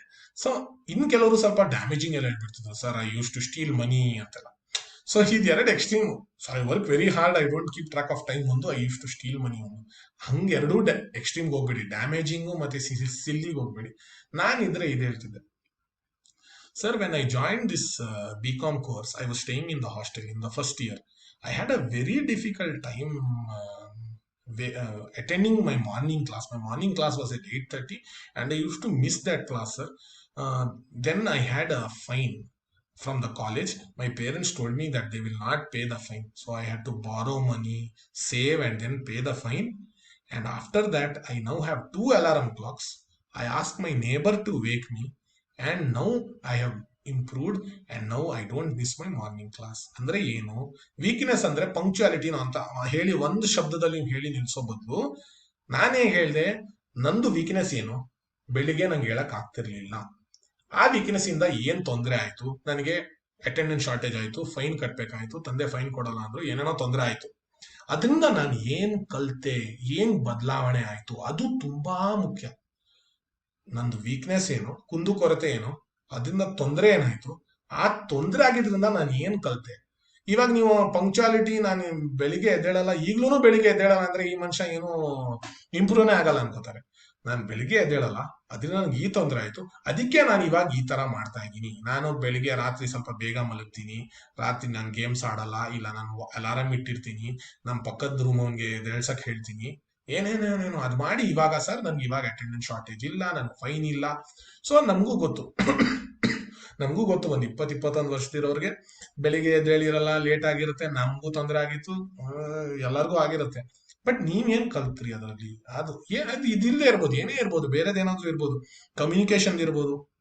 ಸರ್ ನಾನು ಮುಂಚೆ ನನ್ಗೆ ಇಂಗ್ಲಿಷಲ್ಲಿ ಮಾತಾಡಕ್ಕೆ ಆಗ್ತಿರ್ಲಿಲ್ಲ ಸರ್, ನಾನು ತುಂಬಾ ಹೆದರ್ಕೊಂಡ್ಬಿಡ್ತಿದ್ದೆ, ಹುಡುಗಿರ ಹತ್ರ ಮಾತಾಡ್ಬೇಕು ಅಂದ್ರೆ ಹೆದರ್ತಿದ್ದೆ, ಹುಡುಗರ ಹತ್ರ ಮಾತಾಡುವಾಗ ಹೆದರ್ತಿದ್ದೆ, ಏನಂತ ಹೇಳ್ಬೋದು. ಆಮೇಲೆ ಏನ್ ಮಾಡಿದೆ ಅಂದ್ರೆ ನಾನು ನಿಧಾನಕ್ಕೆ, ನಮ್ದು ಒಬ್ರು ಹೇಳಿದ್ರು ನಂಗೆ ಇಂಟರ್ವ್ಯೂಲಿ, ಸರ್ ನಾನು ಈ ಕಸ್ಟಮರ್ ಕೇರ್ ಬರುತ್ತಲ್ಲ ಸರ್, ಕಸ್ಟಮರ್ ಕೇರ್ ನಂಬರ್ಗೆ ನಾನು ಫೋನ್ ಮಾಡಿ ಕಸ್ಟಮರ್ ಕೇರ್ ನಂಬರ್ ಅಲ್ಲಿ ಸುಮ್ಮನೆ ಅವ್ರ ಜೊತೆ ಮಾತಾಡ್ತಾ ಇದ್ದೆ ಸರ್. ಅವಾಗ ಅವ್ರು ಇಂಗ್ಲಿಷ್ ಕನ್ನಡ ಏನಿದ್ರು ನಾನು ಇಂಗ್ಲಿಷಲ್ಲೇ ಹಾಕ್ಬಿಟ್ಟು ನಾನು ಮಾತಾಡ್ತಿದ್ದೆ ಅವ್ರ ಹತ್ರ, ಏನೂ ತೊಂದರೆ ಇರ್ತಿಲ್ಲ, ಸುಮ್ಮನೆ ನಾನು ಅಕೌಂಟ್ ಓಪನಿಂಗ್ ಫೋನ್ ನಂಬರ್ ಏನೋ ಅಂತ ಹೇಳಿ ಮಾತಾಡ್ತಿದ್ದೆ. ನನಗೂ ಅವಾಗ ಅನ್ಸ್ತು ನಾನು ಮಾತಾಡ್ಬೋದು. ಅಲ್ಲಿಂದ ನಾನು ಶುರು ಮಾಡಿದೆ ಸರ್.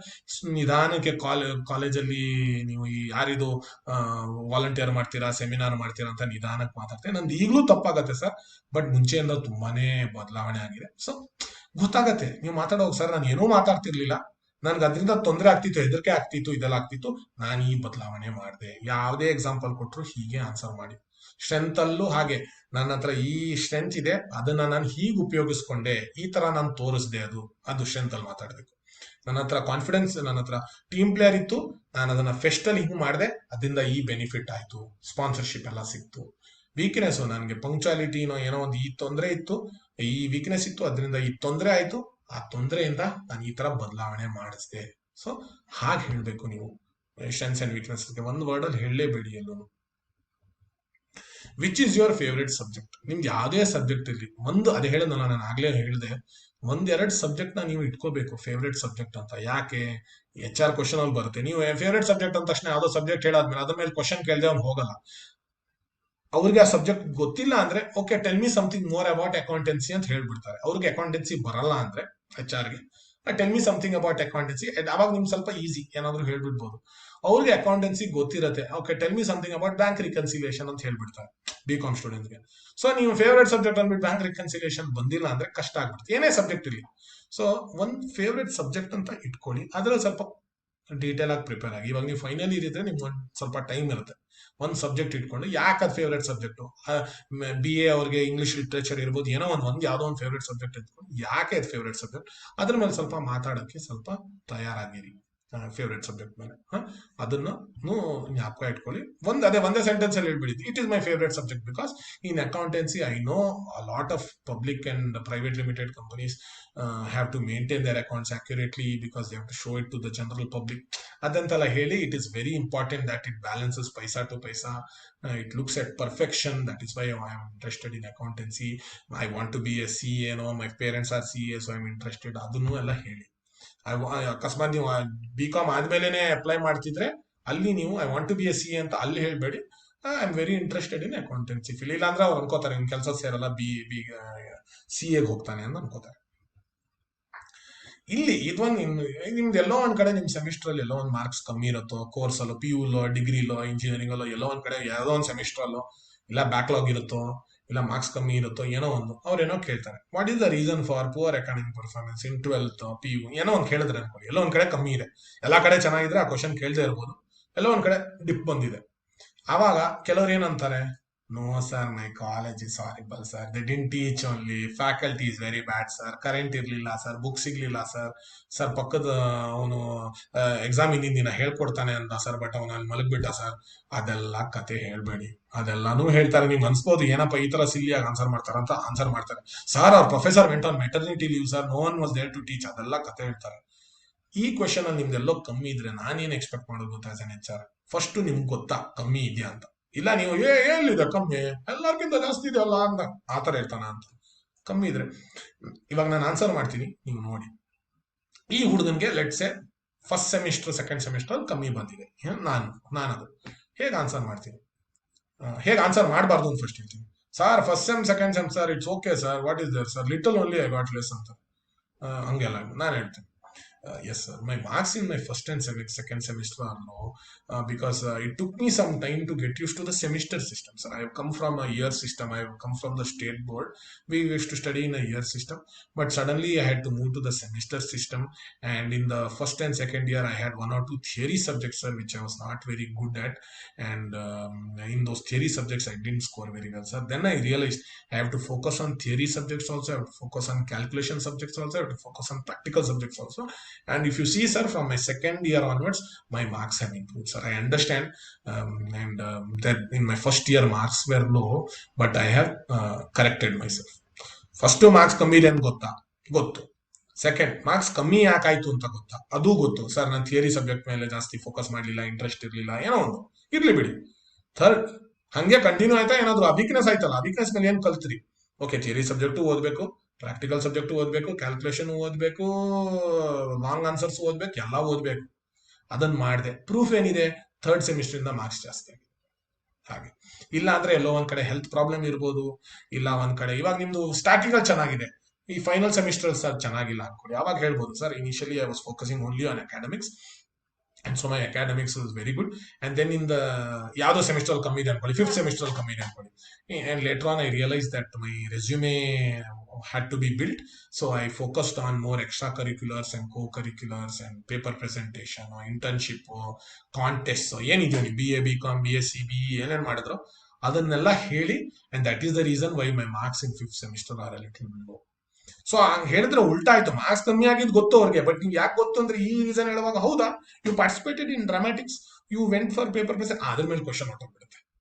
ಸೊ ಇದೇಳ್ಬೇಡಿ, no sir in my college only this much is given, every one has scored low in that year sir, paper was tough sir, valuation was tough sir, ಅದೆಲ್ಲ ಹೇಳ್ತಾರೆ. ಅದೆಲ್ಲ ಹೇಳಕ್ಕೆ ಹೋಗ್ಬೇಡಿ. ನಿಮ್ದು ಆಸ್ ಅ 20 year old ನಿಮ್ ತಪ್ಪಾಗಿದೆ ಅಂತ ಗೊತ್ತಾಯ್ತಾ, ತಪ್ಪಾದ್ಮೇಲೆ ಅದನ್ನ ತಿದ್ದುಕೊಂಡ್ರು, ಅದನ್ನೇ ನೋಡ್ತಾ ಇದೀವಿ ನಾವು. What are your salary expectations? ಪ್ರತಿಯೊಂದು ಕಂಪನಿ ನಮ್ಗೆ ಫ್ರೆಶರ್ಸ್ ಆಗಿರುವಾಗ ಒಂದು ಸ್ಯಾಲರಿ ಅಂತ ಇಟ್ಟಿರ್ತಾರೆ. ಎಷ್ಟೋ ಒಂದು 2 ಲಕ್ಷ 3 ಲಕ್ಷ 4 ಲಕ್ಷ 5 ಲಕ್ಷ ಏನೋ ನಂಗೆ ಗೊತ್ತಿಲ್ಲ, ಅವರು ಅಂತ ಹೇಳಿರ್ತಾರೆ. ಇಲ್ಲ ಅವರು ಮುಂಚೆ ಅದನ್ನ JD ಹಾಕಿರ್ತಾರೆ, ಇಷ್ಟು ಲಕ್ಷ ಅಪ್ಪ ನಿಮ್ಗೆ ಕೊಡೋದು ವರ್ಷಕ್ಕೆ ಅಂತ. ಒಂದೊಂದ್ಸಲ ಹಾಕಿರಲ್ಲ. ಹಾಕಿದ್ರೆ ಇಲ್ಲ ಹಾಕದೇ ಇದ್ರೆ ಇದಕ್ಕೆ ನೀವು ಒಂದು ನಂಬರ್ ಕೊಡಬೇಡಿ. What are your salary expectation? Sir I am looking at 50,000 per month sir ಅಂತ. ಆ ಕಂಪನಿ ನಿಮ್ಗೆ 25,000ನೇ ಕೊಡ್ತಿದ್ರೆ ಅನ್ಸುತ್ತೆ, ಇವನು ಸೇರಿದ್ರು ಸೆಲೆಕ್ಟ್ ಆದ್ರೂ ಸೇರಲ್ಲ. ಇಲ್ಲ ಆ ಕಂಪನಿ 50,000 ಕೊಡ್ತಿರುತ್ತೆ, ನೀವು ಸರ್ 25,000 ಕೊಟ್ರೆ ಸಾಕು ಸರ್ ಅಂತ ಹೇಳಿದ್ರೆ, ಏನಪ್ಪ ಇವನಿಗೆ ಕಾನ್ಫಿಡೆನ್ಸ್ ಇಲ್ವಾ, ಇವನ್ ಪ್ರಕಾರ ಇವ್ನು 25,000 ಮಾತ್ರ ಸಿಗೋದು ಅಂತ ಹಂಗ ಅನ್ಕೋತಾರೆ. ಸೊ ಎರಡೂ ಪ್ರಾಬ್ಲಮ್ ಮಾಡ್ಕೋಬೇಡಿ. ಕಂಪನಿ ಜಾಸ್ತಿ ಕೊಡುವಾಗ ನೀವು ಕಮ್ಮಿ ಹೇಳ್ಬೇಡಿ, ಕಂಪನಿ ಕಮ್ಮಿ ಕೊಡುವಾಗ ನೀವು ಜಾಸ್ತಿ ಹೇಳ್ಬೇಡಿ. ಇಲ್ಲ ಕಂಪನಿ ಎಷ್ಟು ಕೊಡ್ತಾರೆ ಅಂತ ಗೊತ್ತಿರೋವಾಗ ಅಷ್ಟೇ ಅಂತಾನು ಹೇಳ್ಬೇಡಿ. ನಾನು ಹೆಂಗ್ ಆನ್ಸರ್ ಮಾಡ್ತೀನಿ ಅದನ್ನ ನೋಡಿ ನೀನ್ ಆಸ್ ಅ ಸ್ಟೂಡೆಂಟ್ ಆ ಲೆವೆಲ್ ಅಲ್ಲಿ ಆನ್ಸರ್ ಮಾಡಕ್ ಆಗದೆ ಇರ್ಬೋದು, ಬಟ್ ಆ ಲೆವೆಲ್ ಹೋಗ್ಬೇಕು. Sir I am a fresher, salary is a factor in selecting the company, but it is not the only factor, sir. For me, my parents tell me that in my initial 2 or 3 years, I have to focus on one, the quality of work, two, how much I will learn, not earn, how much I will learn in the company, three, the brand of the company, because I want to work in a place where the brand is well known, it is very positive, etc. Fourth, since I will be a bachelor, I want to work in a company that gives me a lot of work, extra work outside the projects, etc. And then, if this is given, sir, that is enough for me. Salary as per my capability or as per the company norms, whatever you give is acceptable. Body language ಕೂಡ ಹಂಗೆ ಇರಬೇಕು. ಅಂದ್ರೆ ಒಂಥರ sir salary ಜಾಸ್ತಿ ಇರಬೇಕು but ಹೇಳುವಾಗ ಮಾತ್ರ ಬೇರೆ ತರ ಹೇಳ್ಬೇಡಿ sir. Anything that way doesn't matter ಅಲ್ವಾಟ್ ಸರ್ ಅಂತ ಹಂಗೆ ಹೇಳ್ಬೋದು. ನಿಮ್ಗೆ ನಿಜವಾಗ್ಲೂ ದುಡ್ಡಿನ ತುಂಬಾ ಅವಶ್ಯಕತೆ ಇದ್ರೂನು, ನಿಮ್ಗೆ ಲೋನ್ ಕಟ್ಟಬೇಕು, ಮನೆಗೆ ಕಳಿಸ್ಬೇಕು, ಅದು ಏನೇ ಇದ್ರು ಅದನ್ನ ಅಲ್ಲೇ ಹೇಳ್ಬೇಡಿ sir. Sir I have to send 10,000 at home, 10,000 for my sister, 5,000 for P G rent, ಅದೆಲ್ಲ ಹೇಳಕ್ ಹೋಗ್ಬೇಡಿ ಸರ್. ಎನಿಥಿಂಗ್ ಅವ್ರು ಏನ್ ನೀವು ಹೇಳಿದ ತಕ್ಷಣ ಜಾಸ್ತಿನೂ ಮಾಡಕ್ ಹೋಗಲ್ಲ, ಕಮ್ಮಿನೂ ಮಾಡಕ್ ಹೋಗಲ್ಲ. ಇದು ನೀವು ಕಷ್ಟದ ಕ್ವಶನ್ ಹೆಂಗ್ ಟ್ಯಾಕಲ್ ಮಾಡ್ತೀರಾ ಅಂತ ನೋಡಕ್ಕೆ. ಅದೇ ಹಿಂಗ್ ಮಾತಾಡಿ. Salary expectation no sir, no expectation sir ಹಂಗಂತ ಹೇಳ್ಬಿಡಿ. ಅದೇ ತರ ನಾನು ಆನ್ಸರ್ ಮಾಡಿದ ಹೇಗೆ, ಒಂದು 5-6 ಸೆಂಟೆನ್ಸ್ ಅಲ್ಲಿ. ಅಂಡ್ ಪ್ಲಸ್ ಸ್ಮಾರ್ಟ್ ಆಗೂ ಇತ್ತು, ಬರೀ ಸ್ಯಾಲ್ರಿ ಅಲ್ಲ, ನನಗೆ quality of work, project, extra brand ಎಲ್ಲಾ ಬೇಕು. ಅದೇ ಅಂದ್ರೆ ಇಂಡೈರೆಕ್ಟ್ ಆಗಿ ಏನ್ ಹೇಳ್ತಿರೋದು, ಅದೆಲ್ಲ ನಿಮ್ದ್ರಲ್ಲಿ ಇದೆ ನಿಮ್ ಕಂಪನಿ, ಅದಕ್ಕೆ ನಿಮ್ ಕಂಪನಿಗೆ ಬರ್ತಾ ಇದ್ದೀನಿ ಅಂತ, ಬರಕ್ ಇಷ್ಟ ಪಡ್ತಾ ಇದೀನಿ, ಬರಕ್ ಇಷ್ಟ ಪಡ್ತಾ ಇದೀನಿ ಅಂತ. ಸೊ ಅದು salary expectation question. Every question 5-6 sentence ಅಲ್ಲಿ ಎಕ್ಸ್ಪ್ಲೇನ್ ಮಾಡಿ. ಇದನ್ನ ಅವ್ರು ನೋಡ್ತಾ ಇರೋದು HR.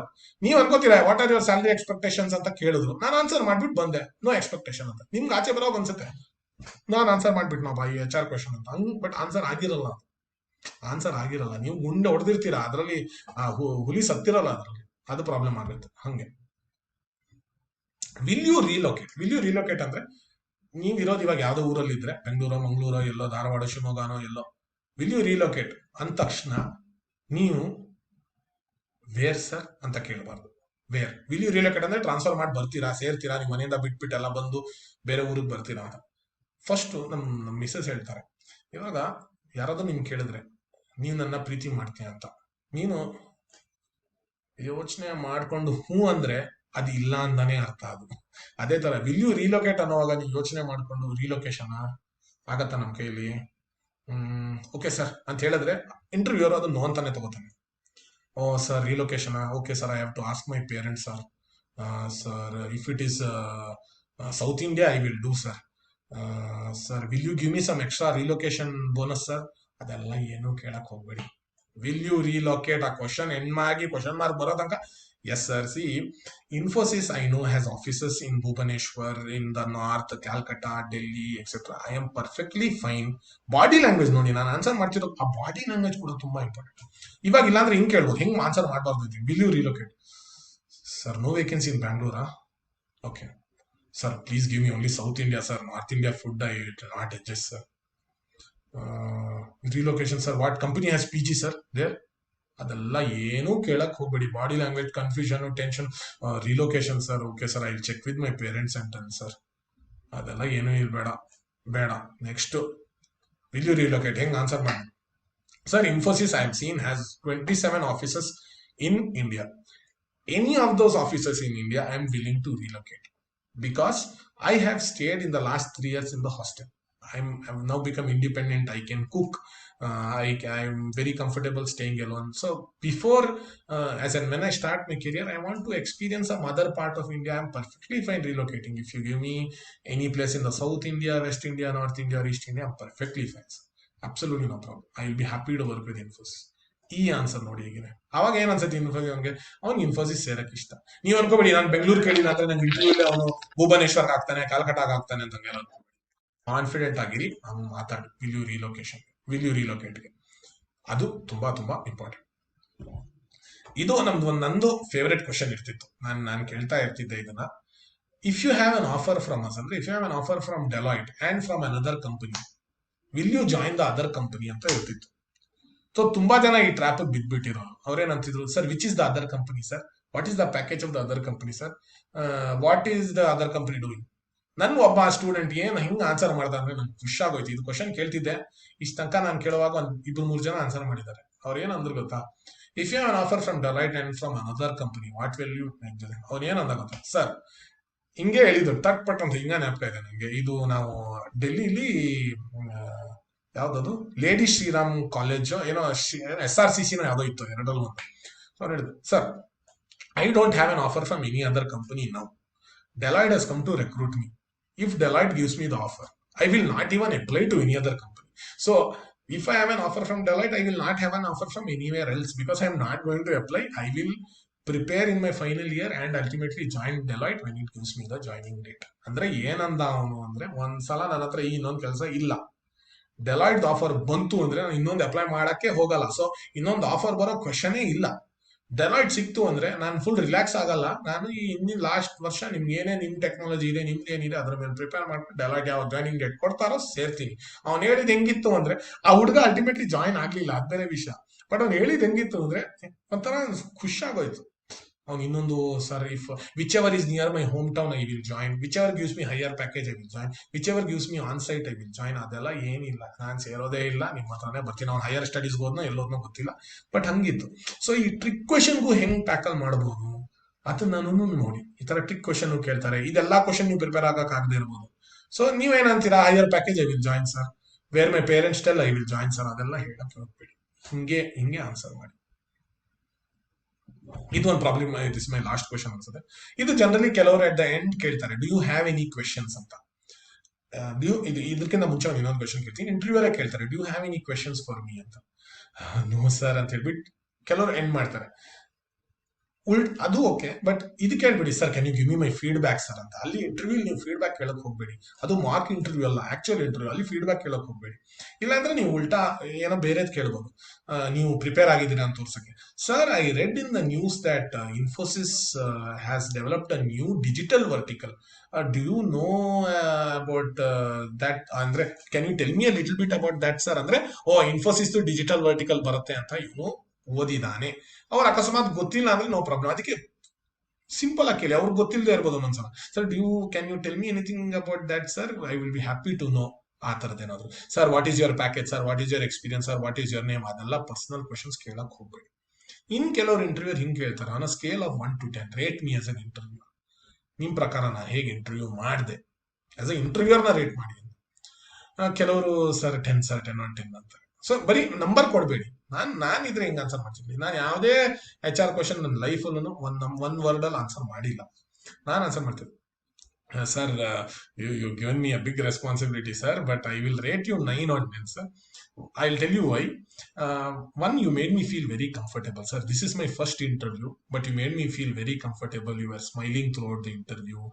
You gave me time to answer the questions. You looked at all my um, subject knowledge. You looked at my curriculars. You looked at me 360 degrees. You evaluated me sir. And your communication skills is very good. You were very patient, so I liked a lot. So if I become an interviewer sometime in my life, I want to be an interviewer like you sir ಅಂತ ಹಂಗೆ ಹೇಳಿ. 9 on 10. 10 on 10 ಯಾಕೆ ಕೊಟ್ಟಿಲ್ಲ ಅಂತ ಒಂದೊಂದ್ಸಲ ಕೆಲವರು ನಮ್ ತರ ಸ್ಪೆಸಿಮೆನ್ ಇರೋರು ಕೇಳ್ತಾರೆ, 10 on 10 ಯಾಕೆ ಕೊಡ್ಲಿಲ್ಲ, 9 on 10 ಯಾಕೆ ಕೊಟ್ರಿ ಅಂತ ಸುಮ್ಮನೆ ಊರ್ಸಕ್ಕೆ, ಟೆನ್ಷನ್ ಕೊಡಕ್ಕೆ. No sir, actually I couldn't answer a few of your questions, that is why I gave you 9. Otherwise actually you should get 10 on 10 sir. So just all one conversation that I wanted to have with you, very very nice sir, actually it should be 9.9 on 10 sir ಅಂತ ಹೇಳ್ಬಿಟ್ಟು ನಿಲ್ಸ್ಬಿಡಿ. ನಗ್ತಾ ನಗ್ತಾ ಹೇಳ್ಬೇಕು. ಅದು ನೋಡಿ, body language ನೋಡಿ ನಾನು answer ಮಾಡ್ತಿರೋ. ನನ್ ಮುಂದೆ ಇಂಟರ್ವ್ಯೂ ಇಲ್ಲ, ನಾನು ನಿಮ್ಗೆ ತೋರಿಸ್ತಾ ಇದ್ದೀನಿ ಹಿಂಗೆ ಆನ್ಸರ್ ಮಾಡೋದು. ಬಾಡಿ ಲ್ಯಾಂಗ್ವೇಜ್ ಕನೆಕ್ಟ್ ಆಗ್ಬೇಕು. ಎಂಡಲ್ಲಿ ಅವ್ನು ರಮೇಶ್ ಆನ್ಸರ್ ಸೆಲೆಕ್ಟ್ ಮಾಡಲ್ಲ, ರಮೇಶ್ ಅನ್ನು ಹುಡುಗನ್ ಸೆಲೆಕ್ಟ್ ಮಾಡ್ತಾನೆ, ವಿನೋದ್ ಅನ್ನು ಹುಡುಗನ್ ಸೆಲೆಕ್ಟ್ ಮಾಡ್ತಾನೆ. ಆತರ ನೀವು ಸೆಲೆಕ್ಟ್ ಆಗ್ಬೇಕು, ಆಯ್ತಾ? ಸೊ ಅದನ್ನ ನಾನು ಹೇಳ್ತಾ ಇರೋದು. ಅದೇ, do you have questions for me, ಅದನ್ನು ನಾನು ಹೇಳಿದೆ. ಯಾವ್ದಾದ್ರು ಒಂದೆರಡು ಕ್ವಶನ್ ನೀವು, how did I perform sir, when will I get joining sir, where will I get sir, who should I contact for offer letter sir, ಅದೆಲ್ಲ ಕೇಳಕ್ ಹೋಗ್ಬೇಡಿ. ತುಂಬಾ ಜನ ಕೇಳ್ತಾರೆ ಫೀಡ್ಬ್ಯಾಕ್, ಅದೆಲ್ಲ no no we can give the feedback here ಅಂತ ಹೇಳ್ಬಿಟ್ಟು end ಮಾಡಿ ಕಳಿಸ್ತೀವಿ. ಅದಾದ್ಮೇಲೂ ಗ್ರೀಟ್ ಮಾಡಿ, sir thank you so much for the time and conducting this interview and hope you have a very good day.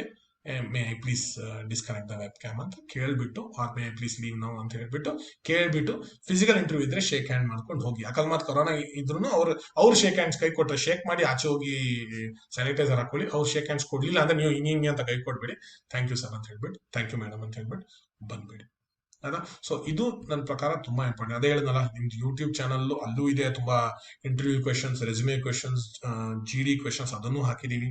Telegram channel ಅಲ್ಲೂ job postings ಅದೆಲ್ಲ ಇದೆ, ಅದನ್ನು ಹಾಕ್ತಿವಿ. ಫ್ರೆಶರ್ಸ್ ಗಿರ್ಲಿ ಎಕ್ಸ್ಪೀರಿಯನ್ಸ್ ಗಿರ್ಲಿ ಅದನ್ನು ಹಾಕ್ತಿವಿ, ಅದನ್ನು ನೋಡಿ.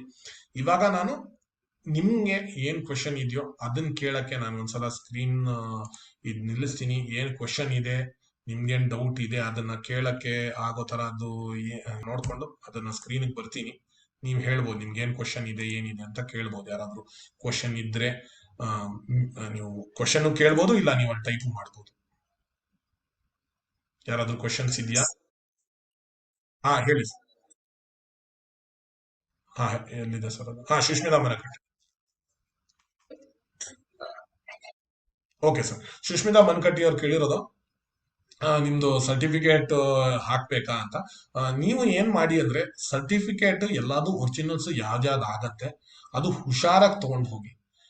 ಏನಂದ್ರೆ ಕೆಲವ್ರದ್ದು ಏನಾಗುತ್ತೆ ಅಂದ್ರೆ ಸರ್ಟಿಫಿಕೇಟ್ ಇಟ್ಟಿರ್ತಾರೆ, ಆಮೇಲೆ ಏನಾಗುತ್ತೆ ಅಂದ್ರೆ ಆ ದಿನ ನೀವು ಫಿಸಿಕಲ್ ಇಂಟರ್ವ್ಯೂಗೆ ಹೋಗುವಾಗ ಎಲ್ಲೋ ಮಿಸ್ಪ್ಲೇಸ್ ಆಗುತ್ತೆ, ಅದೆಲ್ಲ ಮಾಡಬೇಡಿ. ಸೊ ನಾನ್ ಹೇಳೋದು ಏನು ಅಂದ್ರೆ ಅದನ್ನ ಹುಷಾರಾಗಿ ತಗೊಂಡ್ ಹೋಗ್ತೀರಾ ಅಂದ್ರೆ ತಗೊಂಡೋಗಿ ಬ್ಯಾಗ್ ಎಲ್ಲ ನಿಮ್ಮ ಹತ್ರನೇ ಇಡಿ. ಅದಕ್ಕೆ ನಾನು ಹೇಳಿದ ಜಿಪ್ ಫೈಲ್ ಅಲ್ಲಿ ಇಟ್ಟಿರಿ, ಕಾಪಿನೂ ಇಡಿ ಒರಿಜಿನಲ್ ಇಡಿ, ಅವಾಗ ಎಲ್ಲೂ ಹೋಗಲ್ಲ. ಯಾಕಂದ್ರೆ ಸಡನ್ ಆಗಿ ಅಲ್ಲಿ ನಿಮ್ 10th ಸ್ಟ್ಯಾಂಡರ್ಡ್ ಮಾರ್ಕ್ಸ್ ನೋಡ್ಬೇಕು ಇದು ನೋಡ್ಬೇಕು ಅನ್ನೋವಾಗ ನೀವು ಹುಡುಕಾಡೋದ್ ಬದಲು ಅದನ್ನ ತಗೊಂಡ್ ಹೋಗಿರಿ. ಅದನ್ನ ಯಾವ್ದನ್ನು ಸಬ್ಮಿಟ್ ಮಾಡ್ಬೇಕು ಅಂದ್ರೆ ಹುಷಾರಾಗಿ ಮಾಡಿ. ಏನಾದ್ರು ನೀವು ಬಿಟ್ಬಿಟ್ಟೆಲ್ಲ ಬಂದ್ಬಿಡ್ಬೇಡಿ, ಕಾಪೀಸ್ ಇಟ್ಕೊಳ್ಳಿ, ಬೆಸ್ಟ್ ಅದು. ಯಾಕಂದ್ರೆ ಅದು ಕೇಳೋವಾಗ ನಿಮ್ಮ ಹತ್ರ ಪ್ರೂಫ್ ಇರುತ್ತಲ್ಲ. ಒಂದೊಂದ್ಸಲ ಕೇಳಬೇಕು ಎಲ್ಲ ಫೈಲ್ಸ್ ತೋರಿಸಿ ಅಂದ್ರೆ ಅದನ್ನು ತೋರ್ಸ್ದಾಗ ಆಗತ್ತೆ. ಸೊ ಅದು ತಗೊಂಡೋಗಿ. ಶುಭಾ ಜೋಶಿ ಅವ್ರು ಹೇಳ್ತಾರೆ, ಸರ್ ಅವ್ರ P U percentage is below 60. ನಂದು ಅಕಸ್ಮಾತ್ ಪಿ ಯು ಪರ್ಸೆಂಟೇಜ್ 60 ಮೇಲಿದ್ರೆ ಏನ್ ಮಾಡೋದು ಅಂತ. 60 ಕೆಳಗಡೆ ಇದ್ರೆ ಏನ್ ಮಾಡೋದು ಅಂತ. ಸೊ ನಾನು ಹೇಳೋದು, ಕೆಲವು ಕಂಪನೀಸ್ ಕೆಲವು ಪರ್ಸೆಂಟೇಜ್ ಇರುತ್ತೆ. ಕೆಲವರು 10th ಅಲ್ಲಿ ಇಷ್ಟ ಅಂತಾರೆ, ಪಿ ಯು ಅಲ್ಲಿ ಇಷ್ಟ ಅಂತಾರೆ. ಕೆಲವು ಕಂಪನೀಸ್ ಪರ್ಸೆಂಟೇಜ್ ಕ್ರೈಟೀರಿಯಾ ಇಡಲ್ಲ. ಅವ್ರಿಗೆ ಚೆನ್ನಾಗಿ ಗೊತ್ತಿರಬೇಕು, ಇಲ್ಲ ಈ ಕಮ್ಯುನಿಕೇಶನ್ ಚೆನ್ನಾಗಿರ್ಬೇಕು, ಅದು ಚೆನ್ನಾಗಿರ್ಬೇಕು, ಆತರ ಅನ್ಕೊಂಡ್ ಮಾಡ್ತಾರೆ. ಸೊ ಪರ್ಸೆಂಟೇಜ್ ಕೆಲವು ಕಡೆ 60 ಕೆಳಗಡೆ ಇದ್ರೆ ನಿಮ್ಗೆ ಕೆಲವು ಆಪರ್ಚುನಿಟಿ ಮಿಸ್ ಆಗ್ಬೋದು, ಅದು ನಿಜ. ಬಟ್ ಆತರ ಅಂದ್ಬಿಟ್ಟು ಯಾವ್ದೇ ಆಪರ್ಚುನಿಟಿ ಸಿಗಲ್ಲ, ಇಲ್ಲ ಆಪರ್ಚುನಿಟಿ ತುಂಬಾ ಕಮ್ಮಿ ಆಗತ್ತೆ ಆತರ ಅಂತೆಲ್ಲ ನೋಡ್ಬೇಡಿ. ಕೆಲವು ಆಪರ್ಚುನಿಟಿ ಕಮ್ಮಿ ಇರುತ್ತೆ. ಅದೇ ತರ ನಿಮ್ 65 ಇದ್ರೆ ಕೆಲವು ಕಂಪನಿ 70 ಮೇಲ್ ಕೇಳ್ಬೋದು. ಅದು ನಮ್ಗೆ ಹೇಳಕ್ ಆಗಲ್ಲ. ಕೆಲವರು ಈ ಕೋರ್ಸ್ ಮಾಡಿದೀರಾ ಅಂತ ಹೇಳಿ ಕೆಲವು ಆಪರ್ಚುನಿಟಿ, ಎಲ್ಲ ಆಪರ್ಚುನಿಟಿ ನಮ್ಗೆ ಅಪ್ಲೈ ಮಾಡಕ್ ಆಗಲ್ಲ. ಅದಕ್ಕೆ ನಾ ಹೇಳ್ತಾ ಇರೋದು, ನಿಮ್ಗೆ ಯಾವ ಆಪರ್ಚುನಿಟಿ ಇದೆಯೋ ನೀವು ಅಲ್ಲಿ HR ಇಂಟರ್ವ್ಯೂ ತನಕ ಹೋಗಿದ್ದೀರಾ ಅಂದ್ರೆ ನೀವು ಡೆಫಿನೆಟ್ಲಿ ನೀವು ಅಲ್ಲಿ ಅದನ್ನ ಕ್ರ್ಯಾಕ್ ಮಾಡ್ಲೇಬೇಕು. ಅದಕ್ಕೆ ನಾನು ಹೇಳ್ತಾ ಇರೋದು, ನಿಮ್ ಪರ್ಸೆಂಟೇಜ್ ಆದ್ಮೇಲೆ ಪರ್ಸೆಂಟೇಜ್ ನೀವೇನು ಮಾಡಕ್ ಆಗಲ್ವಲ್ಲ. ಈಗ ನೀವು ಇವಾಗ ಗ್ರಾಜುಯೇಷನ್ ಅಲ್ಲಿ ಏನ್ ಪರ್ಸೆಂಟೇಜ್ ಇದೆ ಅದನ್ನ ಸ್ವಲ್ಪ ಮೇಲ್ಗಡೆ ಮಾಡಬಹುದು, ಬಟ್ ಮಿಕ್ಕಿದ ಪರ್ಸೆಂಟೇಜ್ ನ ನೀವು ಜಾಸ್ತಿ ಮಾಡಕ್ ಆಗಲ್ವಲ್ಲ. ಈಗ ಅದು ಅವಾಗ ಏನ್ ಮಾಡಿ ಅಂದ್ರೆ ಯಾವ್ಯಾವ ಆಪರ್ಚುನಿಟಿ ಬರುತ್ತೆ ಹೇಗೆ ಅದನ್ನ ಉಪಯೋಗಿಸ್ಕೊಳ್ಳೋದು ಅದನ್ನ ಇದು ಮಾಡಿ. ಶರಣ್ ಬಸವರಾಜ ಸ್ವಾಮಿ ಅವರೇ ಸೆಷನ್ ಕಾನ್ಸಂಟ್ರೇಟೆಡ್ ಓನ್ಲಿ ಫ್ರೆಶರ್ಸ್ ಅಂತಲ್ಲ, ಬಿಕಾಸ್ ಇಲ್ಲಿ ಎಲ್ಲಾ ಕೋರ್ಸ್ ಅವರು ಇರ್ತಾರೆ. ನಾನು ಎಕ್ಸ್ಪೀರಿಯನ್ಸ್ಡ್ ಹೈರಿಂಗ್ ಹೋಗ್ಬಿಟ್ಟು ಆ ಎಕ್ಸ್ಪೀರಿಯನ್ಸ್ ಆ ಟೆಕ್ನಾಲಜಿನೋ ಆ ಕೋರ್ಸ್ ಅಂತ ಮಾಡಕ್ ಹೋದ್ರೆ ತುಂಬಾ ಜನರಿಗೆ ಆಗಲ್ಲ. ಸೊ ಇದು ತುಂಬಾ ಫ್ರೆಶರ್ ಹುಡುಗರು ಇರ್ತಾರೆ. ಬಟ್ ಈ HR ಕ್ವಶನ್ಸ್ ಬರೀ ಫ್ರೆಶರ್ಸ್ ಅಂತಲ್ಲ, ಎಲ್ಲರಿಗೂ ಅನ್ವಯಿಸುತ್ತದೆ. ಅದಕ್ಕೆ ಅವ್ರಿಗೆ ಇಲ್ಲಿ ಹಾಕಿದ್ದು. ಜ್ಯೋತಿ ಪೂಜಾರ್ ಕೇಳ್ತಾರೆ, ಸರ್ ಒಂದು photo resume is it necessary? ಇಲ್ಲಮ್ಮ ಜ್ಯೋತಿ, ರೆಸ್ಯೂಮೆ ಫೋಟೋ ಏನಿಲ್ಲ, ನಾನು ಹೇಳಿದ್ದಷ್ಟೇ. ಆ ರೆಸ್ಯೂಮೆಯಲ್ಲಿ ನೀವು ಆ ಕಡೆ ಕಾಲೇಜ್ ಲೋಗೋ ಹಾಕ್ಬೋದು, ನಿಮ್ ಫೋಟೋ ಹಾಕ್ಬೋದು, ಎರಡೂ ಹಾಕ್ಬೋದು, ಇಲ್ಲ ಎರಡು ಹಾಕದೇನೂ ಇರ್ಬೋದು, ಅದೇನು ಪ್ರಾಬ್ಲಮ್ ಇಲ್ಲ. ಭಾಗ್ಯಶ್ರೀ ಅವರೇ, ನಾನು ಅದು ಆ ಕ್ವೆಶನ್ ಆನ್ಸರ್ ಮಾಡಿದ್ದೀನಿ. Where do you see your self after 2 or 5 years? ಅದು ಹೇಳಿದ್ನಲ್ಲ, ಫಸ್ಟ್ ಇಯರ್ ಆದ್ಮೇಲೆ ಸರ್ ಫಸ್ಟ್ ಇಯರ್ ಅಲ್ಲಿ ನಾನು ಎಲ್ಲ ಟೆಕ್ನಾಲಜೀಸ್ ಕಲಿತೀನಿ, ಬೇರೆ ಬೇರೆ ಪ್ರಾಜೆಕ್ಟ್ ಅಲ್ಲಿ ಕೆಲಸ ಮಾಡ್ತೀನಿ, ಇನಿಷಿಯೇಟಿವ್ ಮಾಡ್ತೀನಿ. 2ನೇ 3ನೇ ವರ್ಷದಲ್ಲಿ ನಾನು ಸ್ವಲ್ಪ ಒಂದೊಂದು ಪ್ರಾಜೆಕ್ಟ್ ಚಿಕ್ಕ ಚಿಕ್ಕ ಭಾಗನ ನಾನು ಓನ್ ಮಾಡಿ ಕೆಲಸ ಮಾಡ್ತೀನಿ. ಆಮೇಲೆ ಕ್ಲೈಂಟ್ ಜೊತೆ ಇಂಟ್ರಾಕ್ಷನ್ ಶುರು ಮಾಡ್ತೀನಿ, ಅದೆಲ್ಲ ಆಯ್ತು. ಆಮೇಲೆ 4ನೇ ವರ್ಷದಲ್ಲಿ ನಾನು ಸ್ವಲ್ಪ ಟೀಮ್ ಮೆಂಬರ್ಸ್ ನ ಒಂದ್ 3-4 ಜನ ಮೆಂಟರ್ ಎಲ್ಲ ಮಾಡ್ತೀನಿ. 5ನೇ ವರ್ಷದಲ್ಲಿ ಒಂದು ಚಿಕ್ಕ ಟೀಮು ಚಿಕ್ಕ ಪ್ರಾಜೆಕ್ಟ್ ಏನೋ ನೋಡ್ಕೋತೀನಿ, ಹಾಗೆ. ಸೊ ಸಡನ್ ಆಗಿ 5 ವರ್ಷ ಆಮೇಲೆ ಅಂತ ಹೇಳ್ಬಿಡಿ, ಒಂದು ಮ್ಯಾಪ್ ಕೊಡಿ. ಇಲ್ಲಿಂದ ನೀವು ಇಸ್ಕಾನ್ ದೇವಸ್ಥಾನಕ್ಕೆ ಹೇಗೆ ಹೋಗೋದು ಅಂದ್ರೆ ಸಡನ್ ಆಗಿ ರಾಜಾಜಿನಗರಲ್ಲಿ ಇದೆ ನೋಡಿ, ಮಹಾಲಕ್ಷ್ಮಿ ಲೇಔಟ್ ಅಲ್ಲಿ ಇದೆ ಅಂತ ಹೇಳಿದ್ರೆ ಮಹಾಲಕ್ಷ್ಮಿ ಲೇಔಟ್ಗೆ ಹೆಂಗ್ ಹೋಗೋದು ನೆಕ್ಸ್ಟ್ ಕ್ವಶನ್ ಕೇಳ್ತಾರೆ. ಸೊ ನೀವು ಹೇಳಿ, ಇಲ್ಲಿಂದ ಹಿಂಗ್ ಹೋಗಿ, ಅಲ್ಲಿಂದ ಮೆಜೆಸ್ಟಿಕ್ ಹೋಗಿ, ಮೆಜೆಸ್ಟಿಕ್ ಇಂದ ಹಿಂಗ್ ಹೋಗಿ, ಆತರ ಅಂತ ಈ ಕ್ವಶನ್ಗೂ ಉತ್ತರ ಮಾಡ್ಬೋದು. ಟೆಲ್ ಮಿ ಅಬೌಟ್ ಅಕಾಡೆಮಿಕ್ಸ್ ಅಂತ ಕೇಳಿದ್ರೆ ಏನ್ ಮಾಡ್ಬೇಕು, ಆನ್ಸರ್ ಮಾಡ್ಬೇಕಾ, ಹೆಂಗ್ ಆನ್ಸರ್ ಮಾಡ್ಬೇಕು? ಕೋಮಲ್ ಅವ್ರು ಕೇಳ್ತಾರೆ. ಟೆಲ್ ಮಿ ಅಬೌಟ್ ಅಕಾಡೆಮಿಕ್ಸ್ ಅಂದ್ರೆ ನೀವು ಹೇಳ್ಬೋದು, ಸರ್ ನಂದು ಪರ್ಸೆಂಟೇಜ್ 10th 12th ಡಿಗ್ರಿಯಲ್ಲಿ ಏನೇನಿದೆ ಅಂತ ಹೇಳ್ಬೋದು, ನನ್ನ ಫೇವ್ರೆಟ್ ಸಬ್ಜೆಕ್ಟ್ ಏನು ಅಂತ ಹೇಳ್ಬೋದು, ನೀವು ಪ್ರಾಜೆಕ್ಟ್ ಮಾಡ್ತಿರೋದು ಏನು ಅಂತ ಹೇಳ್ಬೋದು. ಯಾಕಂದ್ರೆ ಅದೆಲ್ಲ ನೀವು ಪ್ರಿಪೇರ್ ಆಗ್ಬೋದು. ಸುಮ್ಮನೆ ಅದ್ರಲ್ಲಿ ಇರೋ ಎಲ್ಲಾ ಸಬ್ಜೆಕ್ಟ್ ಬಗ್ಗೆ ಹೇಳ್ಬಿಟ್ಟು ನಾನು 10th marks sir, tell me about your academics ಅಂದ್ರೆ, sir I completed my 10th from VVS Sardar Patel and I have 82% in 10th. And I completed my PUC National College Baswangudi. I have 66% in PUC, and I am a BCom graduate, currently studying in Surana College, and I have 72% in BCom. I am also trying for CA intern, ಅದೇನೋ ಅಂತ ಹೇಳ್ಬಿಟ್ಟು.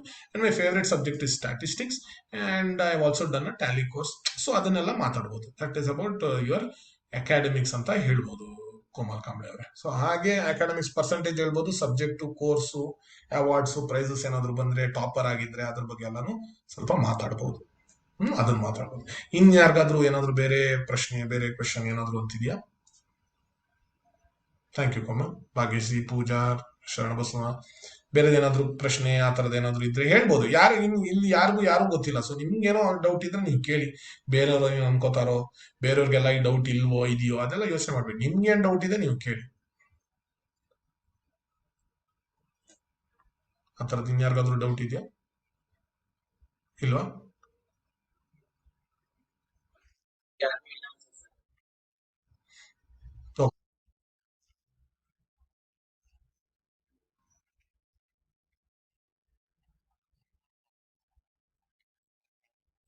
Correct sir. ಒಂದ್ ನಿಮಿಷ sir, ಇಲ್ಲಿ resume PDF share ಮಾಡಿ ಅಂದ್ರು, ನಾನು ಒಂದ್ಸಲ ಅದನ್ನ ಶೇರ್ ಮಾಡ್ಬಿಡ್ತೀನಿ. ಹಂಗೆ ಅಲ್ಲ, ಇಲ್ಲಿ ಒಂದ್ ನಿಮಿಷ. ಸೊ ನೀವು ಯಾರ್ಯಾರು ಇವಾಗ ಇದೀರೋ, ಒಂದು ನಾನು ಇವಾಗ ಶೇರ್ ಮಾಡ್ತಿರೋದು ಇಂಟರ್ವ್ಯೂ ಇವ್ಯಾಲ್ಯೂಯೇಷನ್ ಪ್ಯಾರಾಮೀಟರ್ಸ್ ಅಂತ. ಹೋಗತ್ತಾ ಅದು? ಇಲ್ಲ ಅಲ್ವಾ? ಹೇಗೆ ನಾನು ಇಲ್ಲಿ ಶೇರ್ ಮಾಡೋದು? ಓ, ಹಾ ಹಾ, ಓಕೆ. ಸೊ ನಾನು ಇದನ್ನ ಸರ್ಗೆ ಹೇಳ್ತೀನಿ, PPT ಮತ್ತೆ ನಿಮ್ಗೆ PDF ಇವ್ಯಾಲ್ಯೂಯೇಷನ್ ಪ್ಯಾರಾಮೀಟರ್ ರೆಸ್ಯೂಮೆ ನಾನು ಮಿಥುನ್ ಸರ್ ಕಳ್ಸಿದ್ದೀನಿ. ಓಕೆ, ಯಾರೋ ಸ್ಫೂರ್ತಿ ಅವ್ರು ಒಂದು ಕ್ವಶನ್ ಕೇಳ್ತಿದ್ದಾರೆ. I will talk speed sir and I am scared while talking what to do. Firstly Sphoorti ಅವರೇ ಒಂದೆರಡು ಡೀಪ್ ಒಂದು ಇದು ತಗೊಳ್ಳಿ ಅಂತ. ಬೇಗ ಮಾತಾಡೋದಲ್ಲ, ಚೆನ್ನಾಗಿ ಮಾತಾಡ್ಬೇಕು. ನಾವು ಎಷ್ಟು ಬೇಗ ಮಾತಾಡಕ್ ಹೋಗ್ತೀವೋ ಅಷ್ಟೇ ನಾವು ತಪ್ಪು ಮಾಡ್ತೀವಿ. ಥ್ಯಾಂಕ್ ಯು ಶೈನ್, ನೀವೆಲ್ಲ ಫೀಡ್ಬ್ಯಾಕ್ ಆಗ್ತಿರೋ ತುಂಬಾ ಖುಷಿ ಆಗ್ತಾ ಇದೆ. ನೀವು ಬೇಗ ಮಾತಾಡಿದ್ರೆ ಯಾರು ನಿಮ್ಗೆ ಪಾಯಿಂಟ್ಸ್ ಕೊಡಲ್ಲ. ನಿಧಾನಕ್ಕೆ ಮಾತಾಡಿ. ನಿಧಾನಕ್ಕೆ ಮಾತಾಡೋಕೆ ಏನಪ್ಪಾ ಇದು ಇಂಗ್ಲಿಷ್ ಬರಲ್ಲ ಅನ್ಕೊಳ್ಳಲ್ಲ. ನೀವು ಎಲ್ಲೇ ಇಂಗ್ಲಿಷ್ ಇಂಗ್ಲೆಂಡ್ ಅಲ್ಲಿ ಮಾತಾಡ್ತಿರೋರು ನೋಡಿ, ನಿಧಾನಕ್ಕೆ ಮಾತಾಡ್ತಾರೆ. ನಿಧಾನಕ್ಕೆ ಮಾತಾಡೋಕೆ ಏನಾಗತ್ತೆ ಅಂದ್ರೆ ನಾವು ಯೋಚನೆ ಮಾಡಕ್ ಟೈಮ್ ಆಗತ್ತೆ. ನೀವು ಫಾಸ್ಟ್ ಆಗಿ ಮಾತಾಡಿದ್ರೆ ಹಂಗೆ ಆಗೋದು. ಸೊ ನಿಧಾನಕ್ಕೆ ಮಾತಾಡಿ, ನಿಧಾನಕ್ಕೆ. ಸೊ ನೀವು ಅದನ್ನ ಮಾತಾಡ್ಬೇಕು ಅಂದ್ರೆ ನೀವು ಪ್ರಿಪೇರ್ ಮಾಡ್ಬೇಕು ಮುಂಚೆ. ನೀವು ಅಲ್ಲಿ ಕೇಳುವಾಗ ನಾನು ಅಲ್ಲಿ ನಿಧಾನಕ್ಕೆ ಮಾತಾಡ್ತೀನಿ ಅಂತಲ್ಲ, ಅದನ್ನ ಪ್ರಿಪೇರ್ ಆಗ್ಬೇಕು ಮುಂಚೆ. ಗಾಡಿ ಓಡಿಸ್ಬೇಕು, ಗ್ರೌಂಡ್ ಅಲ್ಲಿ ಓಡಿಸ್ಬೇಕು, ಚಿಕ್ಕ ಗಲ್ಲಿ ರೋಡ್ ಅಲ್ಲಿ ಓಡಿಸ್ಬೇಕು. ಫಸ್ಟೇ ನಾವು ಅವೆನ್ಯೂ ರೋಡ್ ಟ್ರಾಫಿಕ್ ಇರೋ ಕಡೆ ಓಡಿಸ್ಬಾರ್ದು. ಅದೇ ತರ ನೀವು ನಿಮ್ದು ಗಾಡಿ ಓಡ್ಸಕ್ ಹೆದರಿಕೆ ಅಂದ್ರೆ ಫಾಸ್ಟ್ ಆಗಿ ಮಾತಾಡ್ತೀರಾ ಅಂದ್ರೆ ನಿಧಾನಕ್ಕೆ ನೀವು ಮನೆಯಲ್ಲಿ ಆ, ಕನ್ನಡಿ ಮುಂದೆ ಫ್ರೆಂಡ್ಸ್ ಜೊತೆ ಅಲ್ಲೆಲ್ಲ ನಿಧಾನಕ್ಕೆ ಮಾತಾಡ್ಬೇಕು, ಇಂಗ್ಲಿಷ್ ಅಲ್ಲಿ ಮಾತಾಡ್ಬೇಕು. ಹಾಗೆ. ಸೊ ಅವಾಗಲೇ ಅದಿದ್ದಾಗೋದು. ಅದಕ್ಕೆ ಸಡನ್ ಆಗಿ ಇವತ್ತು ನಾಳೆ ಅದು ಸರಿಯಾಗತ್ತೆ ಅಂತಲ್ಲ, ಟೈಮ್ ಬೇಕಾಗತ್ತೆ. ಸೊ ನಿಧಾನಕ್ಕೆ ಮಾತಾಡ್ಬೇಕು. ಥ್ಯಾಂಕ್ ಯು ಸತೀಶ್, ಎಲ್ಲ ನಿಮ್ದು. ಸೊ ಸ್ಯಾಲ್ರಿ ಪ್ಯಾಕೇಜ್ ಹೇಳಿದ್ನಲ್ಲಪ್ಪ ನಿತ್ಯಾನಂದ್, ನಾನು ಹೇಳಿದ್ನಲ್ಲ, ನೀವು ಸ್ಯಾಲ್ರಿ ಪ್ಯಾಕೇಜ್ ಹೇಳಿದ್ರೆ ನೀವು ನಂಬರ್ ಕೊಡಬೇಡಿ. ನೀವೇನ್ ಕೊಡ್ತಿರೋ ನಮ್ಗೆ ಅದು ಖುಷಿ ಅಂತ ಹೇಳಿ ಅದ್ರ ಮುಂಚೆ ಹೇಳಿ. ನನ್ಗೆ ಇದೆಲ್ಲ ಆ, ಗೊತ್ತಾಗ್ತಿರೋದು ತುಂಬಾ ಖುಷಿ. ನಾನು ಇದು ಕ್ವಶನ್ ಆನ್ಸರ್ ಮಾಡಿದ್ದೀನಿ ನಿತ್ಯಾನಂದ್. ಇದು ಇರಿ. What is the priority of certificate candidate knowledge certificate available? ಹಾ, ಸರ್ಟಿಫಿಕೇಟ್ ಇಲ್ಲಪ್ಪ ಹಿತೇಶ್ ರವಿ ಅವರೇ. ಸೊ ಹಿತೇಶ್ ರವಿ ಅವ್ರು ಕೇಳ್ತಾ ಇದಾರೆ, ಸರ್ಟಿಫಿಕೇಟ್ ಇಂಪಾರ್ಟೆಂಟಾ ನಾಲೆಜ್ ಇಂಪಾರ್ಟೆಂಟ್? 100% ನಾಲೆಜ್. ನಿಮ್ಮ ಹತ್ರ ಸರ್ಟಿಫಿಕೇಟ್ 100 ಇದ್ಬಿಟ್ಟು ಏನು ಗೊತ್ತಿಲ್ಲ ಅಂದ್ರೆ ಏನು ಉಪಯೋಗ? ಇಲ್ಲ, ಏನು ಗೊತ್ತಿಲ್ಲದೆ ನಿಮ್ಗೆ ಸರ್ಟಿಫಿಕೇಟ್, ನೀವು ಇವಾಗ ಮನೆ ಕಟ್ಸೋವಾಗ ಕೆಲ್ಸಗಾರನ್ ಕೇಳ್ತೀರಾ ನಿಮ್ಮ ಹತ್ರ ಫರ್ನಿಚರ್ ಮಾಡಕ್ ಸರ್ಟಿಫಿಕೇಟ್ ಇದೆಯಾ ಅಂತ? ಇಲ್ಲ ಅಲ್ವಾ? ಫರ್ನಿಚರ್ ಮಾಡಕ್ ಬರುತ್ತಾ, ಮನೆ ಕಟ್ಟಕ್ ಬರುತ್ತಾ? ಕೊಡ್ತೀವಿ ದುಡ್ಡು. ಅದೇ ತರ ಸರ್ಟಿಫಿಕೇಟ್ ಇದ್ಬಿಟ್ಟು ಬೆಲೆ ಇಲ್ಲ. ಸೊ ಸರ್ಟಿಫಿಕೇಟು ಇದ್ದು ನಾಲೆಜು ಇದ್ರೆ ಬೆಸ್ಟ್ ಅದು. ಬಟ್ ಬರೀ ಸರ್ಟಿಫಿಕೇಟ್ ಇದ್ಬಿಟ್ಟು ನಾಲೆಜ್ ಗೊತ್ತಿಲ್ಲ ಅಂದ್ರೆ, ನೀವು ಇಂಜಿನಿಯರಿಂಗ್ ಸರ್ಟಿಫಿಕೇಟ್ ಡಿಗ್ರಿ ಸರ್ಟಿಫಿಕೇಟ್ ಇಟ್ಬಿಟ್ಟು ಸರ್ ನಂಗೆ ಏನು ಜ್ಞಾಪಕ ಇಲ್ಲ ಅಂದ್ರೆ ಅದನ್ನ ಏನು ಉಪಯೋಗ? ಆ ಸರ್ಟಿಫಿಕೇಟ್ ಇಟ್ಕೊಂಡು ಕಟ್ಲೆ ಪುರಿನೂ ಮಾಡೋಕ್ಕಾಗಲ್ಲ. ಸೊ ಸರ್ಟಿಫಿಕೇಟ್ ಇದ್ದ ತಕ್ಷಣ ಸರ್ಟಿಫಿಕೇಟ್ ಇದ್ರು ಹಾಕಿ, ಅವ್ರು ಅದ್ರ ಮೇಲೆ ಕೇಳ್ತಾರೆ ಕ್ವಶನ್ಸ್, ಅದಕ್ಕೆ ಸ್ವಲ್ಪ ತಯಾರಾಗಿರಿ. ಜಸ್ಟ್ ಸರ್ ನನ್ಗೆ ಗೊತ್ತಿಲ್ಲ ಬಟ್ ಸರ್ಟಿಫಿಕೇಟ್ ಇದೆ ಅಂತ ಹೇಳ್ತೀವಿ. ಬಸವರಾಜ್ ಅವರೇ, can you share the interview question ಅಂತ ಹಾಕಿದ್ದೀರಾ, ನಾನು ಅದು ಮಿಥುನ್ ಸರ್ಗೆ ಕೊಡ್ತೀನಿ. ಫೀಡ್ಬ್ಯಾಕ್ ಫಿಲ್ ಮಾಡಿ ಇಮೇಲ್ ID ಫಿಲ್ ಮಾಡೋರಿಗೆ ಅದೆಲ್ಲ ಸಿಗುತ್ತೆ. Thank you sir. Actually I have first sem backlog, Geetanjali, I should write next sem. So ನೀವು ಬ್ಯಾಕ್ಲಾಗ್ ಇದ್ರೆ ಅದನ್ನ ನೀವು ರೆಸ್ಯೂಮೇಲ್ ಬರಿಬೇಡಿ ಬ್ಯಾಕ್ಲಾಗ್ ಇದೆ ಅಂತ, ಅದನ್ನ ಕ್ಲಿಯರ್ ಮಾಡಿ. ಬಟ್ ಅದ್ರ ಜೊತೆನೆ ಒಂದು ಚಿಕ್ಕ ಇಂಟರ್ನ್ಶಿಪ್ ಮಾಡಿ.